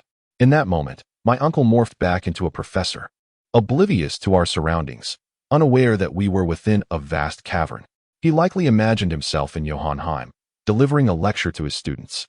As he began to address his imaginary audience in a didactic tone, "Ladies and gentlemen," he proclaimed, "it is my esteemed honor to introduce to you a specimen from the quaternary period. Some distinguished scholars deny its existence, while others affirm it with conviction. Nevertheless, if the paleontological St. Thomas were present here," he faltered, his words caught in his throat. "Giant, giant," the term eluded him, stubbornly refusing to be uttered. If indeed we were in Jotunheim, the laughter of the people would be unmistakable. Professor Lidenbrock, after uttering a few curses, finally managed to articulate the title of the book, On Giants. Then, he continued with unbridled enthusiasm. Yes, my dear colleagues, I am fully aware of all of this. I also understand that Cuvier and Blumenbach have previously discussed the so-called Quaternary period's elephants and other fossilized creatures. All of it is utterly unreliable. However, the Quaternary humans I intend to discuss today are entirely different from these past matters. To harbor any doubt would be a slander against science. For there exists a body here to testify. You can see it, touch it. This is not merely a skeleton. It is a complete human body, remarkably preserved, which can be said to assist us in our anthropological studies. I endeavored to restrain myself from refuting his assertion. He claimed that if he were to wash it in sulfuric acid, he could dissolve all the soil and luminescent shells adhering to it. Yet I lacked such a precious solution. Nevertheless, I believe that preserving it in its current state elucidates its history even more profoundly. At this juncture, the professor lifted the fossilized body, deftly rotating it like a magician. You see, he continued, its height is less than 6 feet. Thus it is certainly not what one would call a giant. As for its race, there is no doubt it belongs to the Caucasian type, akin to us. A white individual. Its skull is an orderly oval shape, with neither prominent cheeks nor protruding jaw. It exhibits none of the characteristics associated with a prognathous jaw. The facial angle, defined by the near vertical line from the forehead to the incisors and the horizontal line from the ear to the nose, measures nearly 90 degrees. I dare assert that it belongs to the Indo-Germanic people who are distributed from India to Western Europe. Do not laugh, esteemed colleagues. In truth, no one is laughing. It is merely that during academic discourse, the professor often perceives smiles on the faces of his audience, a phenomenon to which he has grown accustomed, leading him to believe that laughter is present. The professor concluded his discourse, and I applauded him fervently. His arguments were compelling, and it would be difficult for even the most learned individuals to refute his claims. Furthermore, it is worth noting that this particular skeleton is not unique among the multitude of remains. We encounter nearly one with each step we take. My uncle could select the most suitable specimen to persuade those who are skeptical. Indeed, the vast assemblage of human and animal bones in this cemetery creates a striking tableau. However, a crucial question remains unresolved. Did these individuals and animals perish and subsequently sink to the shores of the Lidenbrock Sea due to an earthquake? Or did they inhabit this place, living and dying alongside the surface dwellers? The marine creatures we previously encountered were undeniably alive. Thus, might there exist living cave dwellers within this desolate cavern? Chapter 39. Is this humanity? Driven by an insatiable curiosity, we traversed the skeletal remains for another half hour. What extraordinary wonders lay concealed within this cavern? What scientific treasures awaited our discovery? Long ago, this coastline was situated behind the mound of bones. The reticent professor, unperturbed by the prospect of losing our way, led me onward, step by step. We advanced in silence, enveloped in ethereal flashes of light. The illumination was evenly dispersed, casting a uniform brightness upon every facet of our surroundings, a phenomenon I struggled to comprehend. The light did not emanate from a fixed source, nor did it cast any shadows. All vapor had vanished. It felt as though we were in the midday sun of the equatorial regions, akin to the extraordinary characters in Hoffmann's tales who had lost their shadows. After traversing a mile, we arrived at the fringes of a vast forest, distinctly different from the mushroom-laden woods near Grauben Harbor. This exhibited the splendid variety of tertiary flora. Towering palms, pines, cypress, cedars, and araucarias, belonging to an indeterminate classification, thrived here, all intertwined by an impenetrable tangle of vines. The ground was carpeted with moss and liverworts. Beneath the canopy, the streams babbled melodiously, flanked by foliage that mirrored the growth in our greenhouse.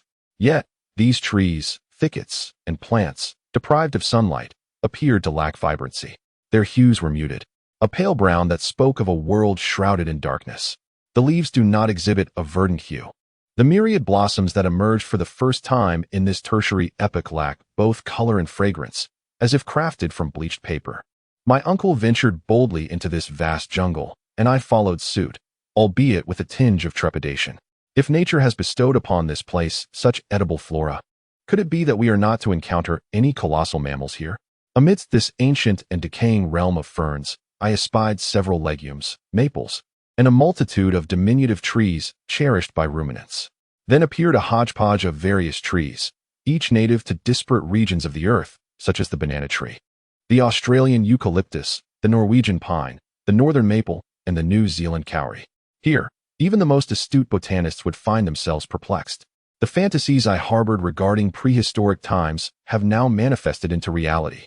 We three stood isolated within this cavern, our existence entirely at the mercy of these wild beasts. My uncle gazed intently. Suddenly, he seized me with his arm and exclaimed, "Come. Forward, forward.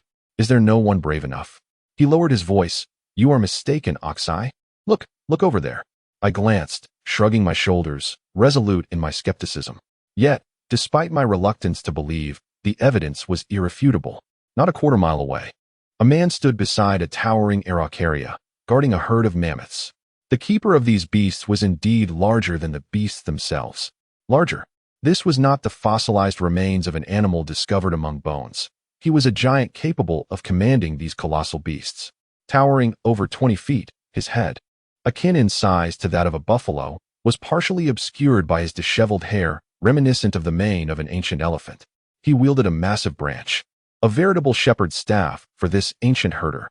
We stood frozen in place, yet we might have been detected. We had to flee immediately. Come, I urged my uncle, who for the first time in my presence exhibited a semblance of surrender. A quarter of an hour later, we could no longer see this terrifying foe. Now, several months after these events, I reflect quietly. Was he human? No, it was inconceivable. No human could survive in this subterranean world, completely disconnected from those above. It was absurd to suggest that this was a creature resembling a humanoid form, perhaps an ancient ape, was more plausible. Yet, in the annals of paleontology, no ape is recorded to have possessed such stature. Regardless of how impossible it seemed, he was undoubtedly an ape indeed, and certainly not a human. No one ever dwells here. In our extreme terror, we finally escaped from that bright, yet desolate forest. We ran uncontrollably, akin to the dreadful flight experienced in a nightmare. We instinctively raced towards the Lidenbrock Sea. My nerves were frayed to the utmost, rendering it impossible to calmly contemplate what realistic measures we should take. Although I am acutely aware that we tread upon uncharted territory, I often find myself gazing upon heaps of rocks resembling those near Graubenport. At times, the distinction is nearly indistinguishable. Springs and waterfalls cascade from certain prominent stones, evoking memories of our Haynes Creek and the cavern where I regained consciousness from my stupor. As we advanced a few more steps, the contours of the mountain wall, a newly emerged spring, and the silhouette of a striking rock intensified my uncertainty. The professor shared my bewilderment, muttering indistinctly, revealing that he too was perplexed by our surroundings. It is indeed challenging to ascertain, for these rocks bear such resemblance. Yet, to my mind, this must be the cape. Haynes constructed his wooden raft at the base of this very promontory. Even if this is not the small harbor, it is certainly in close proximity. As I spoke, I scrutinized a small cove that I believed I had encountered before. Well then, Axel, we ought to examine our footprints. I remarked, but I saw nothing. Yet I did see something, I exclaimed, leaping toward an object glimmering in the sand. What is this? Is it not yours? He inquired. No, I do not possess such a thing, I replied. I believe it must be yours. To my knowledge, I have never carried such an item, nor would I, uncle. How very peculiar. No, it is rather straightforward. The Icelanders frequently wield such a weapon, and Hannes must undoubtedly be the owner of this item, which he must have dropped on this beach. Hannes. My uncle shook his head. He then scrutinized the weapon closely and solemnly remarked, Axel, this dagger hails from the 16th century, originating from Spain. It does not belong to you, nor to me, nor to our guide. Look, I interjected. The blade is encrusted with rust, not merely a day's worth, nor a year's, but centuries' worth. The professor, as animated as ever, seemed to have lost his train of thought. Axel, he continued, we are on the verge of uncovering something significant. This small knife has lain upon this beach for several hundred years, and it has formed an indentation upon the rocks of the subterranean sea. Yet, it did not arrive here unaccompanied. I exclaimed, surely someone must have come here before us. Indeed, someone has preceded us. Who might that be? This person inscribed their name with this dagger. They also sought to indicate the path to the Earth's core. Come, let us search. With great intrigue, we examined the highlands, seeking the slightest crevice that might lead to a tunnel. Soon we arrived at a point where the coastline narrowed. The sea stretched upward to the base of a protruding buttress, with a mere 6 feet in between. In the midst of this jutting rock, there lay an entrance leading into a dark tunnel. There, upon a granite slab, lay 2 enigmatic letters, half eroded, the initials of a brave and whimsical traveler. A.S. exclaimed my uncle. Arnsiknussen. Once again, it is Arnsiknussen. Chapter 40. Obstacles. Since the inception of our journey, I have encountered numerous instances of astonishment, leading me to believe that I should no longer be surprised.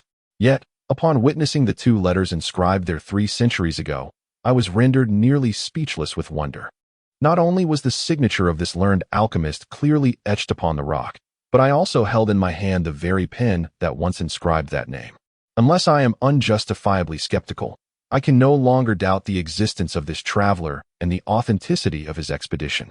As these thoughts swirled in my mind, Professor Lidenbrock remained enraptured by his admiration for Arnsiknussen. Remarkable genius, he exclaimed.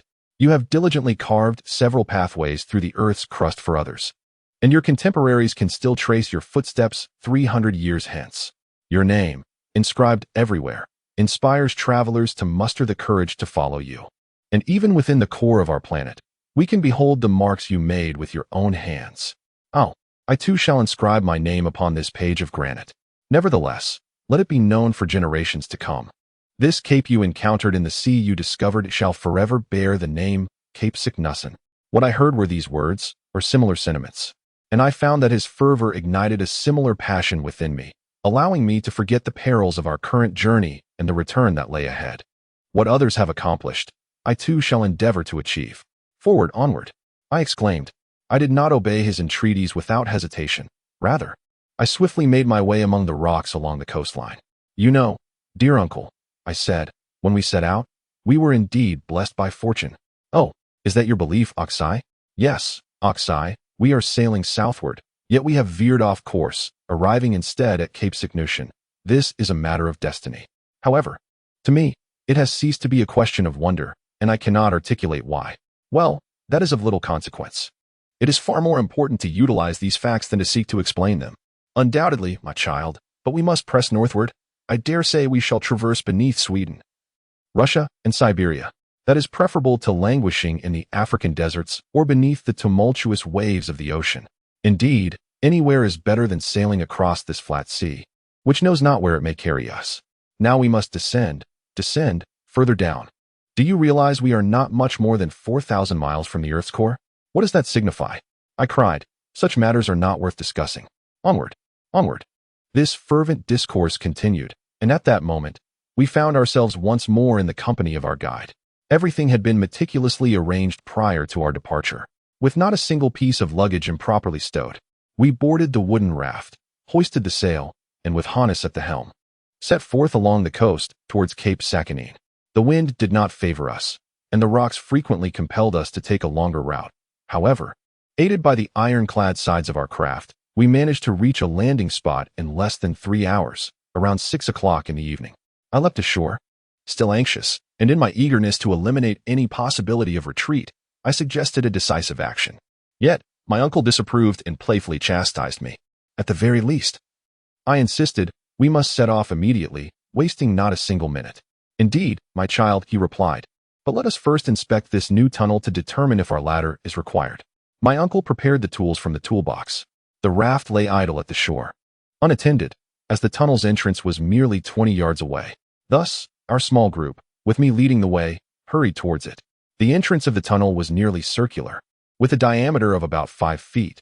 This dark passage had been excavated from the natural rock, the openings created by explosives that had once pierced through it. The lower section met the ground perfectly, allowing for easy entry. We advanced along the level path, but after approximately 6 steps, our progress was obstructed by a massive boulder. This wretched rock, damn it! I exclaimed in frustration, realizing I was confronted with an insurmountable barrier. We searched for a passage above, below, and around, yet to no avail. I was profoundly disheartened, nearly inclined to deny the existence of this obstruction. I bent down to peer beneath the stone, yet found naught but an absence of fissures. Glancing above at the boulder, it too was an immense mass. Hannes illuminated the rock face with his lantern, yet still, no passage could be discerned. There was no hope of proceeding further. I sat upon the ground while my uncle paced vigorously within the cavern. No, no, I exclaimed. This must have occurred after some monumental tremor, or perhaps a seismic event induced by magnetic forces has abruptly sealed this route. Since Signusson's arrival until this path was obstructed, surely many years must have passed. This must have once been a conduit for volcanic magma. Observe the recent cracks upon the stone summit, resembling the mark of a giant's hand, a result of the collision with the boulder.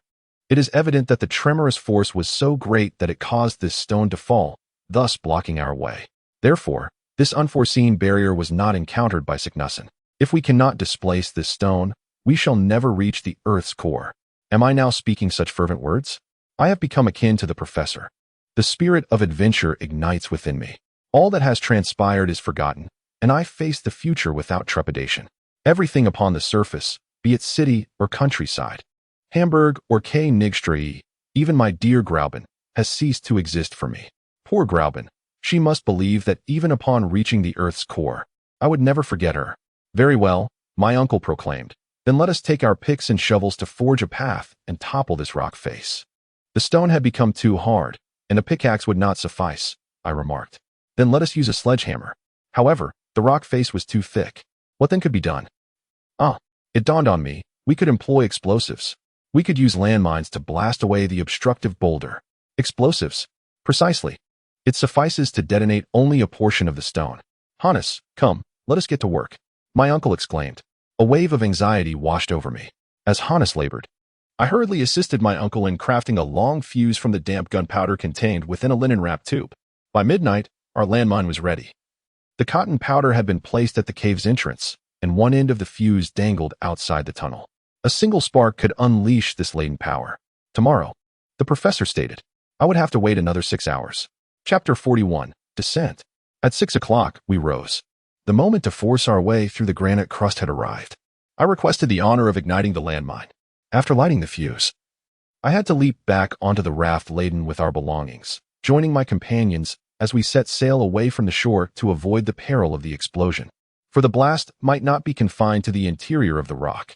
We estimated that the spark would take 10 minutes to reach the cotton powder. Thus I had ample time to board the raft. I hoped to fulfill my task, yet my emotions were far from stable.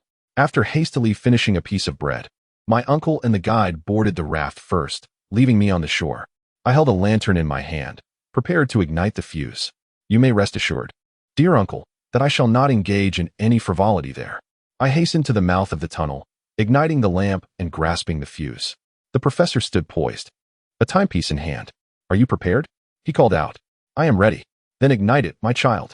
Board the raft, my uncle instructed. We must push it out. With a vigorous shove from Hans, we set forth, discovering we had departed the shore by approximately 50 feet. It was a moment fraught with exhilaration. The professor fixated on the needle of his timepiece. 5 minutes remaining, he announced. 4, 3. My pulse quickened, beating every half second. 2 minutes. 1 minute. Now, the granite mountain shall yield. What transpired then? I believe I did not hear the explosion. Yet, the contours of the rocks before me abruptly transformed. They seemed to part like a curtain. I beheld an unfathomable abyss, descending through the coastline. The ocean, shaken by the tremor, erupted into monumental waves, and the raft stood upright upon the crest. We were all thrown down. In less than a second, darkness enveloped us, eclipsing the light. At that moment, I sensed that there was no longer anything to support us, not beneath our feet, but in relation to our raft. I wished to speak to my uncle, yet the roar of the sea rendered my voice inaudible. Nevertheless, amidst the darkness, the tumult of the waters, and the emotions of astonishment and trepidation, I comprehended what had occurred. On the other side of the shattered rocks lay an unfathomable chasm. The recent explosion has triggered a seismic event among the fissured rocks, unveiling a pathway to an abyss, through which the sea cascades like a torrential flood, sweeping us away in its current. I felt utterly lost. An hour, perhaps 2, slipped by in this manner. Our arms interlinked, we clutched each other's hands tightly, striving to avoid being hurled off the raft. Every time the raft collided with the rocky wall, we were subjected to violent jolts. Yet such incidents were infrequent, leading me to conclude that the passage had widened. This was evidently the route through the Saknazat, but we were not merely traversing it. Our recklessness had also allowed the sea to surge downward with us. Of course, these thoughts hazily permeated my mind. Just as we seemed to plunge downward, I struggled to connect with my companions. From the impact of the rushing air against my face, it was clear that we were moving faster than a train. Thus, igniting a torch was an impossibility. Our last remaining lamp, crafted from a Ruhmkorff coil, had been destroyed by the explosion. When I suddenly beheld a light illuminating Hannes's calm visage nearby, I was taken aback. The capable Hannes had managed to light a lamp. Although the flame flickered perilously close to extinguishment, it still emitted a faint glow amidst the enveloping darkness. The tunnel was undoubtedly wide. The dim light could not immediately illuminate both sides of the passage. The downhill rush of the water was more formidable than America's most renowned rapids. The surface appeared as if propelled by a barrage of water arrows. At times, the eddies caused our raft to spin in circles as we approached the rocky wall. I directed the light towards it.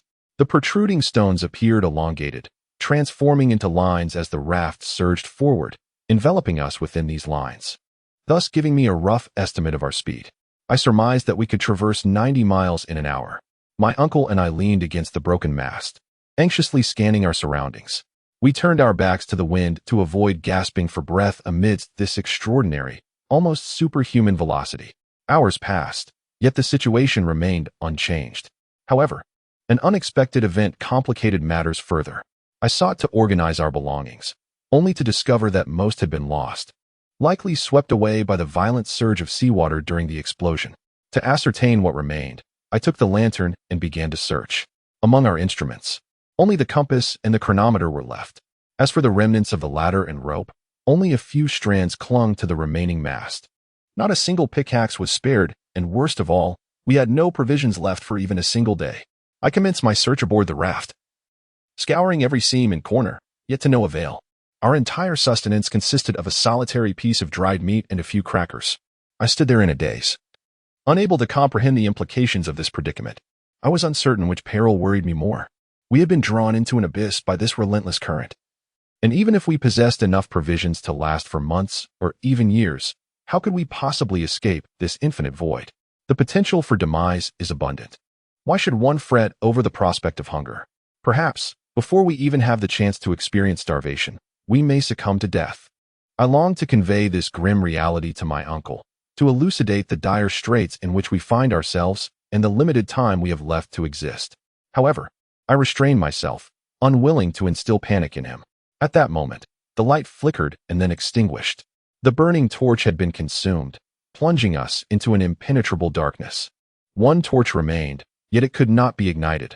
I closed my eyes against the shadows like a child. Yet, this sudden deluge did not persist. Seconds later, my lungs inhaled the fresh air once more. My uncle and Hans clutched my hips tightly, their grip causing my arms to ache. Yet the raft continued to bear the weight of the three of us. Chapter 42. Our final meal. It was 10 o'clock at night. Following this last ordeal, the first sense to awaken within me was my hearing. I perceived that silence had supplanted the long-standing roar of the sea that had filled my ears. At that moment, I heard my uncle declare, "We are ascending." "What do you mean?" I shouted. "Indeed, we are ascending, ascending. Torch, torch," the professor called out, and Hans finally managed to ignite it. As we rose, the flame flickered downward, yet it still emitted sufficient light to illuminate the entire scene.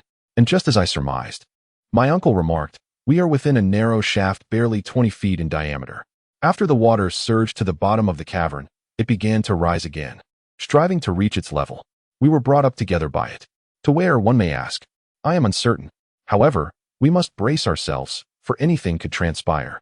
I estimate our ascent at a rate of 10 feet per second, equating to 600 feet per minute, or 10.5 miles per hour. At this velocity, we could swiftly reach the surface. Indeed, provided nothing obstructs our path, and that this well has an exit. Yet, should one end of the well be sealed, and if, under the pressure of the water, the air becomes increasingly compressed, we might meet our demise. What shall we do? We ought to consume something to replenish our strength. Upon hearing this, I anxiously glanced at my uncle. I was compelled to voice what I dreaded. Eat something? I echoed. Yes, do not waste time. He instructed Hans in Danish, to which Hans shook his head. What? My uncle exclaimed. Have we exhausted all our provisions? Indeed. This is the only remaining piece of dried meat for the three of us to share. My uncle regarded me, reluctant to comprehend the implications of my words. Alas, do you still believe we can be saved? I inquired. An hour had elapsed, and I began to feel an unbearable hunger. The other two shared my sentiment. Yet none dared to touch the meager remnants of our food. We continued to ascend rapidly, so swiftly that it felt as though we were being drawn by a soaring balloon, leaving us breathless. We do not find ourselves suffering from the cold. Rather, we begin to experience the steadily rising temperature, which now reaches a sweltering 40 degrees Celsius. What does this transformation signify? Until now, everything aligned with the theories of Da Vinci and Lidenbrock, as the temperature had remained stable. But now, must the theory of geothermal heat, which I have always deemed correct, be reevaluated? Are we on the brink of entering a high-temperature environment capable of melting rocks? I expressed my concerns to the professor. If we are not drowned, crushed, or starved, we may yet perish in flames. He merely shrugged and resumed his solitary contemplation. An hour passed. Aside from a slight increase in temperature, nothing had changed. Finally, my uncle broke the silence, stating, "Well, it is prudent for us to make a decision." A decision about what? Indeed, we must restore our strength. If we intend to consume this meager remaining food gradually, in hopes of extending our lives by a few hours, we shall remain perpetually weak until the very end. Yes, the end is not far off. If we allow hunger to deplete our vitality, in the event that a chance for survival arises, where shall we find the strength to act? But, uncle, if we consume this morsel, what will remain for us? Nothing, Akshay, nothing at all. Yet, if you merely gaze upon it without eating, will it miraculously multiply? What you say reflects the words of a person devoid of decisiveness and perseverance. I exclaimed, a hint of anger in my tone. Have you truly not felt despair? What? Do you still believe there is an opportunity for escape? Certainly. I maintain that a resolute individual, while their heart still beats, shall never succumb to hopelessness. What nonsense! In such dire circumstances, uttering such sentiments reveals a lack of ordinary temperament. So, what do you intend to do? I inquired. We shall consume the remainder of our provisions to restore our strength. This will be our final meal. So be it, our last meal it shall be. At the very least, we can reclaim a semblance of manhood. That is far preferable to languishing in despair. Very well, let us eat, I declared. Delightful, Hans exclaimed in Danish as it was his turn to take a sip. Delightful, my uncle echoed. Life is inherently this way. When in good health, one seldom contemplates the agony of sickness. Once satiated, it becomes arduous to recall the pangs of hunger. It is only when faced with the brink of despair that one truly comprehends. Thus, after consuming a few biscuits and morsels of meat, we swiftly forgot the prolonged suffering of our earlier hunger. My uncle, torch in hand, meticulously examined the nature of the rocks to gauge our approximate position. This calculation, or rather estimation, could yield only an approximate result. However, a scholar remains a scholar when able to maintain their composure. Professor Lidenbrock was undoubtedly a remarkable scholar. I began to hear him mention various geological terms, which I could comprehend. Regardless of my own understanding, I gradually developed an interest in these terminologies. Igneous granite, he remarked, remains from the primordial era, yet who knows if we are ascending? He clung to hope. Tentatively, he reached out to probe the sheer rock face, and after a moment, he exclaimed, "This is nice. Mica schist. Excellent. We are presently in a transitional phase." Then he pondered aloud. What was the professor attempting to convey? Could he possibly calculate the thickness of the strata above us? Did he possess a means to ascertain it? Unlikely, as he lacked a barometer or any substitute for it. The temperature was incessantly rising, causing beads of sweat to form on my brow. Such heat could only be rivaled by that found within the furnace of a steel mill. The three of us were compelled to shed our shirts and vests. Any clothing became a burden, and even if it did not cause discomfort, it was at least unwelcome. Were we destined to ascend into a searing furnace? I exclaimed when the heat doubled. Yet, as I touched the rock face, I declared, "This wall of rock is as hot as fire. The water is boiling." I shouted, "It has gone mad." Chapter 43, Explosion. Indeed, it has gone mad. The needle of the compass quivered, swinging from one direction to the opposite, alternately pointing to every point on the compass, as if it were afflicted with a dizzying ailment. From the established principles, I am aware that the Earth's crust is never in a state of complete tranquility. The influences of chemical decomposition, tidal forces, and magnetic pull can induce frequent tremors, albeit imperceptible to the living beings on the surface. Thus, this phenomenon alone would not provoke a torrent of terrifying speculation in my mind. However, other peculiar facts are impossible to overlook. The sounds of explosions have grown increasingly intense, reminiscent of the cacophony produced by a multitude of vehicles racing down a thoroughfare. It resembles a continuous rumble of thunder. At that moment, the frenzied compass, affected by this electrical phenomenon, corroborated my apprehensions. The fissures would inevitably converge, and thus, we wretched beings would surely be crushed when the chasms ominously closed. "Uncle, uncle," I cried, "we are doomed." "What is it?" He responded, "Look at the trembling rock walls, the searing heat, the boiling water, the layers of steam, and the erratic compass needle. These are all harbingers of an earthquake." My uncle shook his head slightly. "An earthquake?" he said. "Indeed. My child, I believe you are mistaken." "What? Do you not recognize these omens? It is not an earthquake. It is something far greater, I believe." "What do you mean by that?" "An explosion, Axel. An explosion. Are we not at the very mouth of a volcano?" "I suspect so." The professor smiled. "This is the best fate we might encounter." Has my uncle lost his mind? What does he mean by that? How can he remain calm and smile? "What?" I exclaimed. "We are amidst an explosion. Fate has propelled us towards the path leading to seething lava, molten rock, and boiling waters. We shall be hurled amidst a multitude of stones, like rain of ash and volcanic cinders, tossed about in flames, abandoned, expelled, and ejected into the air. That is the best we can hope for." A myriad of thoughts flit rapidly through my mind. My uncle's judgment is astute and utterly accurate. He calmly anticipates and calculates the likelihood of an explosion. Appearing more nonchalant and confident than ever, we continue our ascent through the entire night. The sounds grow increasingly deafening, nearly suffocating me as I feel my final hour approaching. Yet my imagination is capricious, leading me into a realm of reverie. Nevertheless, I remain under the dominion of my thoughts, unable to rein them in.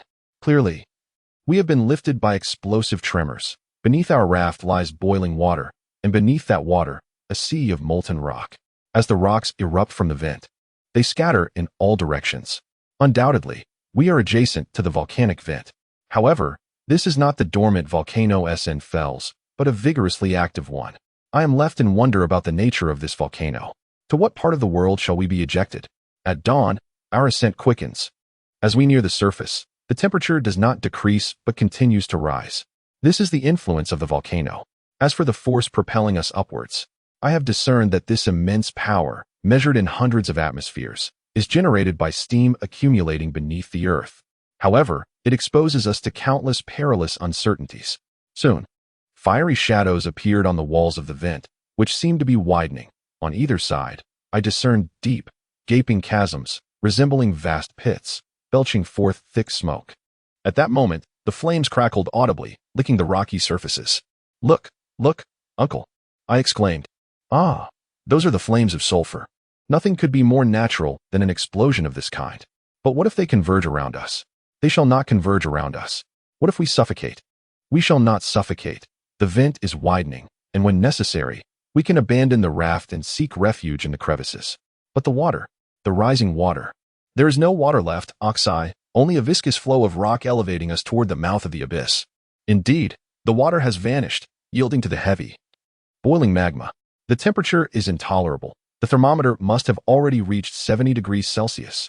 I was drenched in sweat, yet due to our rapid ascent, we were indeed on the brink of asphyxiation.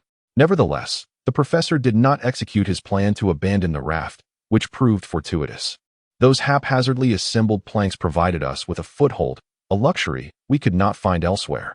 As morning approached 8 o'clock, a final transformation occurred. We abruptly ceased our ascent, and the raft became motionless. "What is happening?" I inquired, swaying due to this sudden halt. "Has the explosion concluded?" "I sincerely hope it has not." I stand there, contemplating a glance around.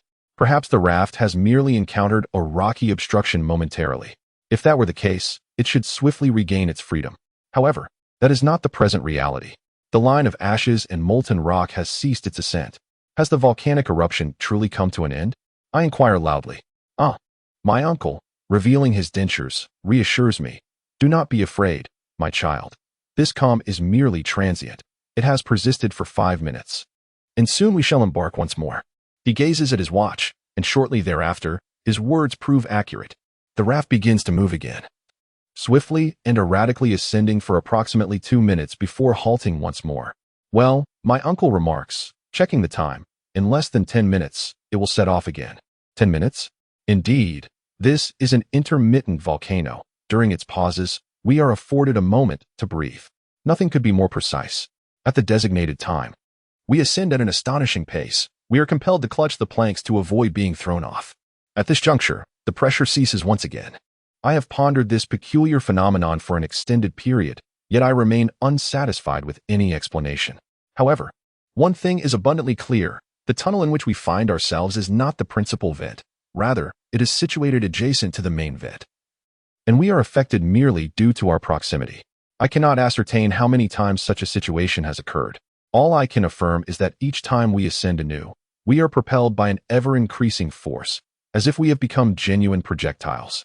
When we come to a halt, everyone gasps for breath, and during the ascent, the scalding air steals our ability to inhale.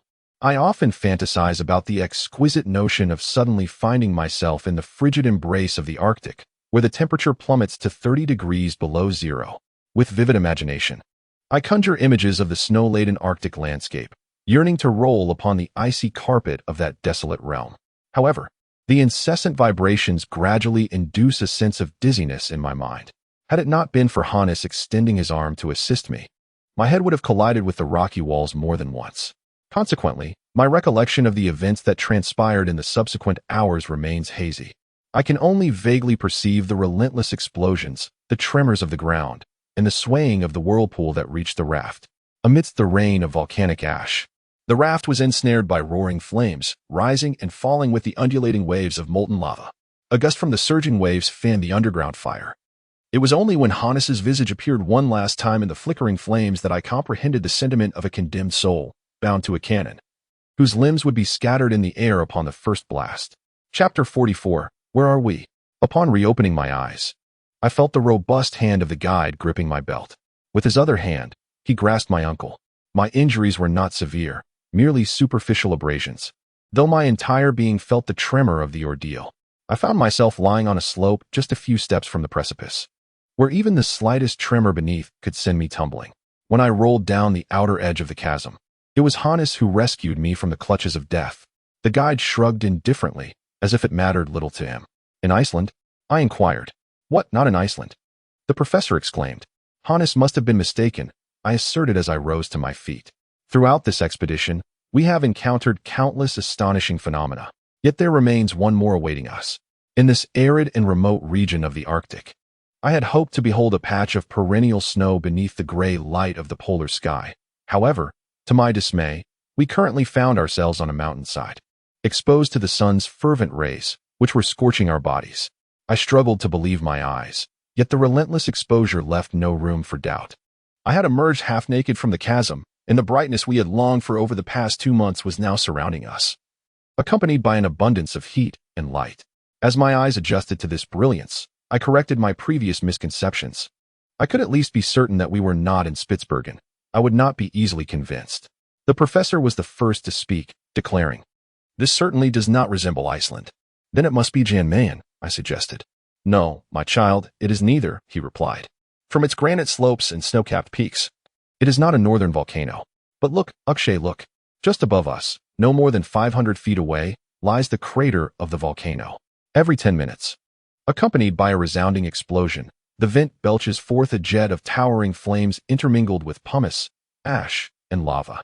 I felt the mountain undulate beneath me, as if a colossal whale were inhaling and exhaling fire and gas from its immense nostrils. Below us, on the steep slope, layers of explosive debris cascaded down to depths of 700 or 800 feet. The base of the mountain was concealed beneath a uniform expanse of verdant forest, from which I discerned olive trees, fig trees, and vines laden with ripe grapes. This scene certainly defies any preconceived notions one might have about the Arctic regions. Beyond this green belt, one's gaze would linger over the tranquil surface of a beautiful sea or lake, with this enchanting landmass appearing as a diminutive island, scarcely a few miles in diameter. To the east lay a quaint harbor, encircled by several houses, where a few distinctive small boats floated serenely on the azure waters. Further afield, clusters of diminutive islands jutted out like swarms of giant ants upon the molten surface. To the west, the distant coastline resembled a circle beyond the horizon.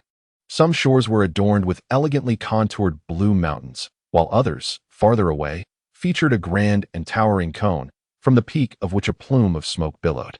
To the north, the water shimmered under the sun, with mast tops and billowing sails peeking through. The unexpectedness of such a vista only amplified its breathtaking beauty. "Where are we? Where are we?" I murmured once more. Hannes closed his eyes with an air of indifference, while his uncle gazed at him with perplexity. "Whatever this volcano may be," he finally remarked, "it is exceedingly hot here. The explosions continue unabated. To emerge from the volcano merely to rest one's head upon the rocks is a lamentable affair. Let us descend and ascertain our current whereabouts. Furthermore, I am on the brink of starvation and dehydration." The professor, of course, was not a particularly contemplative individual. I had all but forgotten my needs and fatigue, and would have lingered here for several more hours, yet I felt compelled to follow my companion. The stones ejected by the volcano formed a steep incline. We slipped into a pool of ashes, seeking refuge from the molten lava flows that appeared from a distance like ferocious serpents. As we descended, I found myself babbling incessantly, for my imagination had been greatly stimulated, rendering me unable to cease my discourse. "We are in Asia," I exclaimed, "on the Indian coast, amidst the islands near the Malay Peninsula, or perhaps in Oceania. We have traversed half the globe and emerged on the other side. But what of the compass?" my uncle inquired. "Oh, the compass," I replied, feeling somewhat embarrassed. "According to the compass, we are steadily heading north. Is the needle lying horizontally? Horizontally? No. Then is this the North Pole? No, it is not the pole, but rather an inexplicable phenomenon. I am at a loss for thoughts. Regardless, we are approaching that verdant forest which appeared so enchanting from afar. I am tormented by hunger and thirst." 2 hours later, we were fortunate enough to stumble upon a charming locale, adorned with olive trees, pomegranate trees, and grapevines, all of which belonged to the public domain. Given our dire financial state, we had no intention of exercising undue restraint. How delightful it was to press these delectable fruits against our lips and to savor entire bunches of succulent purple grapes. Not far off, beneath the delightful saplings, I discovered a fresh spring where we immersed our faces and hands in the cool water, a truly refreshing experience. As we reveled in the myriad joys of our respite, a child appeared between 2 clusters of olive trees. "Ah," I exclaimed, "here is a resident of this blissful land." He was a pitiable child, clad in tattered garments and bearing a sickly visage, evidently stricken with fear at our presence. Indeed, we were clad in little more than rags, our hair and beards in disarray, and we must have presented a rather unseemly sight. Unless this was a land of brigands, we might well have seemed a source of terror to its inhabitants. My uncle endeavored to reassure him, inquiring in German, "What is the name of this mountain, little one?" "Ah, we are not in Germany at the moment," he added. Then, he posed the same question in English. "Is he mute?" the professor exclaimed, taking pride in his linguistic prowess, and he repeated the question in French. Yet, the child remained silent. We decided to try our luck with Italian. My uncle began to ask him in that tongue, "What is this place?" "Yes, what is this place?" I anxiously repeated myself. The child remained silent. "Stromboli, Stromboli," I reiterated. My uncle accompanied me with gestures and words, as if we were harmonizing in song. Oh, what a journey it was! What an extraordinary adventure! We ventured into one volcano and emerged from another, which was a staggering 4,000 miles from the barren shores of Snaefellsjökull and the edge of the world in Iceland. This expedition fortunate enough to take us to one of the most blessed countries on earth. We exchanged the eternally snow-covered landscapes for verdant realms, trading the cold, gray mists of the north for the cerulean skies of Sicily. After savoring delightful refreshments, we set off towards the port of Stromboli. It would serve little purpose to recount our arrival on this island. The credulous Italians would undoubtedly believe us to be demons cast up from hell. Thus we preferred to traverse as shipwrecked souls. While not particularly glorious, it was certainly safer. Along the way, I heard my uncle muttering, "But the compass indeed points north. How shall we explain this?" "Truly," I disdainfully remarked, "it would be much simpler to ignore it altogether." This would surely embarrass a professor in Jotunheim if he could not account for such a cosmic phenomenon. After speaking, my uncle, half-clad, with a belt adorned with a money pouch around his waist and spectacles perched on his nose, transformed once more into the stern geologist. An hour after departing from the olive grove, we arrived at the port of San Vincenzio. Hannes requested his wages for the 13th week of his service, which his uncle promptly provided, warmly shaking his hand. At that moment, even though he did not exhibit the same natural emotions as us, he displayed an unusually tender sentiment, gently tapping our hands with his fingertips and smiling. Chapter 45. Conclusion. This marks the end of the narrative, Many individuals remain unperturbed by anything, rendering them skeptical of this tale. However, I had long grown accustomed to their incredulity regarding my story. The fishermen of Stromboli graciously welcomed us, extending their kindness to the shipwrecked refugees, providing us with clothing and sustenance. After a wait of 48 hours, we were finally transported to Messina on August 31st, where we enjoyed several hours of rest, fully alleviating the fatigue of our journey. On Friday, September 4th, we boarded the French Royal Mail ship, the Volcano, and disembarked in Marseille 3 days later. Our minds were preoccupied with one persistent question: our unfortunate compass. This inexplicable predicament continued to trouble me immensely. On the evening of September 9th, we arrived in Hamburg. I have no desire to depict Marta's astonishment and Grauben's joy. "Now you are a hero, my beloved fiancée," he declared. "You shall never leave me again, Axel." I gazed at her. She was a whirlwind of emotions. At this juncture, my uncle had ascended to great prominence, and as the nephew of such a remarkable figure, I too had acquired a semblance of greatness. Hamburg hosted a grand banquet in our honor. A convention was convened in Hanover, where the professor delivered a report on the adventures of our expedition, omitting only the matter of the compass. On the same day, he deposited the documents related to the Saknussemm into the city archives, expressing that although he possessed unwavering resolve, the exceedingly perilous circumstances precluded him from following the Danes to the true center of the earth, a fact that left him with a profound sense of regret. He approached the accolades and the accompanying fame with admirable humility. Such an abundance of honor inevitably incited envy among others. Moreover, his well-founded theory regarding geothermal heat stood in contradiction to established scientific paradigms, prompting him to engage in numerous renowned debates with scholars from various nations, employing both pen and eloquence. From my perspective, I find myself in disagreement with his cooling theory. While I have observed much, I steadfastly believe, and shall continue to believe, in the concept of geothermal heat. Nevertheless, I acknowledge that certain less stable regions of the earth may indeed influence the applicability of natural phenomena. Amidst all this, my uncle experienced a genuine sense of regret over another matter. Despite my uncle's earnest entreaties, Hannes departed from Hamburg. It was fortunate that he had been with us, for it was through his efforts that we achieved our accomplishments. Yet he allowed us no means of repaying him before he left. He had succumbed to homesickness. "Farewell," he uttered in a simple parting phrase before embarking for Reykjavik, where he later arrived safely. We all hold a deep fondness for him. I shall never forget him, and I hope to see him once more before I depart from this world. Ultimately, I must declare that the book Journey to the Center of the Earth has created an immense sensation globally. It has been published and translated into various languages. It has incited discussions, critiques, with believers and skeptics alike fiercely defending and attacking it with equal fervor. Such occurrences are rare, and my uncle has enjoyed the accolades he received throughout his life. Additionally, due to Mr. Barnum's proposal, he was exhibited in America, garnering significant remuneration. However, there remains a slight blemish, almost a source of anguish, intertwined with his glory. This pertains to the inexplicable behavior of the compass. For a scientist like my uncle, an unexplainable phenomenon is a torment to the intellect. Yet, Providence had prepared joy for my uncle long ago. One day, while I was organizing a multitude of mineral specimens in his study, I chanced upon the renowned compass and began to examine it. This compass had been there for 6 months, unnoticed for the peculiar phenomenon it produced. Suddenly, I was struck with astonishment and gasped aloud. The professor rushed to my side. "What is it?" he inquired. "The compass. What about the compass? Look, its needle is pointing south instead of north." "What did you say?" "See, its poles have completely switched." My uncle examined it and compared it to other compasses, and suddenly it began to oscillate wildly, shaking the very house. What brilliance illuminated our minds in that moment!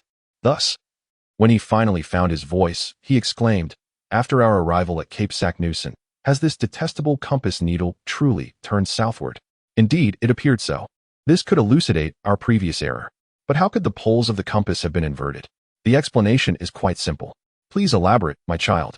During the tempest over the Lidenbrock Sea, that fiery sphere magnetized the iron on our raft, thereby playing tricks on our compass.